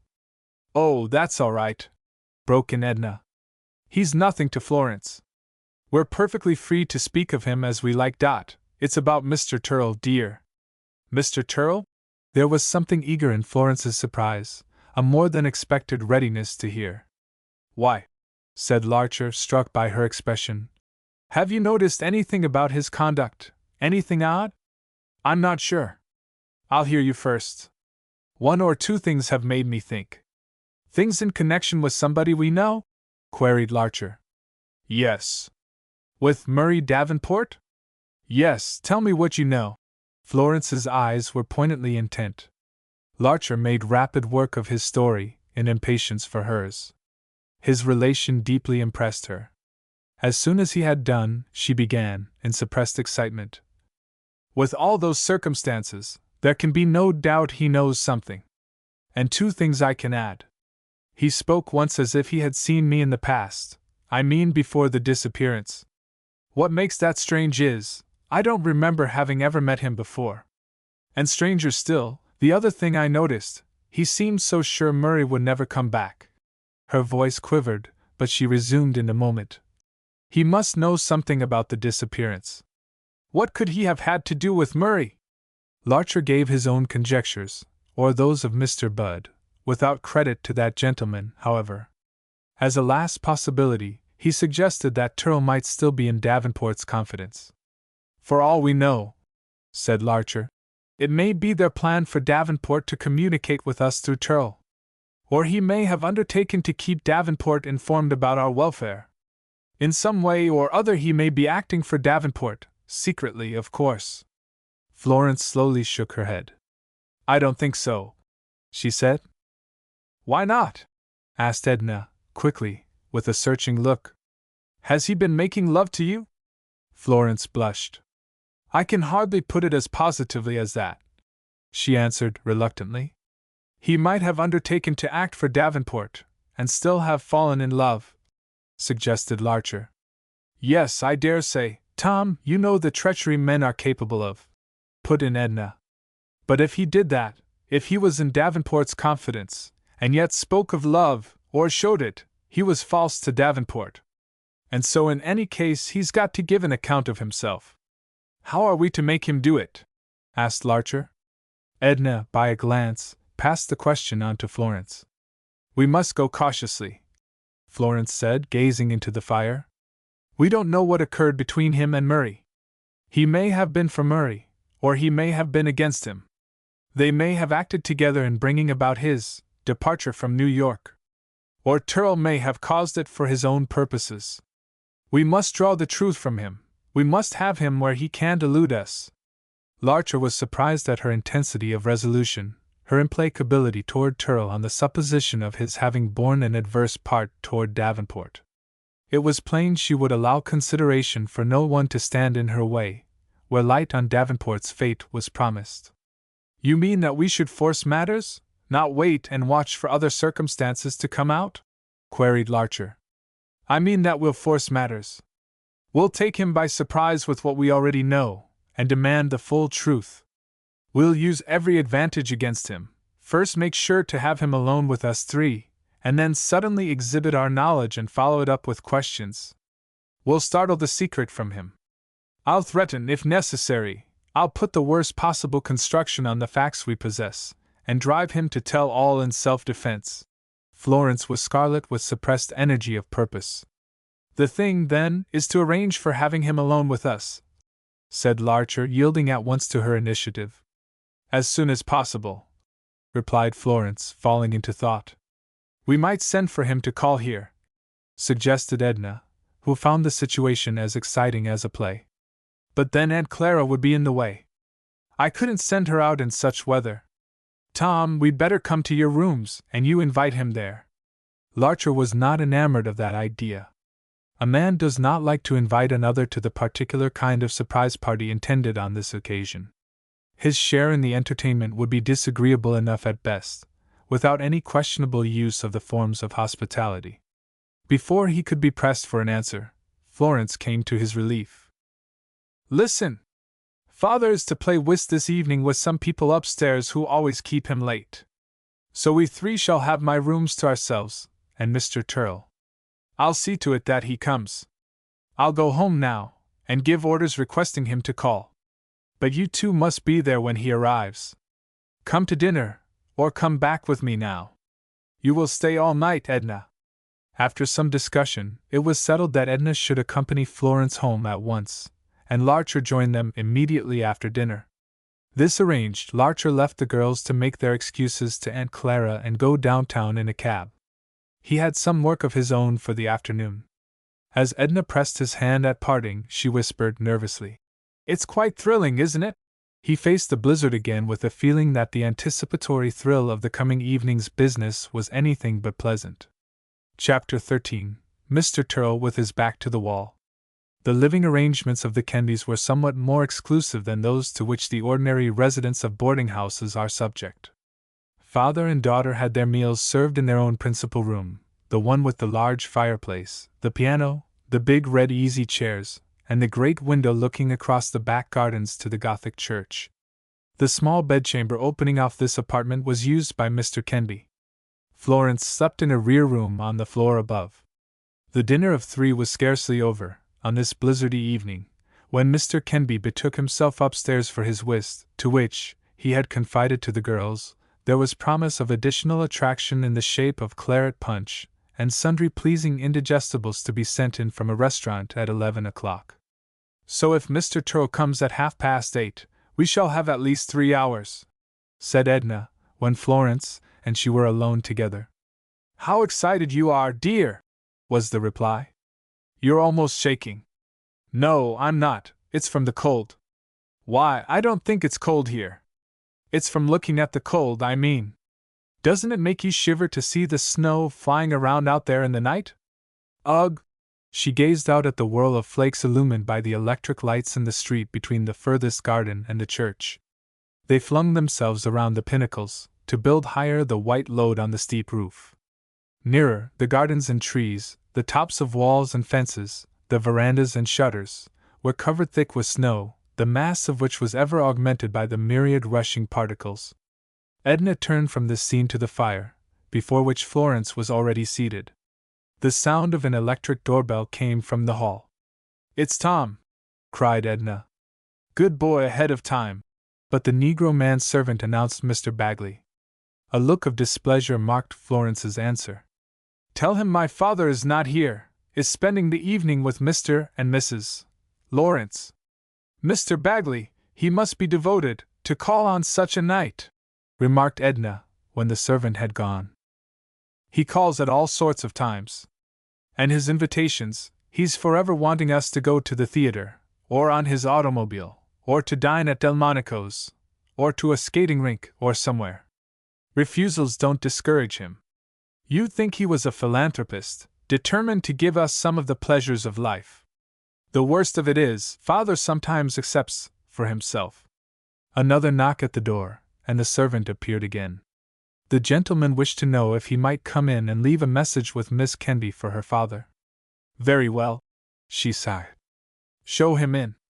If he threatens to stay 2 minutes, I'll see what I can do to make it chilly," volunteered Edna. Mr. Bagley entered, red-faced from the weather, but undaunted and undauntable, and with the unconscious air of conferring a favor on Miss Kenby by his coming, despite his manifest admiration. Edna he took somewhat aback by barely noticing at all. He sat down without invitation, expressed himself in his brassy voice about the weather, and then, instead of confiding a message, showed a mind for general conversation by asking Miss Kenby if she had read an evening paper. She had not. "I see that Count What's-His-Name's wedding came off all the same, in spite of the blizzard," said Mr. Bagley. "I suppose he wasn't going to take any chances of losing his heiress." Florence had nothing to say on this subject, but Edna could not keep silent.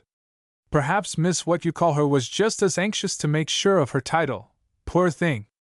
"Oh, you mustn't say that," interposed Florence gently. "Perhaps they love each other." "Titled Europeans don't marry American girls for love," said Edna. "Haven't you been abroad enough to find out that? Or if they ever do, they keep that motive a secret. You ought to hear them talk over there. They can't conceive of an American girl being married for anything but money.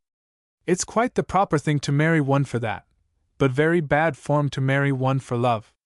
Oh, I don't know, said Bagley, in a manner exceedingly belittling to Edna's knowledge. They've got to admit that our girls are a very charming, superior lot, with a few exceptions. His look placed Miss Kenby decidedly under the rule, but left poor Edna somewhere else. Have they really? Retorted Edna, in opposition at any cost. I know some of them admit it, and what they say and write is published and quoted in this country. But the unfavorable things said and written in Europe about American girls don't get printed on this side. I dare say that's the reason of your one-sided impression. Bagley looked hard at the young woman, but ventured another play for the approval of Miss Kenby. Well, it doesn't matter much to me what they say in Europe, but if they don't admit the American girl is the handsomest, and brightest, and cleverest, they're a long way off the truth, that's all. I'd like to know what you mean by the American girl. There are all sorts of girls among us, as there are among girls of other nations, pretty girls and plain ones, bright girls and stupid ones, clever girls and silly ones, smart girls and dowdy girls. Though I will say, we've got a larger proportion of smart-looking, well-dressed girls than any other country. But then we make up for that by so many of us having frightful voices and raw pronunciations. As for our wonderful cleverness, we have the assurance to talk about things we know nothing of, in such a way as to deceive some people for a while. The girls of other nations haven't, and that's the chief difference. Bagley looked as if he knew not exactly where he stood in the argument, or exactly what the argument was about, but he returned to the business of impressing Florence. Well, I'm certain Miss Kenby doesn't talk about things she knows nothing of. If all American girls were like her, there'd be no question which nation had the most beautiful and sensible women. Florence winced at the crude directness. You are too kind, she said perfunctorily. As for me, he went on, I've got my opinion of these European gentlemen that marry for money. We all have, in this country, I hope, said Edna, except, possibly, the few silly women that become the victims. I should be perfectly willing, pursued Bagley, magnanimously, watching for the effect on Florence, to marry a girl without a cent. And no doubt perfectly able to afford it, remarked Edna, serenely. He missed the point, and saw a compliment instead.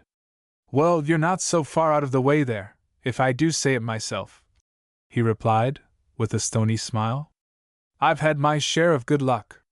Since the tide turned in my affairs some years ago, I've been a steady winner. Somehow or other, nothing seems able to fail that I go into. It's really been monotonous. The only money I've lost was some $20,000 that a trusted agent absconded with.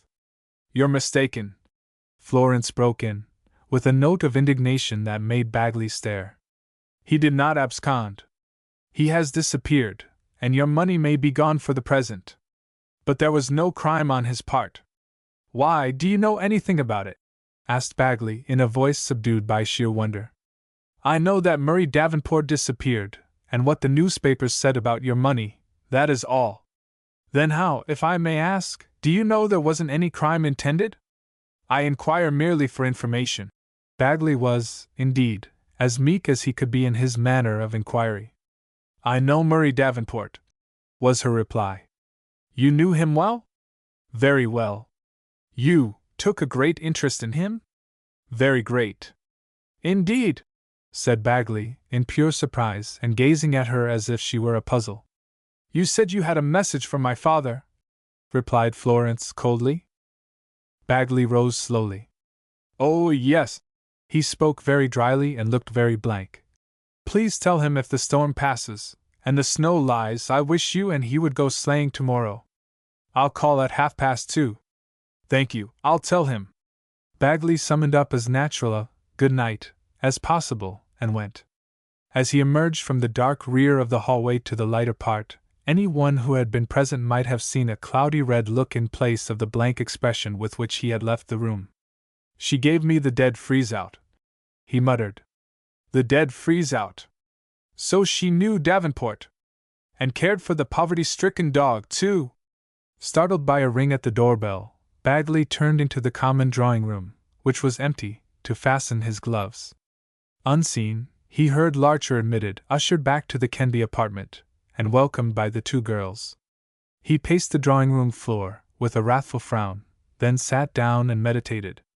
"Well, if he ever does come back to New York, I won't do a thing to him," was the conclusion of his meditations, after some minutes.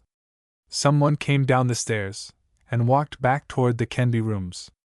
Bagley strode to the drawing-room door, and peered through the hall, in time to catch sight of the tall, erect figure of a man. This man knocked at the Kenby door, and, being bidden to enter, passed in and closed it after him. "That young dude Turl," mused Bagley, with scorn. "But she won't freeze him out, I'll bet. I've noticed he usually gets the glad hand compared to what I get. Davenport, who never had $1,000 of his own at a time, and now this lightweight, compared with me, I'd give 30 cents to know what sort of a reception this fellow does get."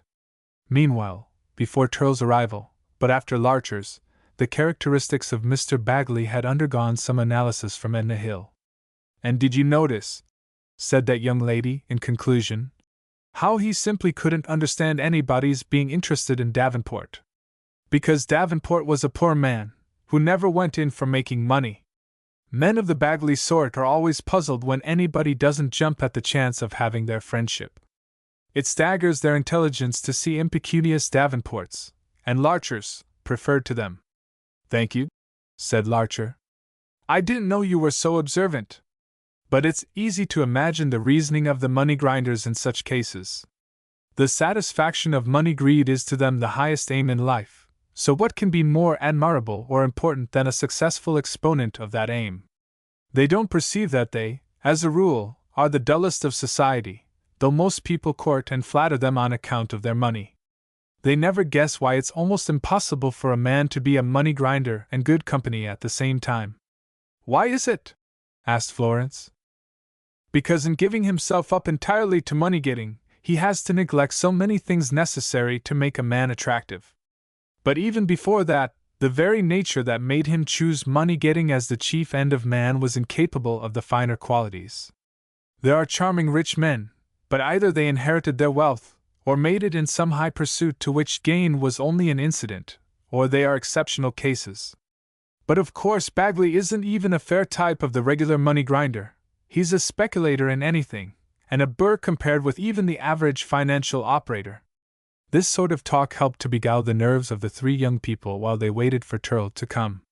But as the hands of the clock neared the appointed minute, Edna's excitement returned, and Larcher found himself becoming fidgety. What Florence felt could not be divined, as she sat perfectly motionless, gazing into the fire. She had merely sent up a request to know if Mr. Turl could call at 8:30, and had promptly received the desired answer. In spite of Larcher's best efforts, a silence fell, which nobody was able to break as the moment arrived, and so it lasted till steps were heard in the hall, followed by a gentle rap on the door. Florence quickly rose and opened. Turl entered, with his customary subdued smile. Before he had time to notice anything unnatural in the greeting of Larcher and Miss Hill, Florence had motioned him to one of the chairs near the fire. It was the chair at the extreme right of the group, so far toward a recess formed by the piano and a corner of the room that, when the others had resumed their seats, Turl was almost hemmed in by them and the piano. Nearest him was Florence, next whom sat Edna, while Larcher faced him from the other side of the fireplace. The silence of embarrassment was broken by the unsuspecting visitor, with a remark about the storm. Instead of answering in kind, Florence, with her eyes bearing upon his face, said gravely, "I asked you here to speak of something else, a matter we are all interested in, though I am far more interested than the others. We all want to know, what has become of Murray Davenport." Turl's face blenched ever so little, but he made no other sign of being startled. For some seconds he regarded Florence with a steady inquiry, then his questioning gaze passed to Edna's face and Larcher's, but finally returned to hers. "Why do you ask me?" he said quietly.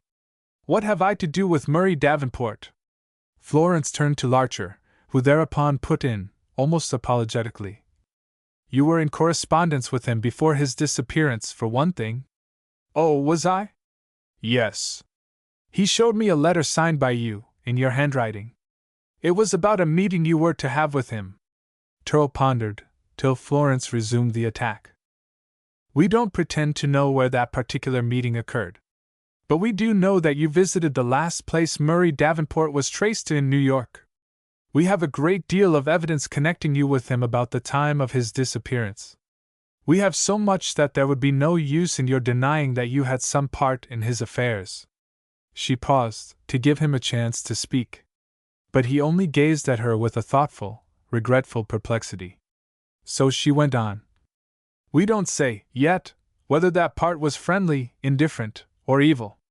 The last word, and the searching look that accompanied it, drew a swift though quiet answer. It wasn't evil, I give you my word. Then you admit you did have a part in his disappearance? Said Larcher quickly. I may as well. Miss Kenby says you have evidence of it. You have been clever, or I have been stupid. I'm sorry Davenport showed you my letter. Then, as your part was not evil, pursued Florence, with ill-repressed eagerness, you can't object to telling us about him. Where is he now? Pardon me, but I do object. I have strong reasons. You must excuse me. We will not excuse you, cried Florence. We have the right to know, the right of friendship, the right of love. I insist. I will not take a refusal. Apprised by her earnestness of the determination that confronted him, Turl reflected. Plainly the situation was a most unpleasant one to him. A brief movement showed that he would have liked to rise and pace the floor, for the better thinking out of the question, or indeed escape from the room, but the impulse was checked at sight of the obstacles to his passage. Florence gave him time enough to thresh matters out in his mind. He brought forth a sigh heavy with regret and discomfiture. Then, at last, his face took on a hardness of resolve unusual to it, and he spoke in a tone less than ordinarily conciliating. I have nothing now to do with Murray Davenport. I am in no way accountable for his actions or for anything that ever befell him. I have nothing to say of him. He has disappeared, we shall never see him again. He was an unhappy man, an unfortunate wretch. In his disappearance there was nothing criminal, or guilty, or even unkind, on anybody's part. There is no good in reviving memories of him. Let him be forgotten, as he desired to be. I assure you, I swear to you, he will never reappear, and that no good whatever can come of investigating his disappearance. Let him rest, put him out of your mind, and turn to the future. To his resolved tone, Florence replied with an outburst of passionate menace. I will know! I'll resort to anything, everything to make you speak. As yet we've kept our evidence to ourselves, but if you compel us, we shall know what to do with it. Turl let a frown of vexation appear. I admit that would put me out. It's a thing I would go far to avoid. Not that I fear the law, but to make matters public would spoil much. And I wouldn't make them public, except in self-defense if the very worst threatened me. I don't think that contingency is to be feared. Surmise is not proof, and only proof is to be feared. No, I don't think you would find the law able to make me speak. Be reconciled to let the secret remain buried. It was what Murray Davenport himself desired above all things. Who authorized you to tell me what Murray Davenport desired? He would have desired what I desire, I assure you. You shan't put me off with a quiet, determined manner. We shall see whether the law can force you to speak. You admit you would go far to avoid the test. That's because I shouldn't like to be involved in a raking over of the affairs of Murray Davenport. To me it would be an unhappy business, I do admit. The man is best forgotten. I'll not have you speak of him so. I love him. And I hold you answerable to me for your knowledge of his disappearance. I'll find a way to bring you to account. Her tearful vehemence brought a wave of tenderness to his face, a quiver to his lips. Noting this, Larcher quickly intervened. In pity to a woman, don't you think you ought to tell her what you know? If there's no guilt on your part, the disclosure can't harm you. It will end her suspense, at least. She will be always unhappy till she knows. She will grow out of that feeling, said Turl, still watching her compassionately, as she dried her eyes and endeavored to regain her composure. No, she won't, put in Edna Hill, warmly. You don't know her. I must say, how any man with a spark of chivalry can sit there and refuse to divulge a few facts that would end a woman's torture of mind, which she's been undergoing for months, is too much for me." Turl, in manifest perturbation, still gazed at Florence. She fixed her eyes, out of which all threat had passed, pleadingly upon him. "If you knew what it meant to me to grant your request," said he, "you wouldn't make it. It can't mean more to you than this uncertainty, this dark mystery is to me," said Florence, in a broken voice. "It was Davenport's wish that the matter should remain the closest secret. You don't know how earnestly he wished that.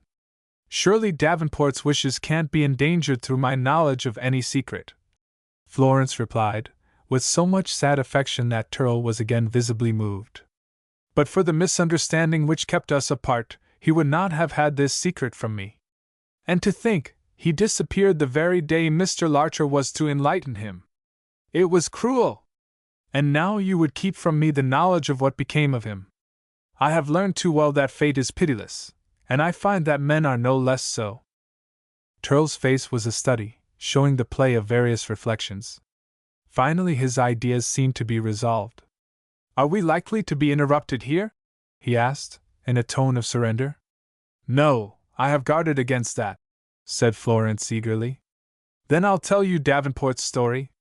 But you must be patient, and let me tell it in my own way, and you must promise, all three, never to reveal it. You'll find no reason in it for divulging it, and great reason for keeping it secret." On that condition the promise was given, and Turl, having taken a moment's preliminary thought, began his account. Chapter 14. A Strange Design. "Perhaps," said Turl, addressing particularly Florence, "you know already what was Murray Davenport's state of mind during the months immediately before his disappearance. Bad luck was said to attend him, and to fall on enterprises he became associated with. Whatever were the reasons, either inseparable from him, or special in each case, it's certain that his affairs did not thrive, with the exception of those in which he played the merely mechanical part of a drudge under the orders, and for the profit, of Mr. Bagley. As for bad luck, the name was, in effect, equivalent to the thing itself, for it cut him out of many opportunities in the theatrical market, with people not above the superstitions of their guild. Also it produced in him a discouragement, a self-depreciation, which kept the quality of his work down to the level of hopeless hackery. For yielding to this influence, for stooping, in his necessity, to the service of Bagley, who had wronged him, for failing to find a way out of the slough of mediocre production, poor pay, and company inferior to him in mind, he began to detest himself. He had never been a conceited man, but he could not have helped measuring his taste and intellect with those of average people, and he had valued himself accordingly. Another circumstance had forced him to think well of himself. On his trip to Europe he had met, I needn't say more, but to have won the regard of a woman herself so admirable was bound to elevate him in his own esteem. This event in his life had roused his ambition and filled him with hope.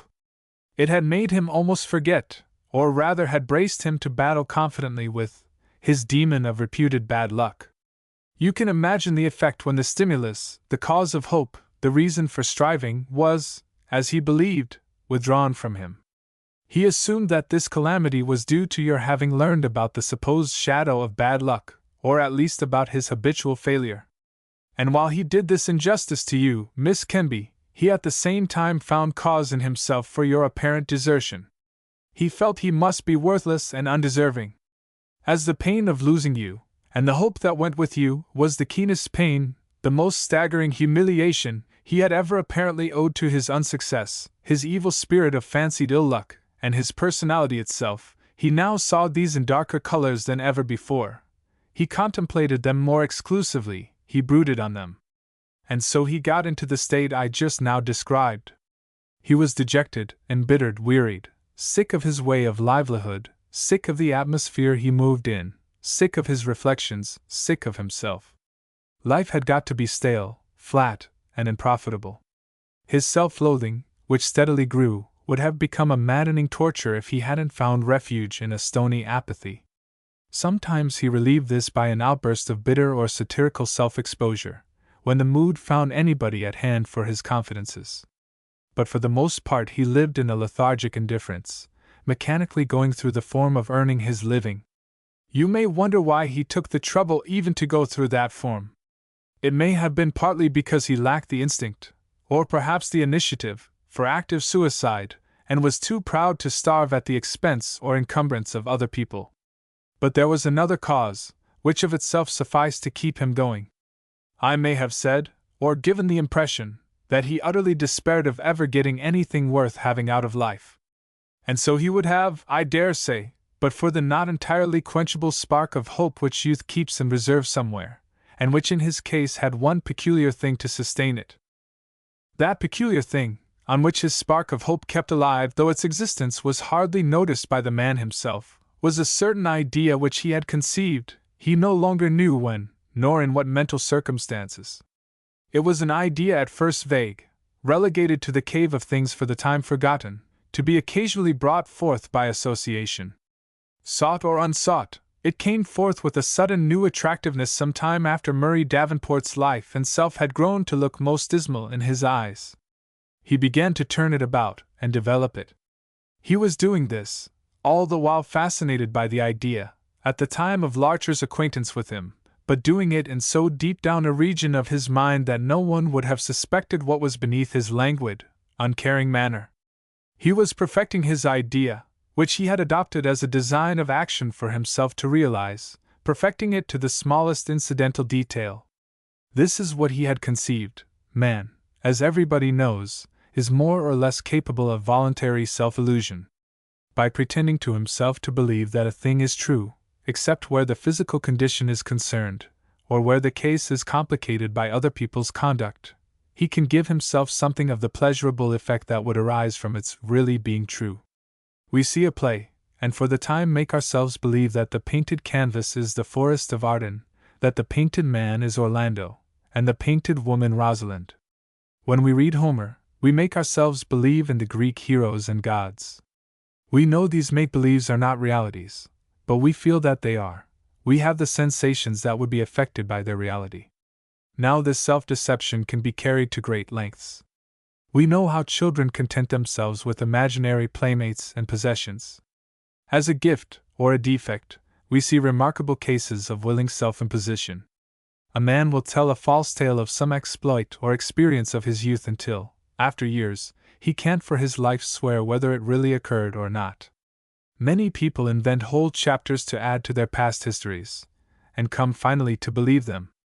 Even where the knowing part of the mind doesn't grant belief, the imagining part, and through it the feeling part, does, and, as conduct and mood are governed by feeling, the effect of a self-imposed make-believe on one's behavior and disposition, on one's life, in short, may be much the same as that of actuality. All depends on the completeness and constancy with which the make-believe is supported. Well, Davenport's idea was to invent for himself a new past history, not only that, but a new identity, to imagine himself another man, and as that man, to begin life anew. As he should imagine, so he would feel and act, and by continuing this course indefinitely, he would in time sufficiently believe himself that other man. To all intents and purposes, he would in time become that man.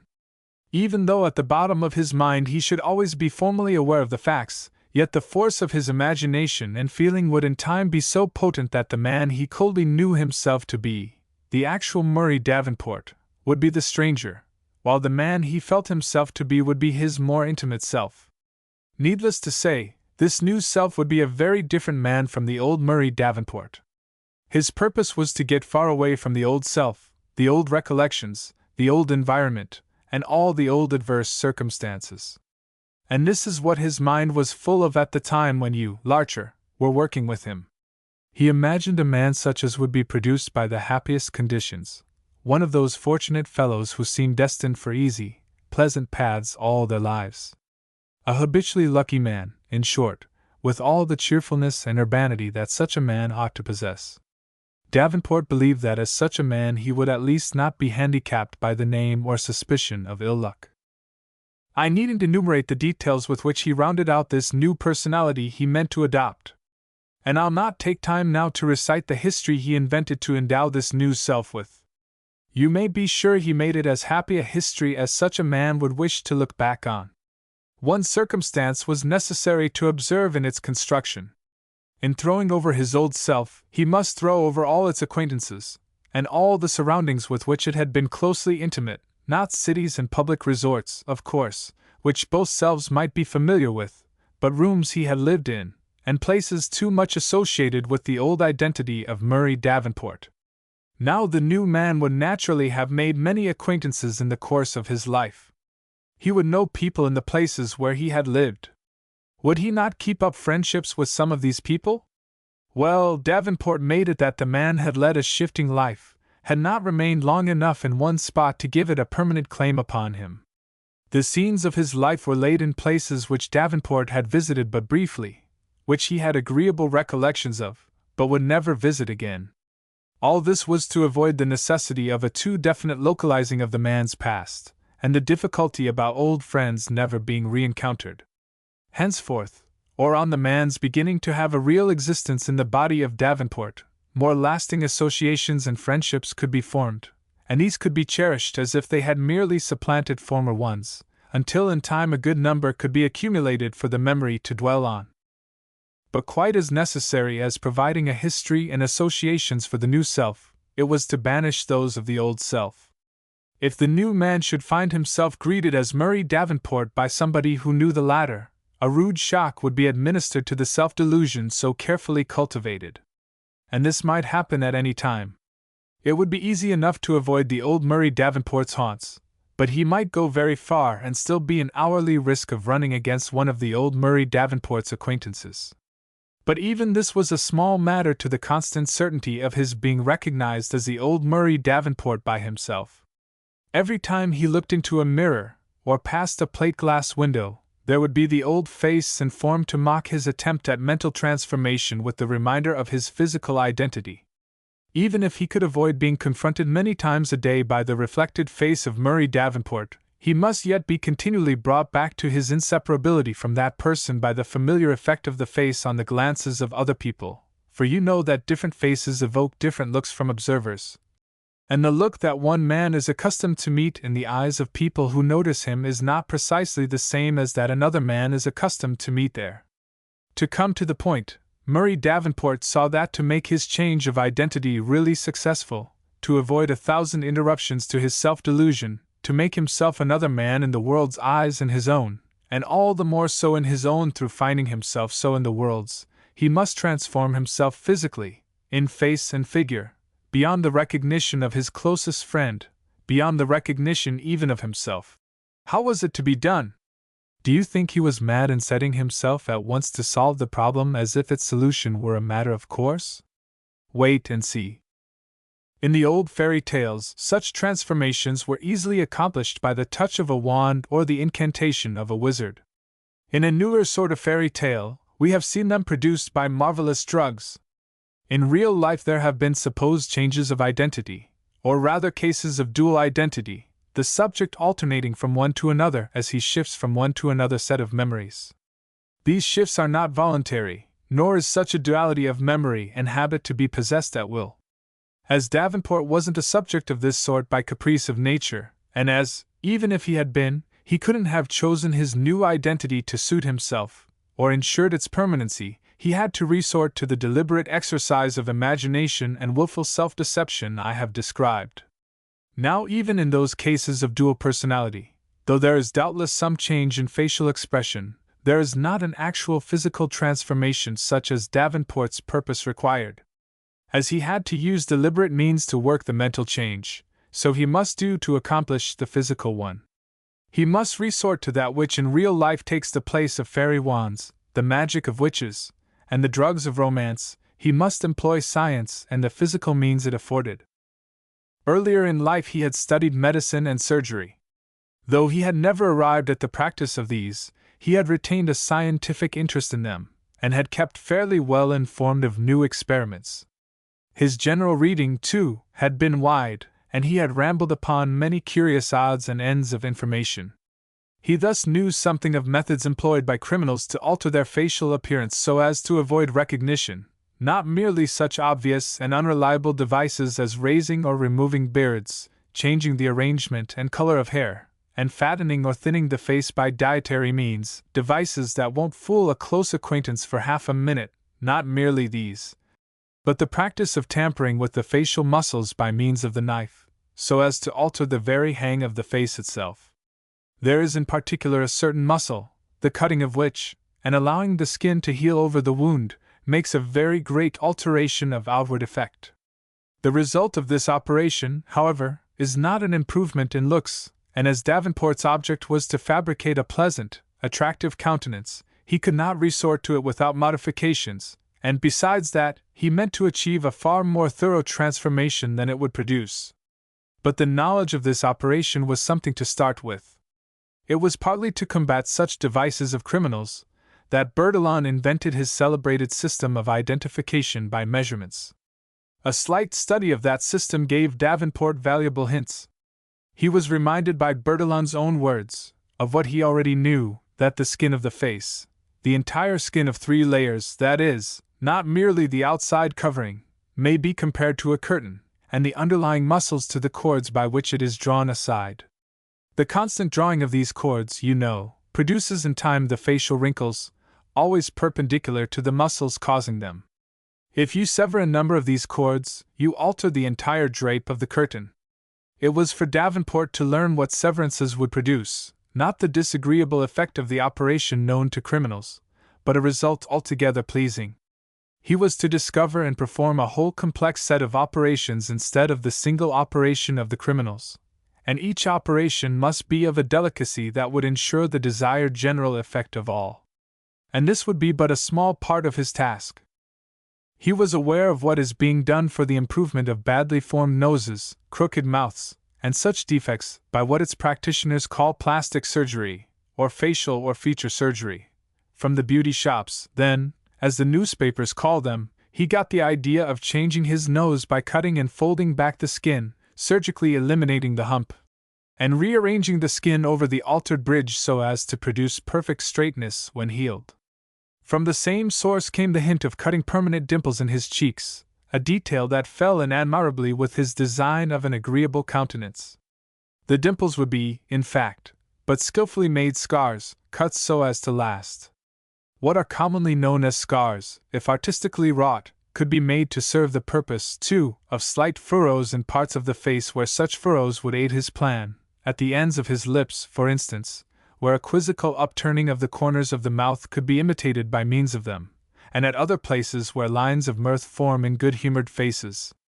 Fortunately, his own face was free from wrinkles, perhaps because of the indifference his melancholy had taken refuge in. It was, indeed, a good face to build on, as actors say in regard to make-up. But changing the general shape of the face, the general drape of the curtain, and the form of the prominent features, would not begin to suffice for the complete alteration that Davenport intended. The hair arrangement, the arch of the eyebrows, the color of the eyes, the complexion, each must play its part in the business. He had worn his hair rather carelessly over his forehead, and plentiful at the back of the head and about the ears.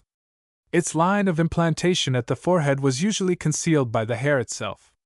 By brushing it well back, and having it cut in a new fashion, he could materially change the appearance of his forehead, and by keeping it closely trimmed behind, he could do as much for the apparent shape of his head at the rear. If the forehead needed still more change, the line of implantation could be altered by removing hairs with tweezers, and the same painful but possible means must be used to effect the curvature of the eyebrows. By removing hairs from the tops of the ends, and from the bottom of the middle, he would be able to raise the arch of each eyebrow noticeably.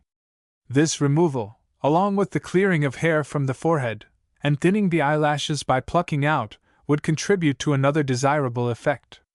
Davenport's eyes were what are commonly called gray. In the course of his study of Bertillon, he came upon the reminder that, to use the Frenchman's own words, the gray eye of the average person is generally only a blue one with a more or less yellowish tinge, which appears gray solely on account of the shadow cast by the eyebrows, etc. Now, the thinning of the eyebrows and lashes, and the clearing of the forehead of its hanging locks, must considerably decrease that shadow. The resultant change in the apparent hue of the eyes would be helped by something else, which I shall come to later. The use of the tweezers on the eyebrows was doubly important, for, as Bertillon says, No part of the face contributes a more important share to the general expression of the physiognomy, seen from in front, than the eyebrow. The complexion would be easy to deal with. His way of life, midnight hours, abstemiousness, languid habits, had produced bloodless cheeks. A summary dosing with tonic drugs, particularly with iron, and a reformation of diet, would soon bestow a healthy tinge, which exercise, air, proper food, and rational living would not only preserve but intensify. But merely changing the face, and the apparent shape of the head, would not do. As long as his bodily form, walk, attitude, carriage of the head, remained the same, so would his general appearance at a distance or when seen from behind. In that case he would not be secure against the disillusioning shock of self-recognition on seeing his body reflected in some distant glass, or of being greeted as Murray Davenport by some former acquaintance coming up behind him. His secret itself might be endangered, if some particularly curious and discerning person should go in for solving the problem of this bodily resemblance to Murray Davenport in a man facially dissimilar. The change in bodily appearance, gait, and so forth, would be as simple to effect as it was necessary. Hitherto he had leaned forward a little, and walked rather loosely. A pair of the strongest shoulder braces would draw back his shoulders, give him tightness and straightness, increase the apparent width of his frame, alter the swing of his arms, and entail, without effort on his part, a change in his attitude when standing, his gait in walking, his way of placing his feet and holding his head at all times. The consequent throwing back of the head would be a factor in the facial alteration, too. It would further decrease the shadow on the eyes, and consequently further affect their color. And not only that, for you must have noticed the great difference in appearance in a face as it is inclined forward or thrown back, as one looks down along it, or up along it. This accounts for the failure of so many photographs to look like the people they're taken of. A stupid photographer makes people hold up their faces, to get a stronger light, who are accustomed ordinarily to carry their faces slightly averted. You understand, of course, that only his entire appearance would have to be changed, not any of his measurements. His friends must be unable to recognize him, even vaguely, as resembling someone they couldn't place. But there was, of course, no anthropometric record of him in existence, such as is taken of criminals to ensure their identification by the Bertillon system, so his measurements could remain unaffected without the least harm to his plan. Neither would he have to do anything to his hands. It is remarkable how small an impression the members of the body make on the memory. This is shown over and over again in attempts to identify bodies injured so that recognition by the face is impossible. Apart from the face, it's only the effect of the whole body, and that rather in attitude and gait than in shape, which suggests the identity to the observer's eye, and of course the suggestion stops there if not borne out by the face. But if Davenport's hands might go unchanged, he decided that his handwriting should not. It was a slovenly, scratchy degeneration of the once popular Italian script, and out of keeping with the new character he was to possess. The round, erect English calligraphy taught in most primary schools is easily picked up at any age, with a little care and practice. So he chose that, and found that by writing small he could soon acquire an even, elegant hand. He would need only to go carefully until habituated to the new style, with which he might defy even the handwriting experts, for it's a maxim of theirs that a man who would disguise his handwriting always tries to make it look like that of an uneducated person. There would still remain the voice to be made over, quite as important a matter as the face. In fact, the voice will often contradict an identification which the eyes would swear to, in cases of remarkable resemblance, or it will reveal an identity which some eyes would fail to notice, where time has changed appearances. Thanks to some out-of-the-way knowledge Davenport had picked up in the theoretic study of music and elocution, he felt confident to deal with the voice difficulty. I'll come to that later, when I arrive at the performance of all these operations which he was studying out, for of course he didn't make the slightest beginning on the actual transformation until his plan was complete and every facility offered. That was not till the last night you saw him, Larcher, the night before his disappearance. For operations so delicate, meant to be so lasting in their effect, so important to the welfare of his new self, Davenport saw the necessity of a perfect design before the first actual touch. He could not erase errors, or paint them over, as an artist does. He couldn't rub out misplaced lines and try again, as an actor can in making up. He had learned a good deal about theatrical makeup, by the way, in his contact with the stage.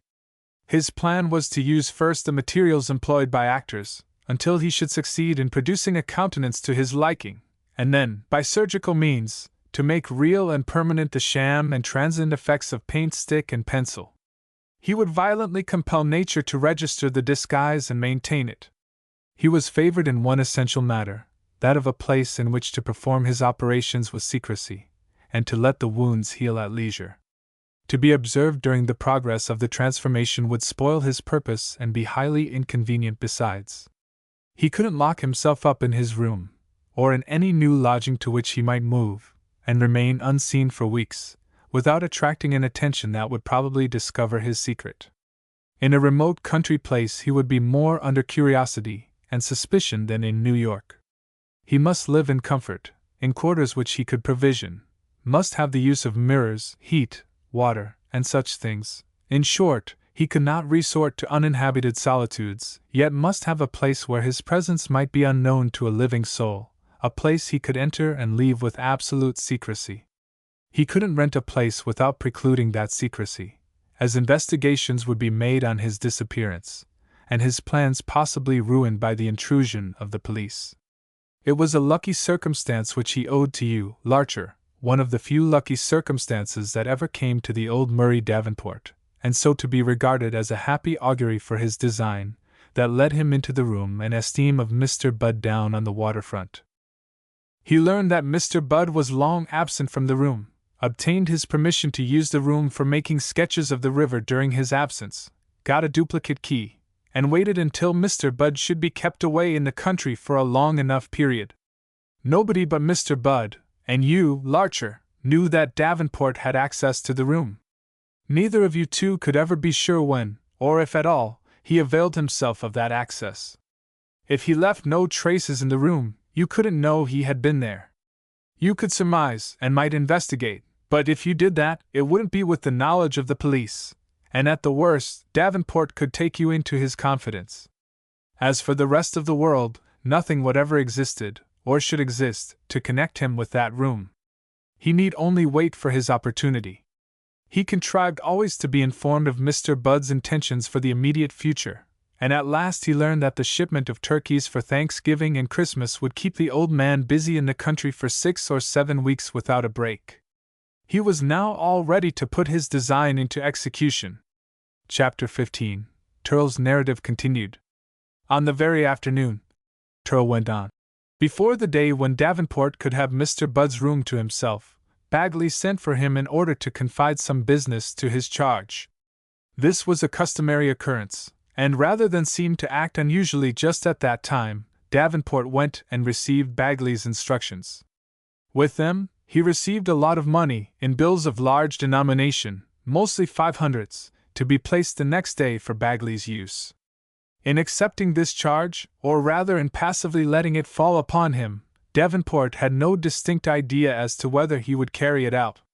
He had indeed little thought that evening of anything but his purpose, which he was to begin executing on the morrow.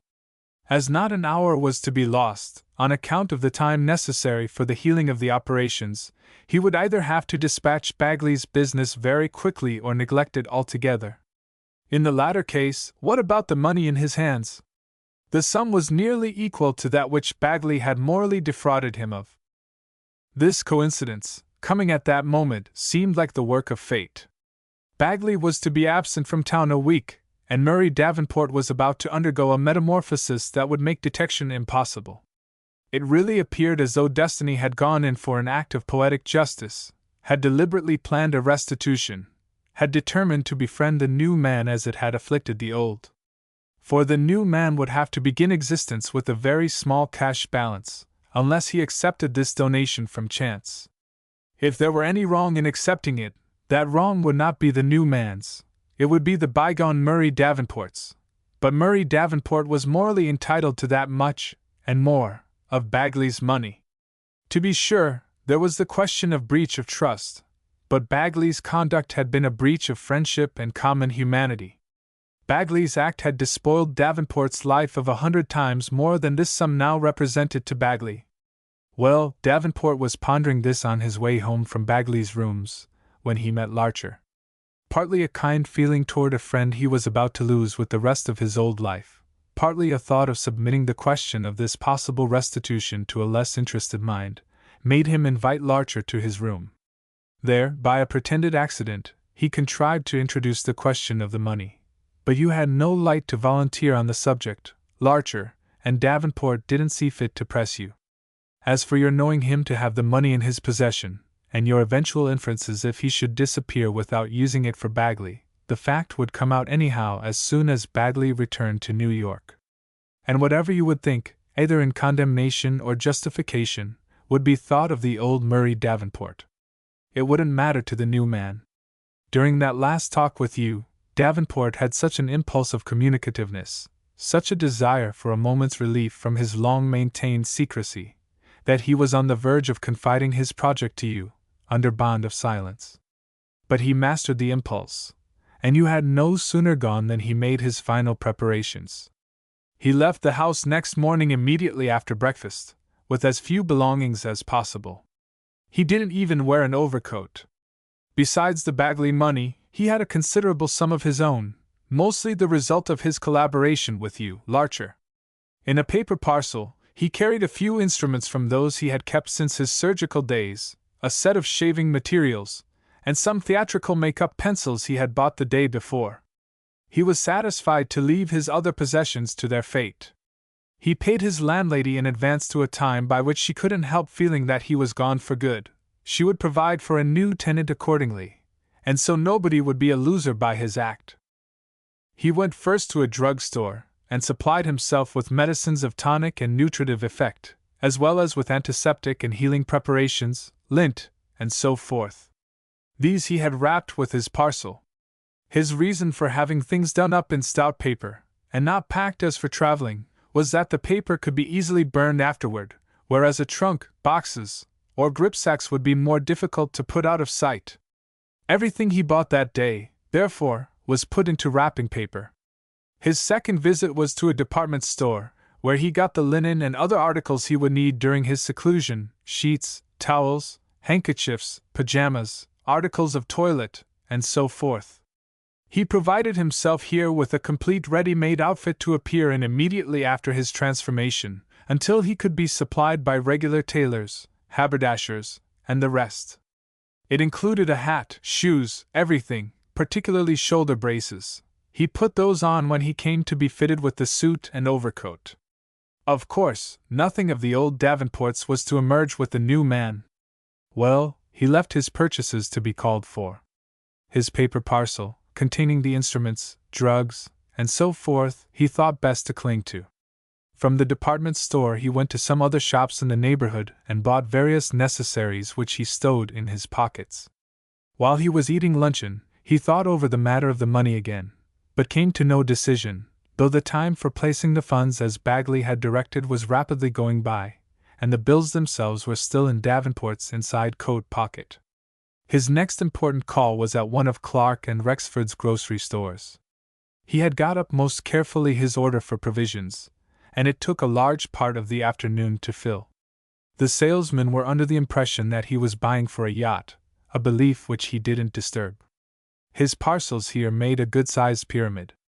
Before they were all wrapped, he went out, hailed the shabbiest-looking four-wheeled cab in sight, and was driven to the department store. The things he had bought there were put on the cab seat beside the driver. He drove to the grocery store, and had his parcels from there stowed inside the cab, which they almost filled up. But he managed to make room for himself, and ordered the man to drive to and along South Street until told to stop. It was now quite dark, and he thought the driver might retain a less accurate memory of the exact place if the number wasn't impressed on his mind by being mentioned and looked for. However that may have been, the cab arrived at a fortunate moment, when Mr. Budd's part of the street was deserted, and the driver showed no great interest in the locality. It was a cold night, and he was doubtless thinking of his dinner. Davenport made quick work of conveying his parcels into the open hallway of Mr. Budd's lodging-house, and paying the cabman. As soon as the fellow had driven off, Davenport began moving his things up to Mr. Budd's room. When he had got them all safe, the door locked, and the gas stove lighted, he unbuttoned his coat and his eye fell on Bagley's money, crowding his pocket. It was too late now to use it as Bagley had ordered. Davenport wondered what he would do with it, but postponed the problem. He thrust the package of bills out of view, behind the books on Mr. Budd's shelf, and turned to the business he had come for. No one had seen him take possession of the room. No eye but the cabman's had followed him to the hallway below, and the cabman would probably think he was merely housing his goods there till he should go aboard some vessel in the morning. A very short time would be employed in the operations themselves. It was the healing of the necessary cuts that would take weeks. The room was well enough equipped for habitation. Davenport himself had caused the gas stove to be put in, ostensibly as a present for Mr. Budd. To keep the coal stove in fuel, without betraying himself, would have been too great a problem. As for the gas stove, he had placed it so that its light couldn't reach the door, which had no transom and possessed a shield for the keyhole.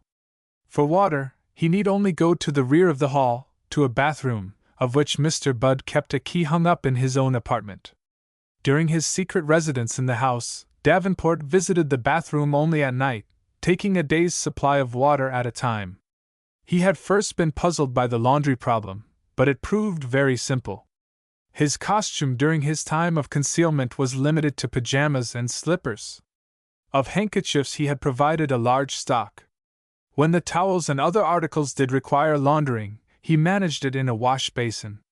On the first night, he only unpacked and arranged his things, and slept.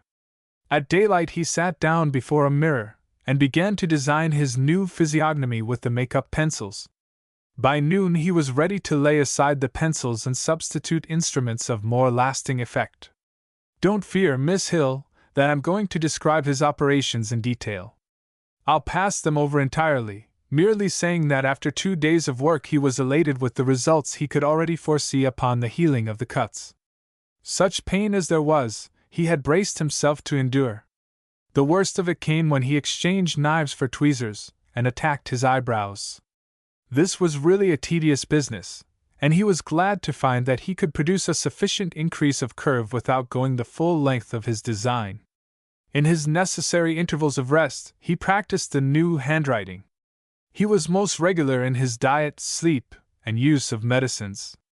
After a few days he had nothing left to do, as far as the facial operations were concerned, but attend to their healing.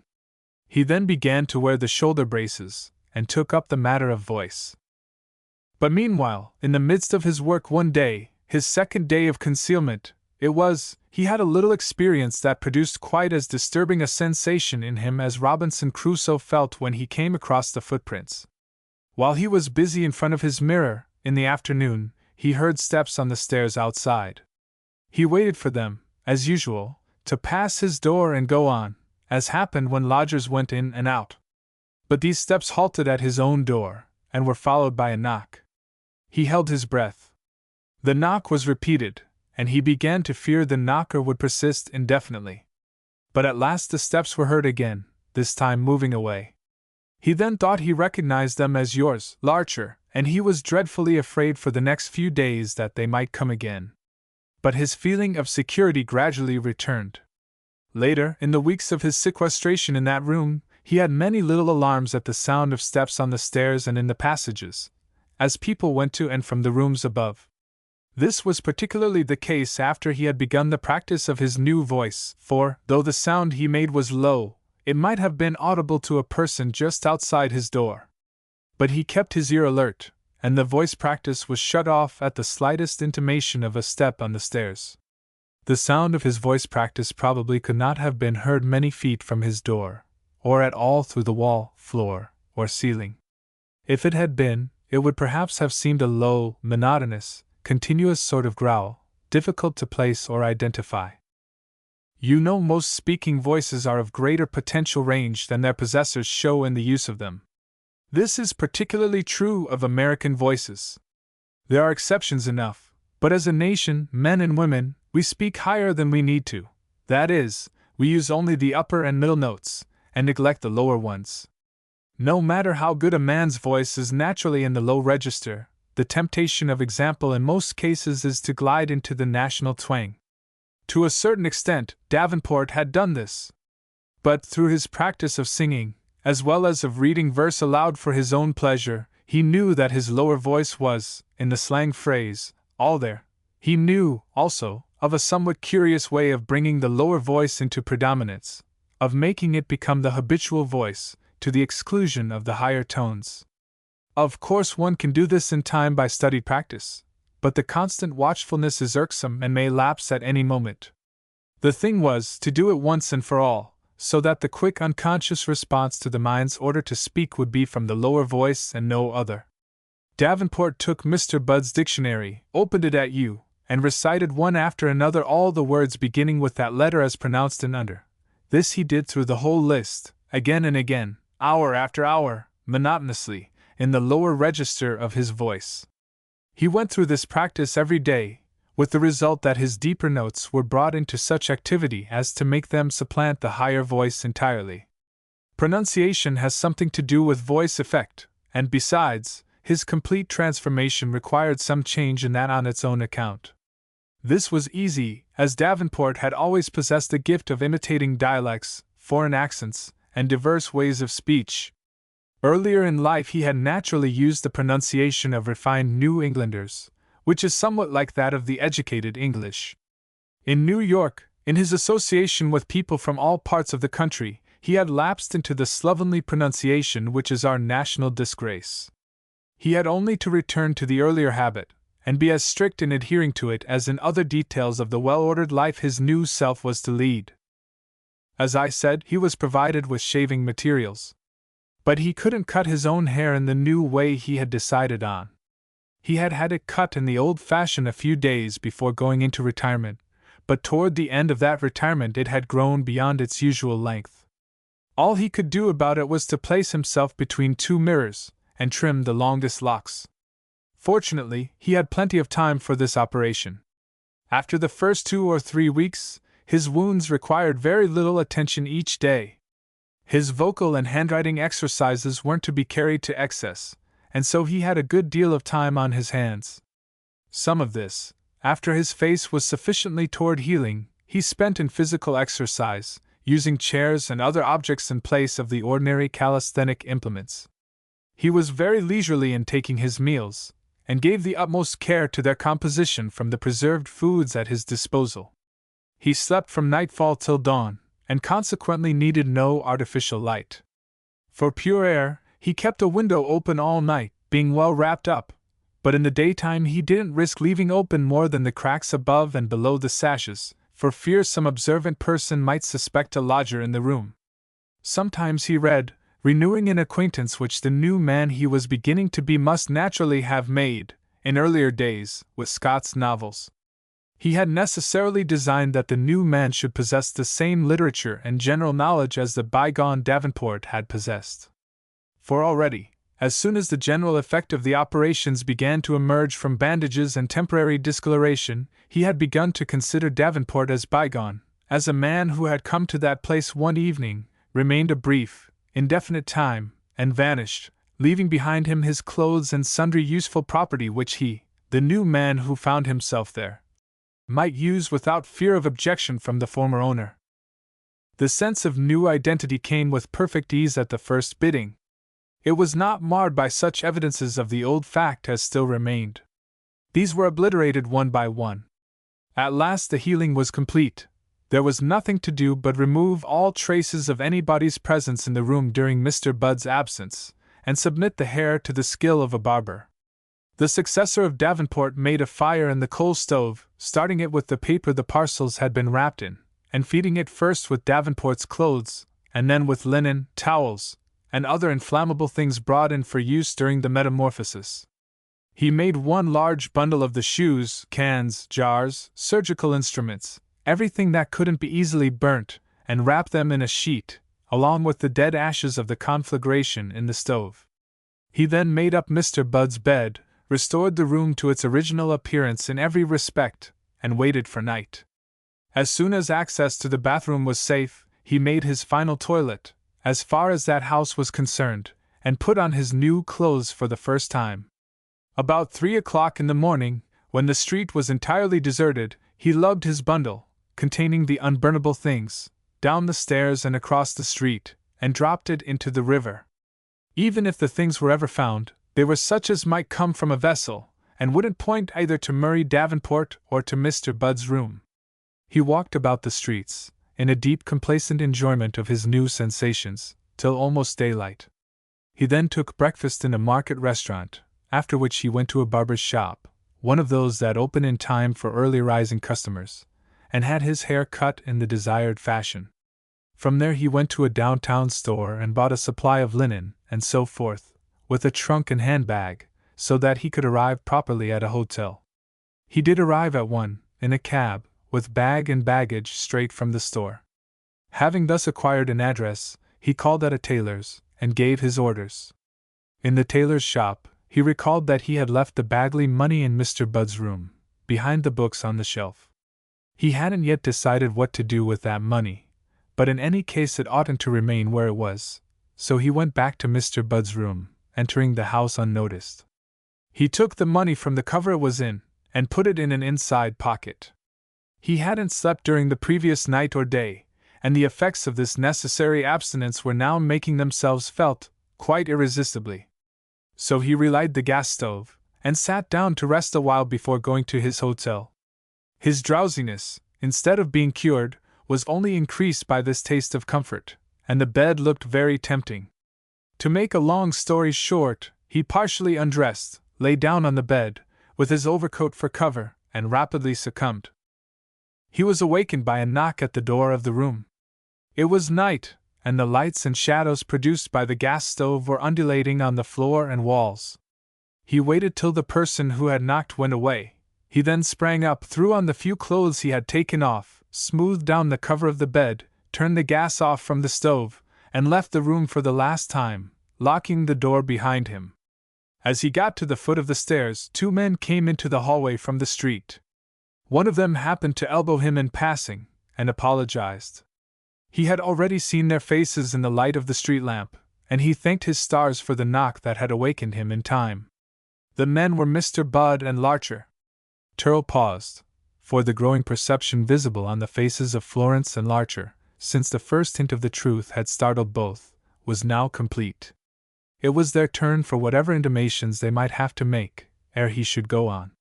Florence was pale and speechless, as indeed was Larcher also, but what her feelings were, besides the wonder shared with him, could not be guessed. Chapter 16. After the disclosure. The person who spoke first was Edna Hill. She had seen Turrell less often than the other two had, and Davenport never at all. Hence there was no great stupidity in her remark to Turrell. "But I don't understand. I know Mr. Larcher met a man coming through that hallway one night, but it turned out to be you." "Yes, it was I," was the quiet answer. The name of the new man, you see, was Francis Turrell. As light flashed over Edna's face, Larcher found his tongue to express a certain doubt. "But how could that be? Davenport had a letter from you before any transformation could have begun. I saw it the night before he disappeared. It was signed Francis Turrell." Turrell smiled. "Yes, and he asked if you could infer the writer's character. He wondered if you would hit on anything like the character he had constructed out of his imagination. He had already begun practical experiments in the matter of handwriting alone. Naturally, some of that practice took the shape of imaginary correspondence. What could better mark the entire separateness of the new man from the old than letters between the two? Such letters would imply a certain brief acquaintance, which might serve a turn if some knowledge of Murray Davenport's affairs ever became necessary to the new man's conduct. This has already happened in the matter of the money, for example. The name, too, was selected long before the disappearance. That explains the letter you saw. I didn't dare tell this earlier in the story. I feared to reveal too suddenly what had become of Murray Davenport. It was best to break it as I have, was it not?" He looked at Florence wistfully, as if awaiting judgment. She made an involuntary movement of drawing away, and regarded him with something almost like repulsion. "It's so strange," she said in a hushed voice. "I can't believe it. I don't know what to think." Turrell sighed patiently. You can understand now why I didn't want to tell. Perhaps you can appreciate what it was to me to revive the past, to interrupt the illusion, to throw it back. So much had been done to perfect it. My dearest thought was to preserve it. I shall preserve it, of course.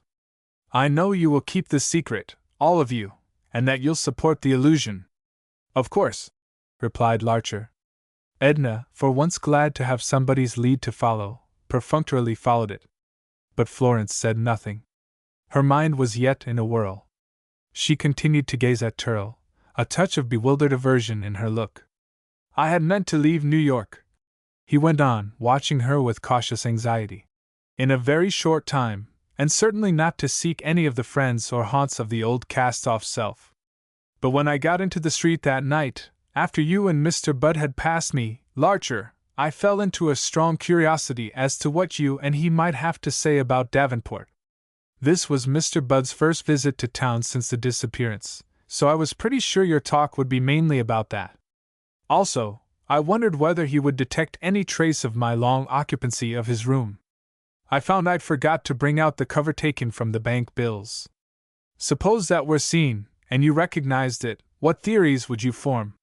For the sake of my purpose I ought to have put curiosity aside, but it was too keen. I resolved to gratify it this one time only. The hallway was perfectly dark, and all I had to do was to wait there till you and Mr. Budd should come out. I knew he would accompany you downstairs for a good-night drink in the saloon when you left. The slightest remark would give me some insight into your general views of the affair. I waited accordingly. You soon came down together. I stood well out of your way in the darkness as you passed. And you can imagine what a revelation it was to me when I heard your talk. Do you remember? Davenport, it couldn't be anybody else, had disappeared just too soon to learn that the young lady, so Mr. Budd called her, had been true, after all. And it broke your heart to have nothing to report when you saw her. I do remember, said Larcher. Florence's lip quivered. I stood there in the darkness, like a man stunned, for several minutes. Turl proceeded. There was so much to make out. Perhaps there had been something going on, about the time of the disappearance, that Davenport hadn't known. Or the disappearance itself may have brought out things that had been hidden. Many possibilities occurred to me, but the end of all was that there had been a mistake, that the young lady was deeply concerned about Murray Davenport's fate, and that Larcher saw her frequently. I went out, and walked the streets, and thought the situation over. Had Davenport, the distinction between the two was just then more difficult to preserve, mistakenly imagined himself deprived of that which was of more value than anything else in life. Had he, in throwing off the old past, thrown away that precious thing beyond recovery? How precious it was, I now knew, and felt to the depths of my soul, as I paced the night and wondered if this outcome was fate's last crudest joke at Murray Davenport's expense. What should I do? Could I remain constant to the cherished design, so well laid, so painfully carried out, and still keep my back to the past, surrendering the happiness I might otherwise lay claim to? How that happiness lured me! I couldn't give it up. But the great design, should all that skill and labor come to nothing?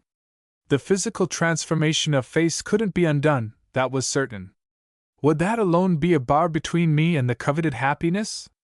My heart sank at this question. But if the transformation should prove such a bar, the problem would be solved at least. I must then stand by the accomplished design. And meanwhile, there was no reason why I should yet abandon it. To think of going back to the old unlucky name and history, it was asking too much. Then came the idea on which I acted. I would try to reconcile the alternatives, to stand true to the design, and yet obtain the happiness. Murray Davenport should not be recalled. Francis Turl should remain, and should play to win the happiness for himself.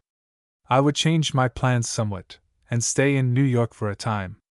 The first thing to do was to find you, Miss Kenby. This was easy. As Larcher was in the habit of seeing you, I had only to follow him about, and afterward watch the houses where he called.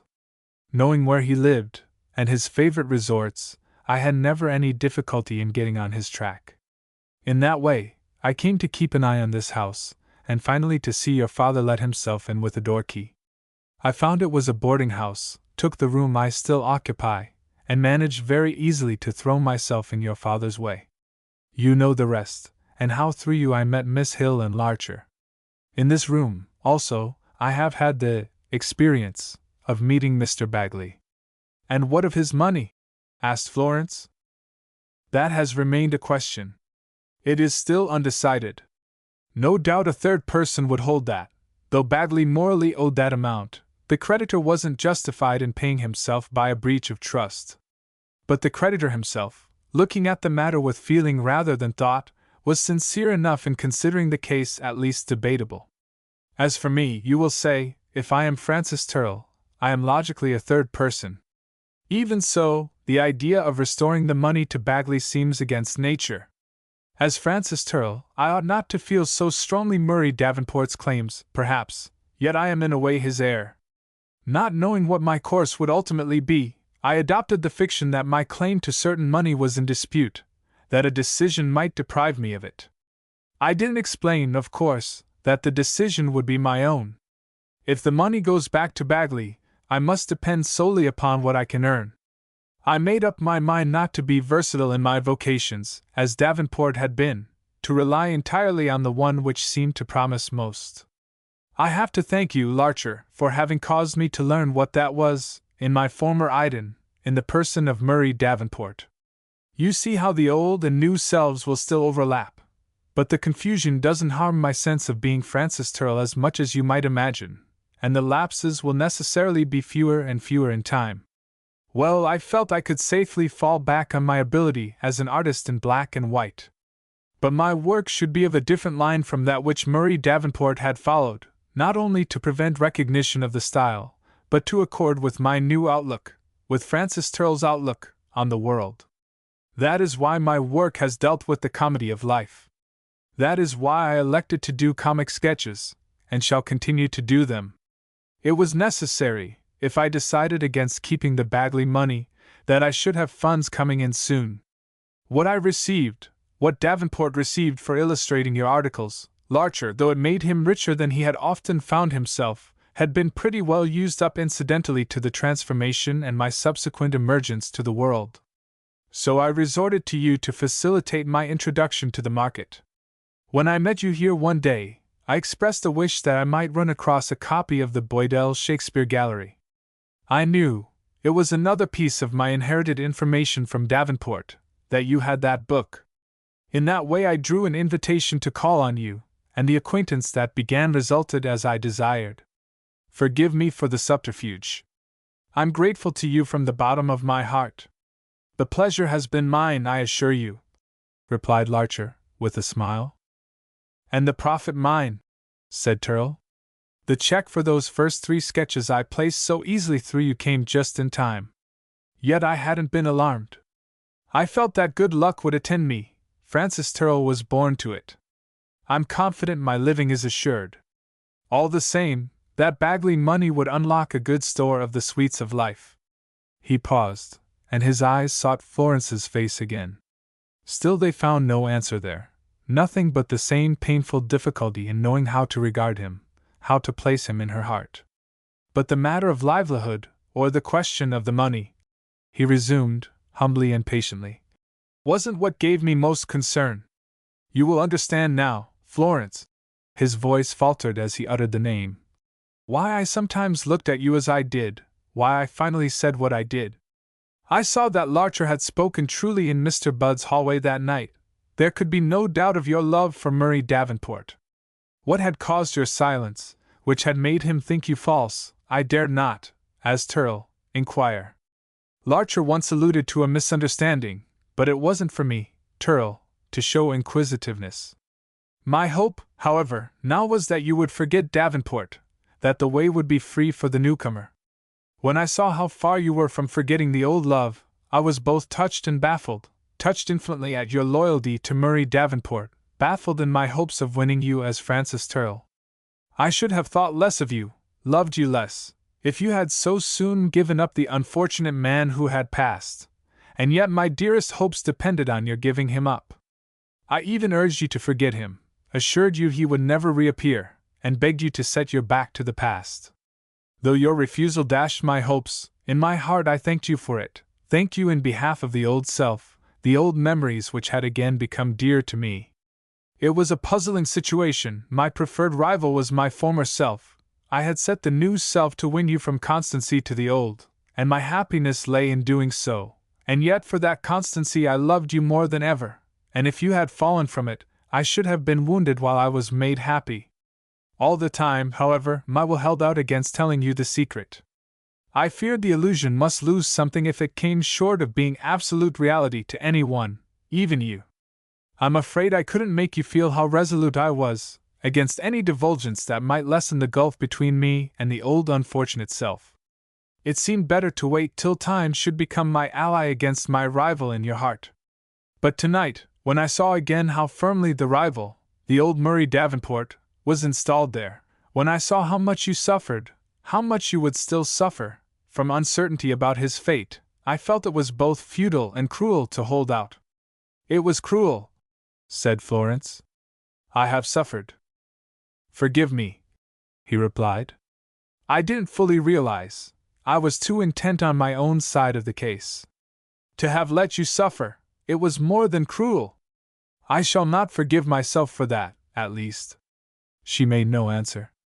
And now that you know? He asked, in a low voice, after a moment. It is so strange, she replied coldly. I can't tell what I think. You are not the same.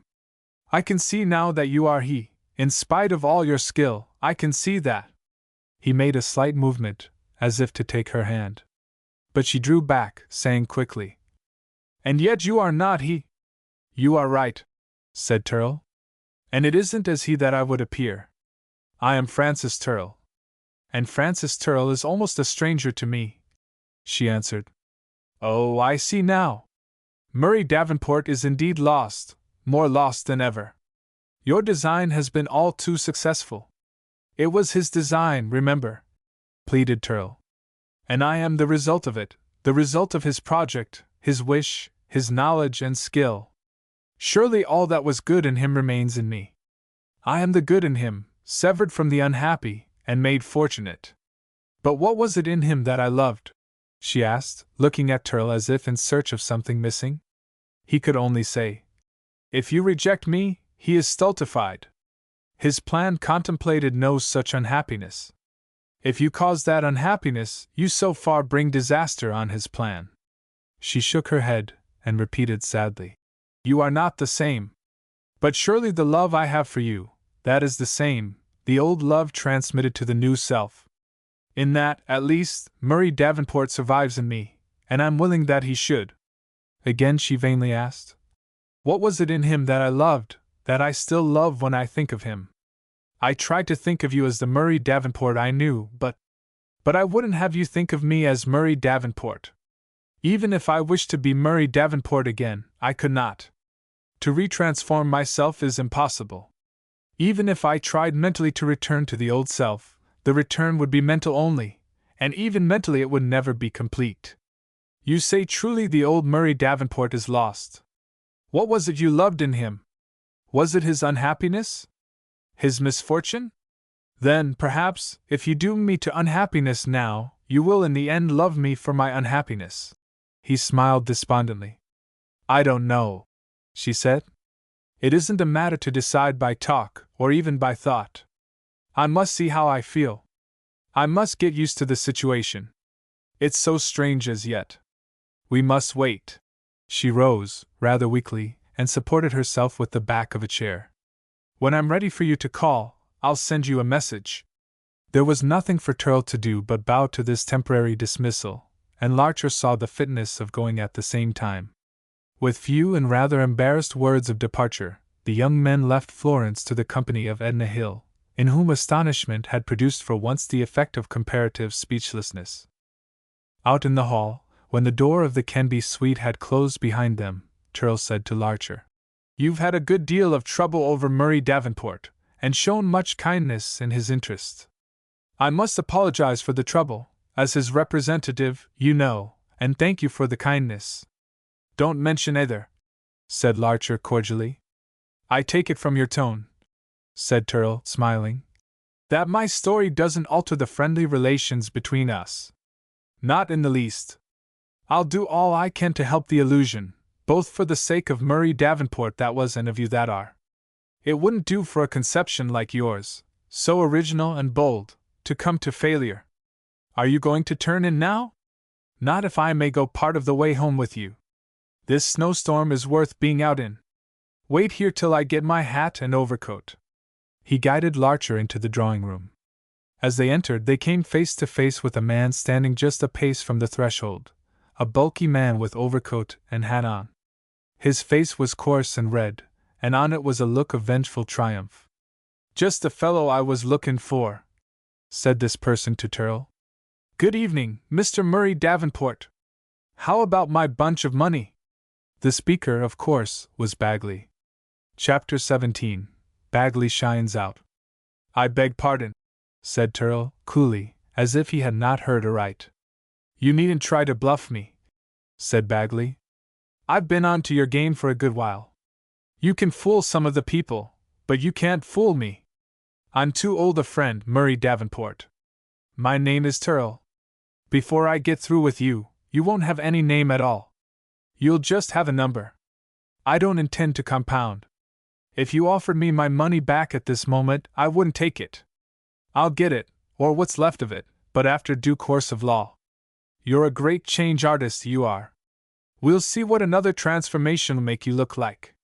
We'll see how clipped hair and a striped suit will become you. Larcher glanced in sympathetic alarm at Turrell, but the latter seemed perfectly at ease. You appear to be laboring under some sort of delusion, he replied. Your name, I believe, is Bagley. You'll find out what sort of delusion it is. It's a delusion that'll go through. It's not like your illusion, as you call it, and very ill you'll be. How do you know I call it that? Asked Turrell, quickly. I never spoke of having an illusion in your presence, or till this evening. Bagley turned redder, and looked somewhat foolish. You must have been overhearing, added Turrell. Well, I don't mind telling you I have been, replied Bagley, with recovered insolence. It isn't necessary to tell me, thank you. And as that door is a thick one, you must have had your ear to the keyhole. Yes, sir, I had, and a good thing, too. Now you see how completely I've got the deadwood on you. I thought it only fair and sportsmanlike. Bagley's eyes gleamed facetiously. To let you know before I notify the police. But if you can disappear again before I do that, it'll be a mighty quick disappearance. He started for the hall, to leave the house. Turrell arrested him by a slight laugh of amusement. You'll have a simple task proving that I am Murray Davenport. We'll see about that. I guess I can explain the transformation well enough to convince the authorities. They'll be sure to believe you. They're invariably so credulous, and the story is so probable. You made it probable enough when you told it a while ago, even though I couldn't catch it all. You can make it as probable again. But I shan't have to tell it again. As the accused person, I shan't have to say a word beyond denying the identity. If any talking is necessary, I shall have a clever lawyer to do it. Well, I can swear to what I heard from your own lips. Through a keyhole? Such a long story? So full of details? Your having heard it in that manner will add to its credibility, I'm sure. I can swear I recognize you as Murray Davenport. As the accuser, you'll have to support your statement with the testimony of witnesses. You'll have to bring people who knew Murray Davenport. What do you suppose they'll swear? His landlady, for instance? Do you think, Larcher, that Murray Davenport's landlady would swear that I'm he? I don't think so, said Larcher, smiling. Here's Larcher himself as a witness, said Bagley. I can swear I don't see the slightest resemblance between Mr. Turrell and Murray Davenport, said Larcher. You can swear you know he is Murray Davenport, all the same. And when my lawyer asks him how he knows, said Turrell, he can only say, from the story I told tonight. Can he swear that story is true, of his own separate knowledge? No. Can he swear I wasn't spinning a yarn for amusement? No. I think you'll find me a difficult witness to drag anything out of, put in Larcher. If you can manage to get me on the stand at all. I can take a holiday at a minute's notice. I could even work for a while in some other city, if necessary. There are others, the ladies in there, who heard the story, said Bagley lightly. One of them didn't know Murray Davenport, said Turrell. And the other, I should be very sorry to see her subjected to the ordeal of the witness stand on my account. I hardly think you would subject her to it, Mr. Bagley. I do you that credit. I don't know about that, said Bagley. I'll take my chances of showing you up one way or another, just the same. You are Murray Davenport, and I know it. That's pretty good material to start with. Your story has managed to convince me, little as I could hear of it, and I'm not exactly a come-on as to fairy tales at that. It convinced you as I told it, and because of your peculiar sense of the traits and resources of Murray Davenport. But can you impart that sense to anyone else? And can you tell the story as I told it? I'll wager you can't tell it so as to convince a lawyer. How much will you wager?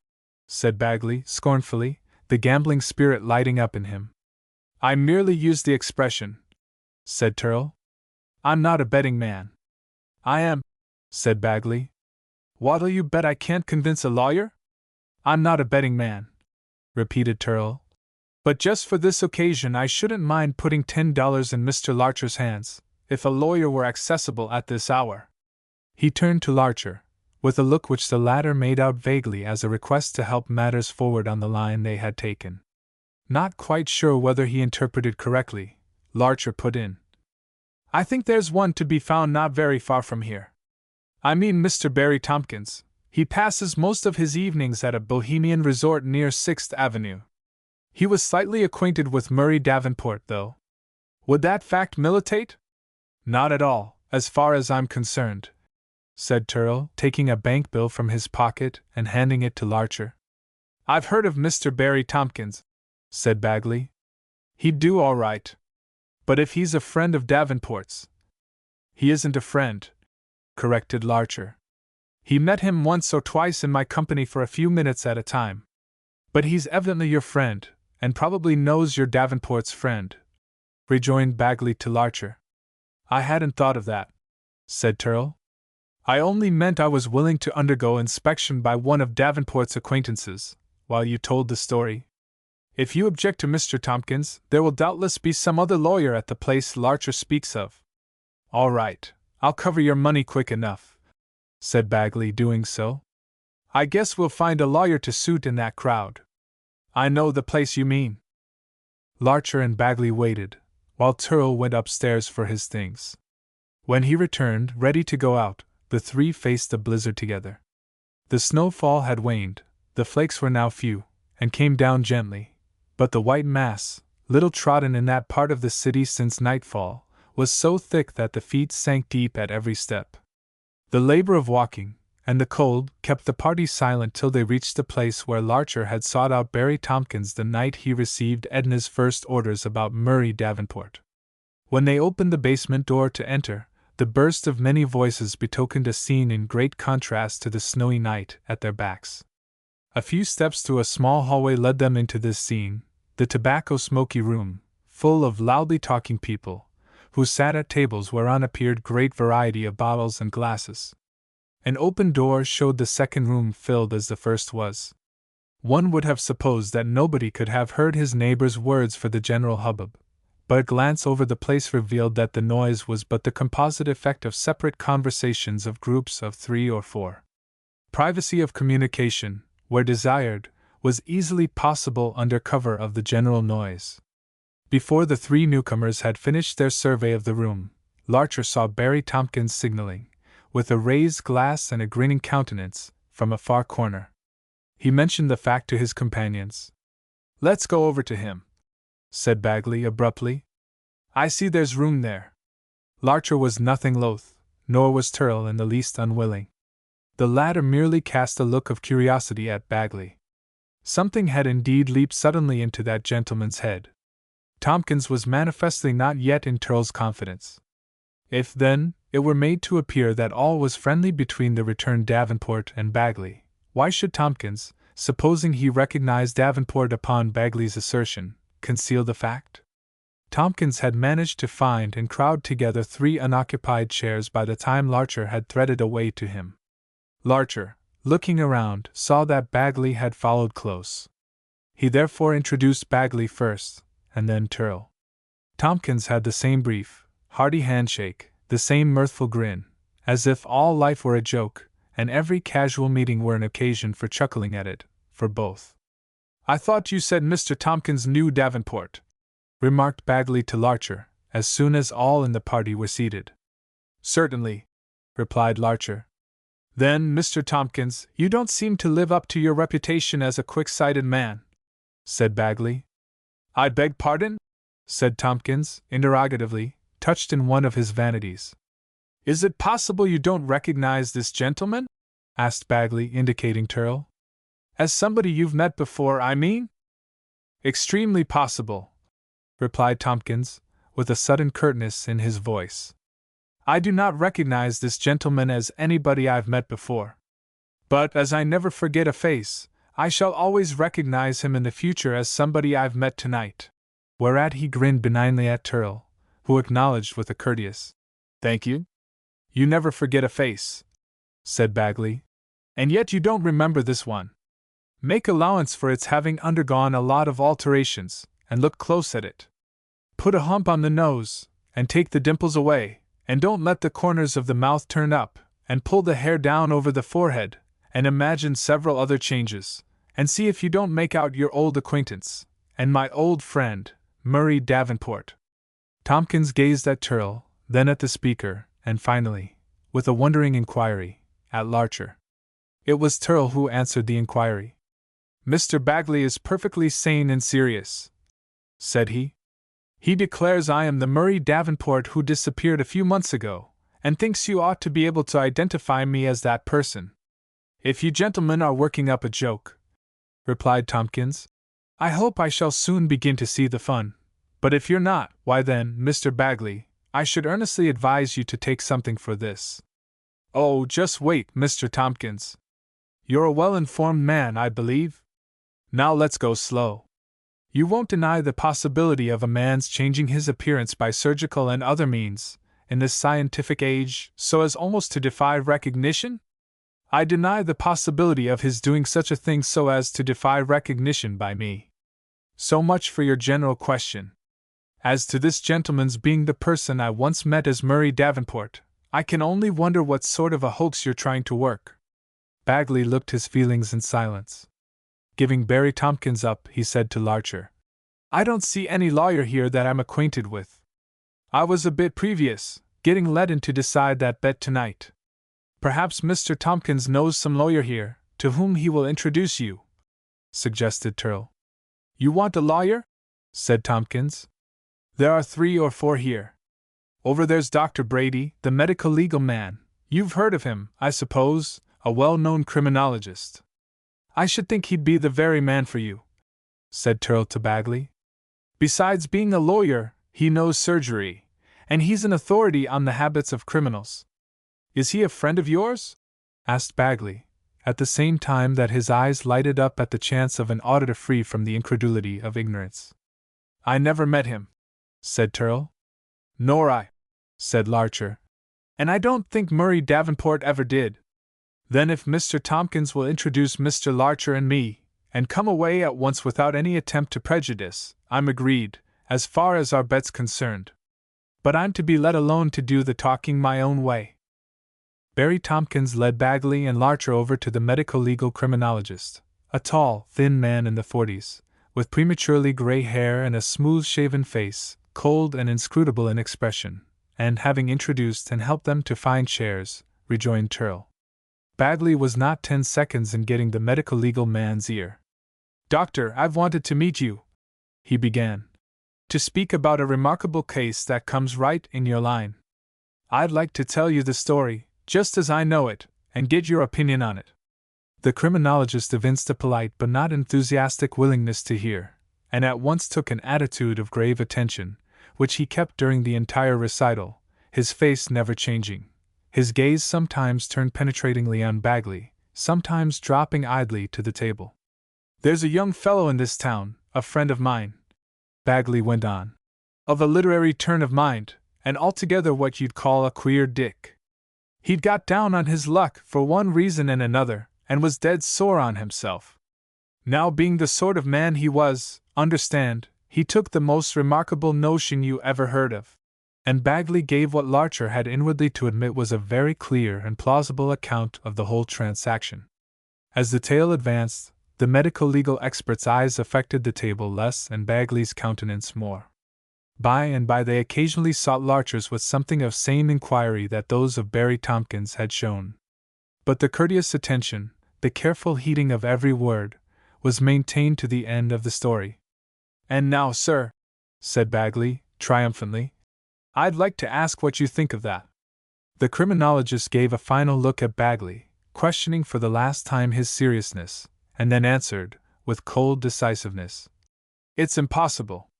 "But I know it to be true," blurted Bagley. "Some little transformation might be accomplished in the way you describe," said the medico-legal man, "but not such as would ensure against recognition by an observant acquaintance for any appreciable length of time. But surely you know what criminals have done to avoid identification." "Better than any other man in New York," said the other simply, without any boastfulness. "And you know what these facial surgeons do?" "Certainly. A friend of mine has written the only really scientific monograph yet published on the art they profess." "And yet you say that what my friend has done is impossible?" "What you say he has done is quite impossible. Mr. Tompkins, for example, whom you cite as having once met your friend and then failed to recognize him, would recognize him in 10 seconds after any transformation within possibility. If he failed to recognize the man you take to be your friend transformed, make up your mind the man is somebody else." Bagley drew a deep sigh, curtly thanked the criminologist, and rose, saying to Larcher, "Well, you better turn over the stakes to your friend, I guess." "You're not going yet, are you?" said Larcher. "Yes, sir. I lose this bet, but I'll try my story on the police just the same. Truth is mighty and will prevail." Before Bagley could make his way out, however, Turle, who had been watching him, managed to get to his side. Larcher, waving a good night to Barry Tompkins, followed the two from the room. In the hall, he handed the stakes to Turle. "Oh, yes, you win all right enough," admitted Bagley. "My fun will come later." "I trust you'll see the funny side of it," replied Turle, accompanying him forth to the snowy street. "You haven't laughed much at the little foretaste of the incredulity that awaits you. Never you mind. I'll make them believe me, before I'm through." He had turned towards 6th Avenue. Turle and Larcher stuck close to him. "You'll have them suggesting rest cures for the mind, and that sort of thing," said Turle, pleasantly. "And the newspapers will be calling you the great American identifier," put in Larcher. "There'll be somebody else as the chief identifier," said Bagley, glaring at Turle. "Somebody that knows it's you. I heard her say that much." "Stop a moment, Mr. Bagley." Turle enforced obedience by stepping in front of the man and facing him. The three stood still, at the corner, while an elevated train rumbled along overhead. "I don't think you really mean that. I don't think that, as an American, you would really subject a woman, such a woman, to such an ordeal, to gain so little. Would you now?" "Why shouldn't I?" Despite his defiant look, Bagley had weakened a bit. "I can't imagine your doing it. But if you did, my lawyer would have to make you tell how you had heard this wonderful tale." "Through the door." "That's easy enough. We could show that the tale couldn't possibly be heard through so thick a door, except by the most careful attention, at the keyhole. You would have to tell my lawyer why you were listening at the keyhole of that lady's parlor. I can see you now, in my mind's eye, attempting to answer that question, with the reporters eagerly awaiting your reply to publish it to the town." Bagley, still glaring hard, did some silent imagining on his own part. At last he growled, "If I do agree to settle this matter on the quiet, how much of that money have you got left? If you mean the money you placed in Murray Davenport's hands before he disappeared, I've never heard that any of it has been spent. But isn't it the case that Davenport considered himself morally entitled to that amount from you?" Bagley gave a contemptuous grunt, then, suddenly brightening up, he said, "Suppose Davenport was entitled to it. As you ain't Davenport, why, of course, you ain't entitled to it. Now what have you got to say?" "Merely that, as you're not Davenport, either are you entitled to it. But I was only supposing. I don't admit that Davenport was entitled to it. Ordinary law's good enough for me. I just wanted to show you where you stand, you not being Davenport, even if he had a right to that money. Suppose Davenport had given me the money? Then you'd have to restore it, as it wasn't lawfully his. But you can't prove that I have it to restore. If I can establish any sort of connection between you and Davenport, I can cause your affairs to be thoroughly looked into," retorted Bagley. "But you can't establish that connection, any more than you can convince anybody that I'm Murray Davenport." Bagley was fiercely silent, taking in a deep breath for the cooling of his rage. He was a man who saw whole vistas of probability in a moment, and who was correspondingly quick in making decisions. "We're at a deadlock," said he. "You're a clever boy, Dav, or Turl, I might as well call you. I know the game's against me, and Turl you shall be from now on, for all I've ever got to say. I did swear this evening to make it hot for you, but I'm not as hot myself now as I was at that moment. I'll give up the idea of causing trouble for you over that money, but the money itself I must have." "Do you need it badly?" asked Turl. "Need it?" cried Bagley, scorning the imputation. "Not me! The loss of it would never touch me. But no man can ever say he's done me out of that much money, no matter how smart he is. So I'll have that back, if I've got to spend all the rest of my pile to get it. One way or another, I'll manage to produce evidence connecting you with Murray Davenport at the time he disappeared with my cash." Turl pondered. Presently he said, "If it were restored to you, Davenport's moral right to it would still be insisted on. The restoration would be merely on grounds of expediency." "All right," said Bagley. "Of course," Turl went on, "Davenport no longer needs it, and certainly I don't need it." "Oh, don't you, on the level?" inquired Bagley, surprised. "Certainly not. I can earn a very good income. Fortune smiles on me. I shouldn't mind your holding out 1,000 or 2 of that money when you pay it over, say 2,000, as a sort of testimonial of my regard," said Bagley, good-naturedly. "Thank you very much. You mean to be generous. But I couldn't accept $1 as a gift from the man who wouldn't pay Murray Davenport as a right. Would you accept the 2,000, then, as Murray Davenport's right, you being a kind of an heir of his?" "I would accept the whole amount in dispute, but under that, not a cent." Bagley looked at Turl long and hard, then said quietly, "I tell you what I'll do with you. I'll toss up for that money the whole amount. If you win, keep it, and I'll shut up. But if I win, you turn it over and never let me hear another word about Davenport's right. As I told you before, I'm not a gambling man. And I can't admit that Davenport's right is open to settlement." "Well, at least you'll admit that you and I don't agree about it. You can't deny there's a difference of opinion between us. If you want to settle that difference once and forever, inside of a minute, here's your chance. It's just cases like this that the dice are good for.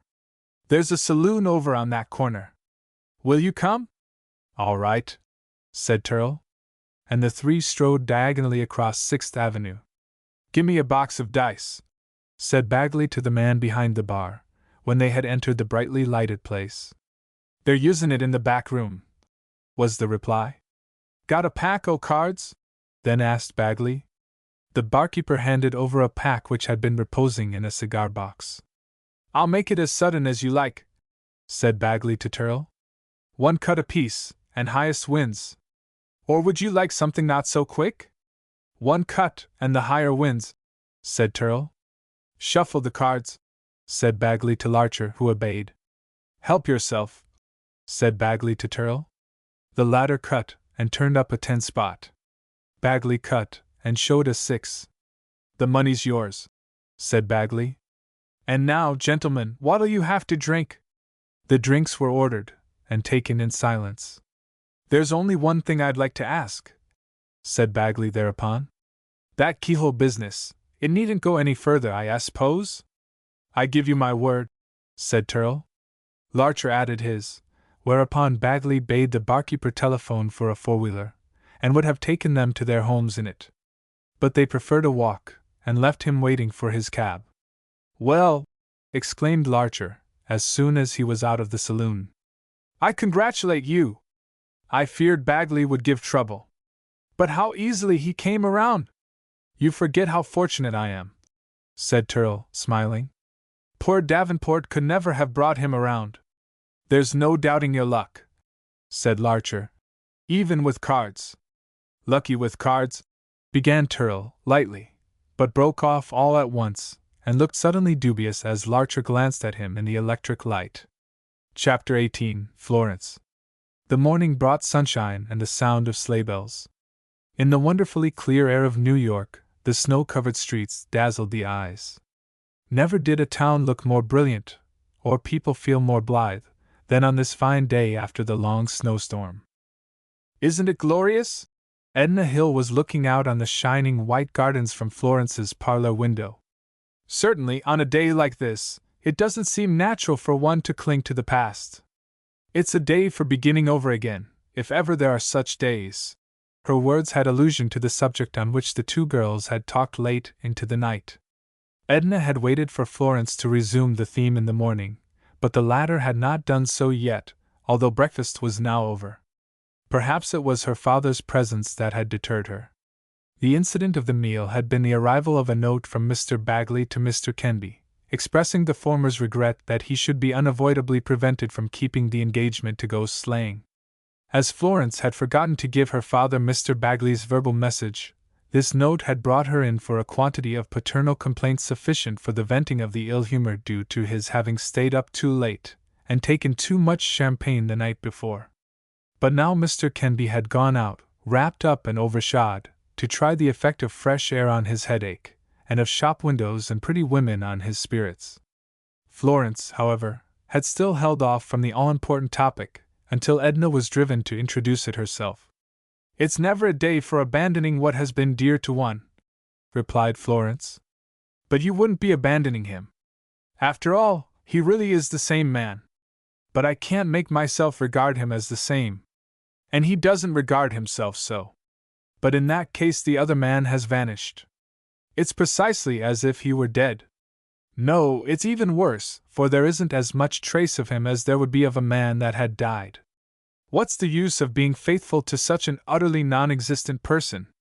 Why, there isn't even a grave to put flowers on, or an unknown mound in a distant country, for the imagination to cling to. There's just nothing to be constant to. There are memories. Well, they'll remain. Does a widow lose her memories of number one when she becomes Mrs. number two? She changes the character of them, buries them out of sight, kills them with neglect. Yes, she is false to them. But your case isn't even like that. In these peculiar circumstances the old memories will blend with the new. And dear me, he is such a nice man. I don't see how the other could have been nicer.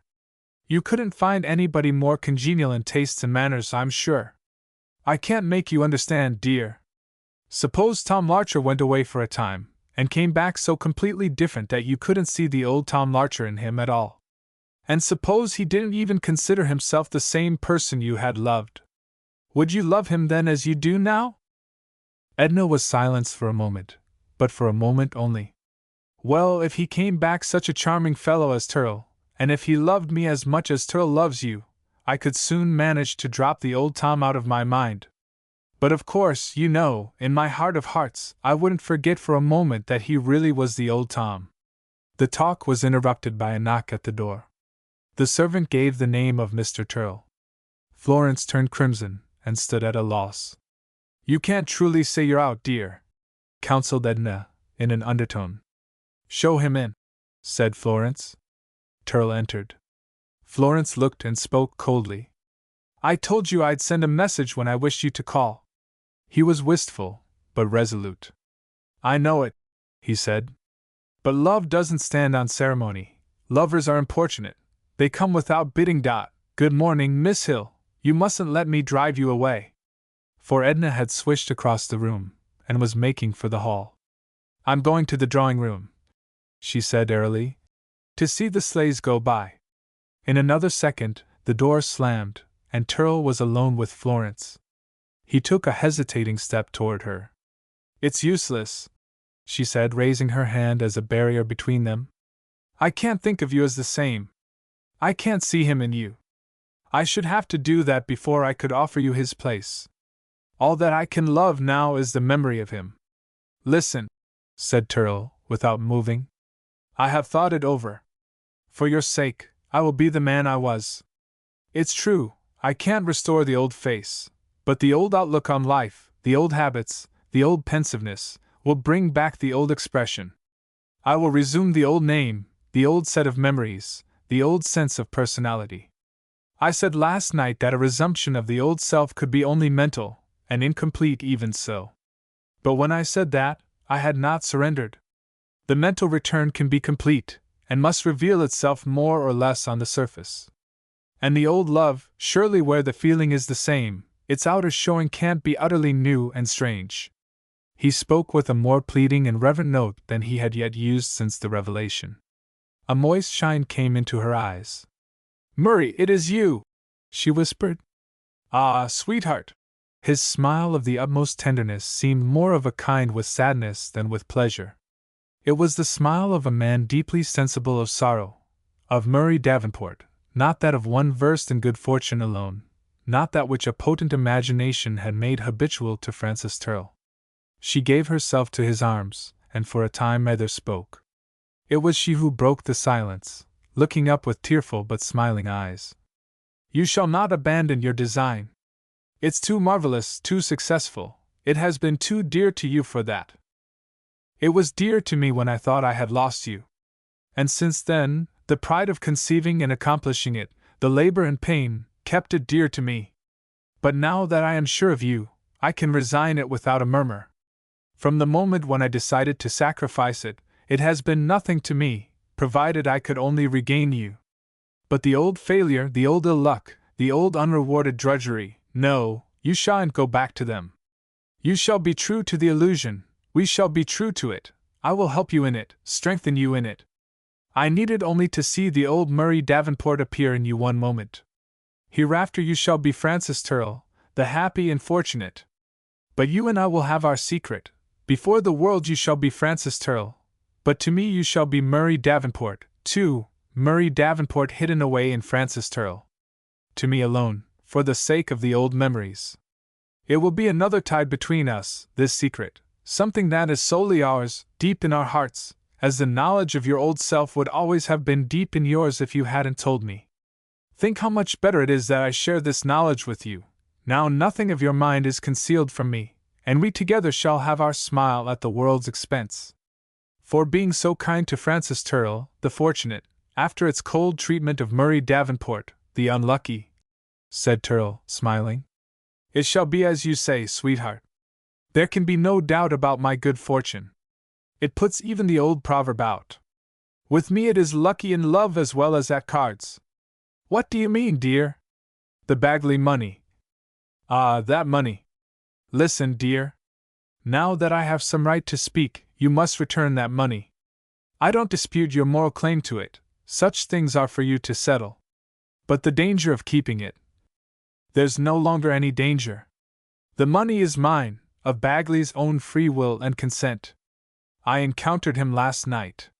He is in my secret now, but it's safe with him. We cut cards for the money, and I won. I hate gambling, but the situation was exceptional. He hoped that, once the matter was settled by the cards, he should never hear a word about it again. As he hadn't heard a word of it from me, Davenport, for years, this meant that his own conscience had been troubling him about it all along. That's why he was ready at last to put the question to a toss-up. But first he established the fact that he wouldn't be done out of the money by anybody. I tell you all this, dear, in justice to the man, and so, exit Bagley. As I said, my secret, our secret, is safe with him. So it is, of course, with Miss Hill and Larcher. Nobody else knows it, though others besides you three may have suspected that I had something to do with the disappearance. Only Mr. Budd. Larcher can explain away Mr. Budd's suspicions. Larcher has been a good friend. I can never be grateful enough. A knock at the door cut his speech short, and the servant announced Larcher himself. It had been arranged that he should call for Edna's orders. That young lady had just intercepted him in the hall, to prevent his breaking in upon what might be occurring between Turl and Miss Kenby. But Florence, holding the door open, called out to Edna and Larcher to come in. Something in her voice and look conveyed news to them both, and they came swiftly.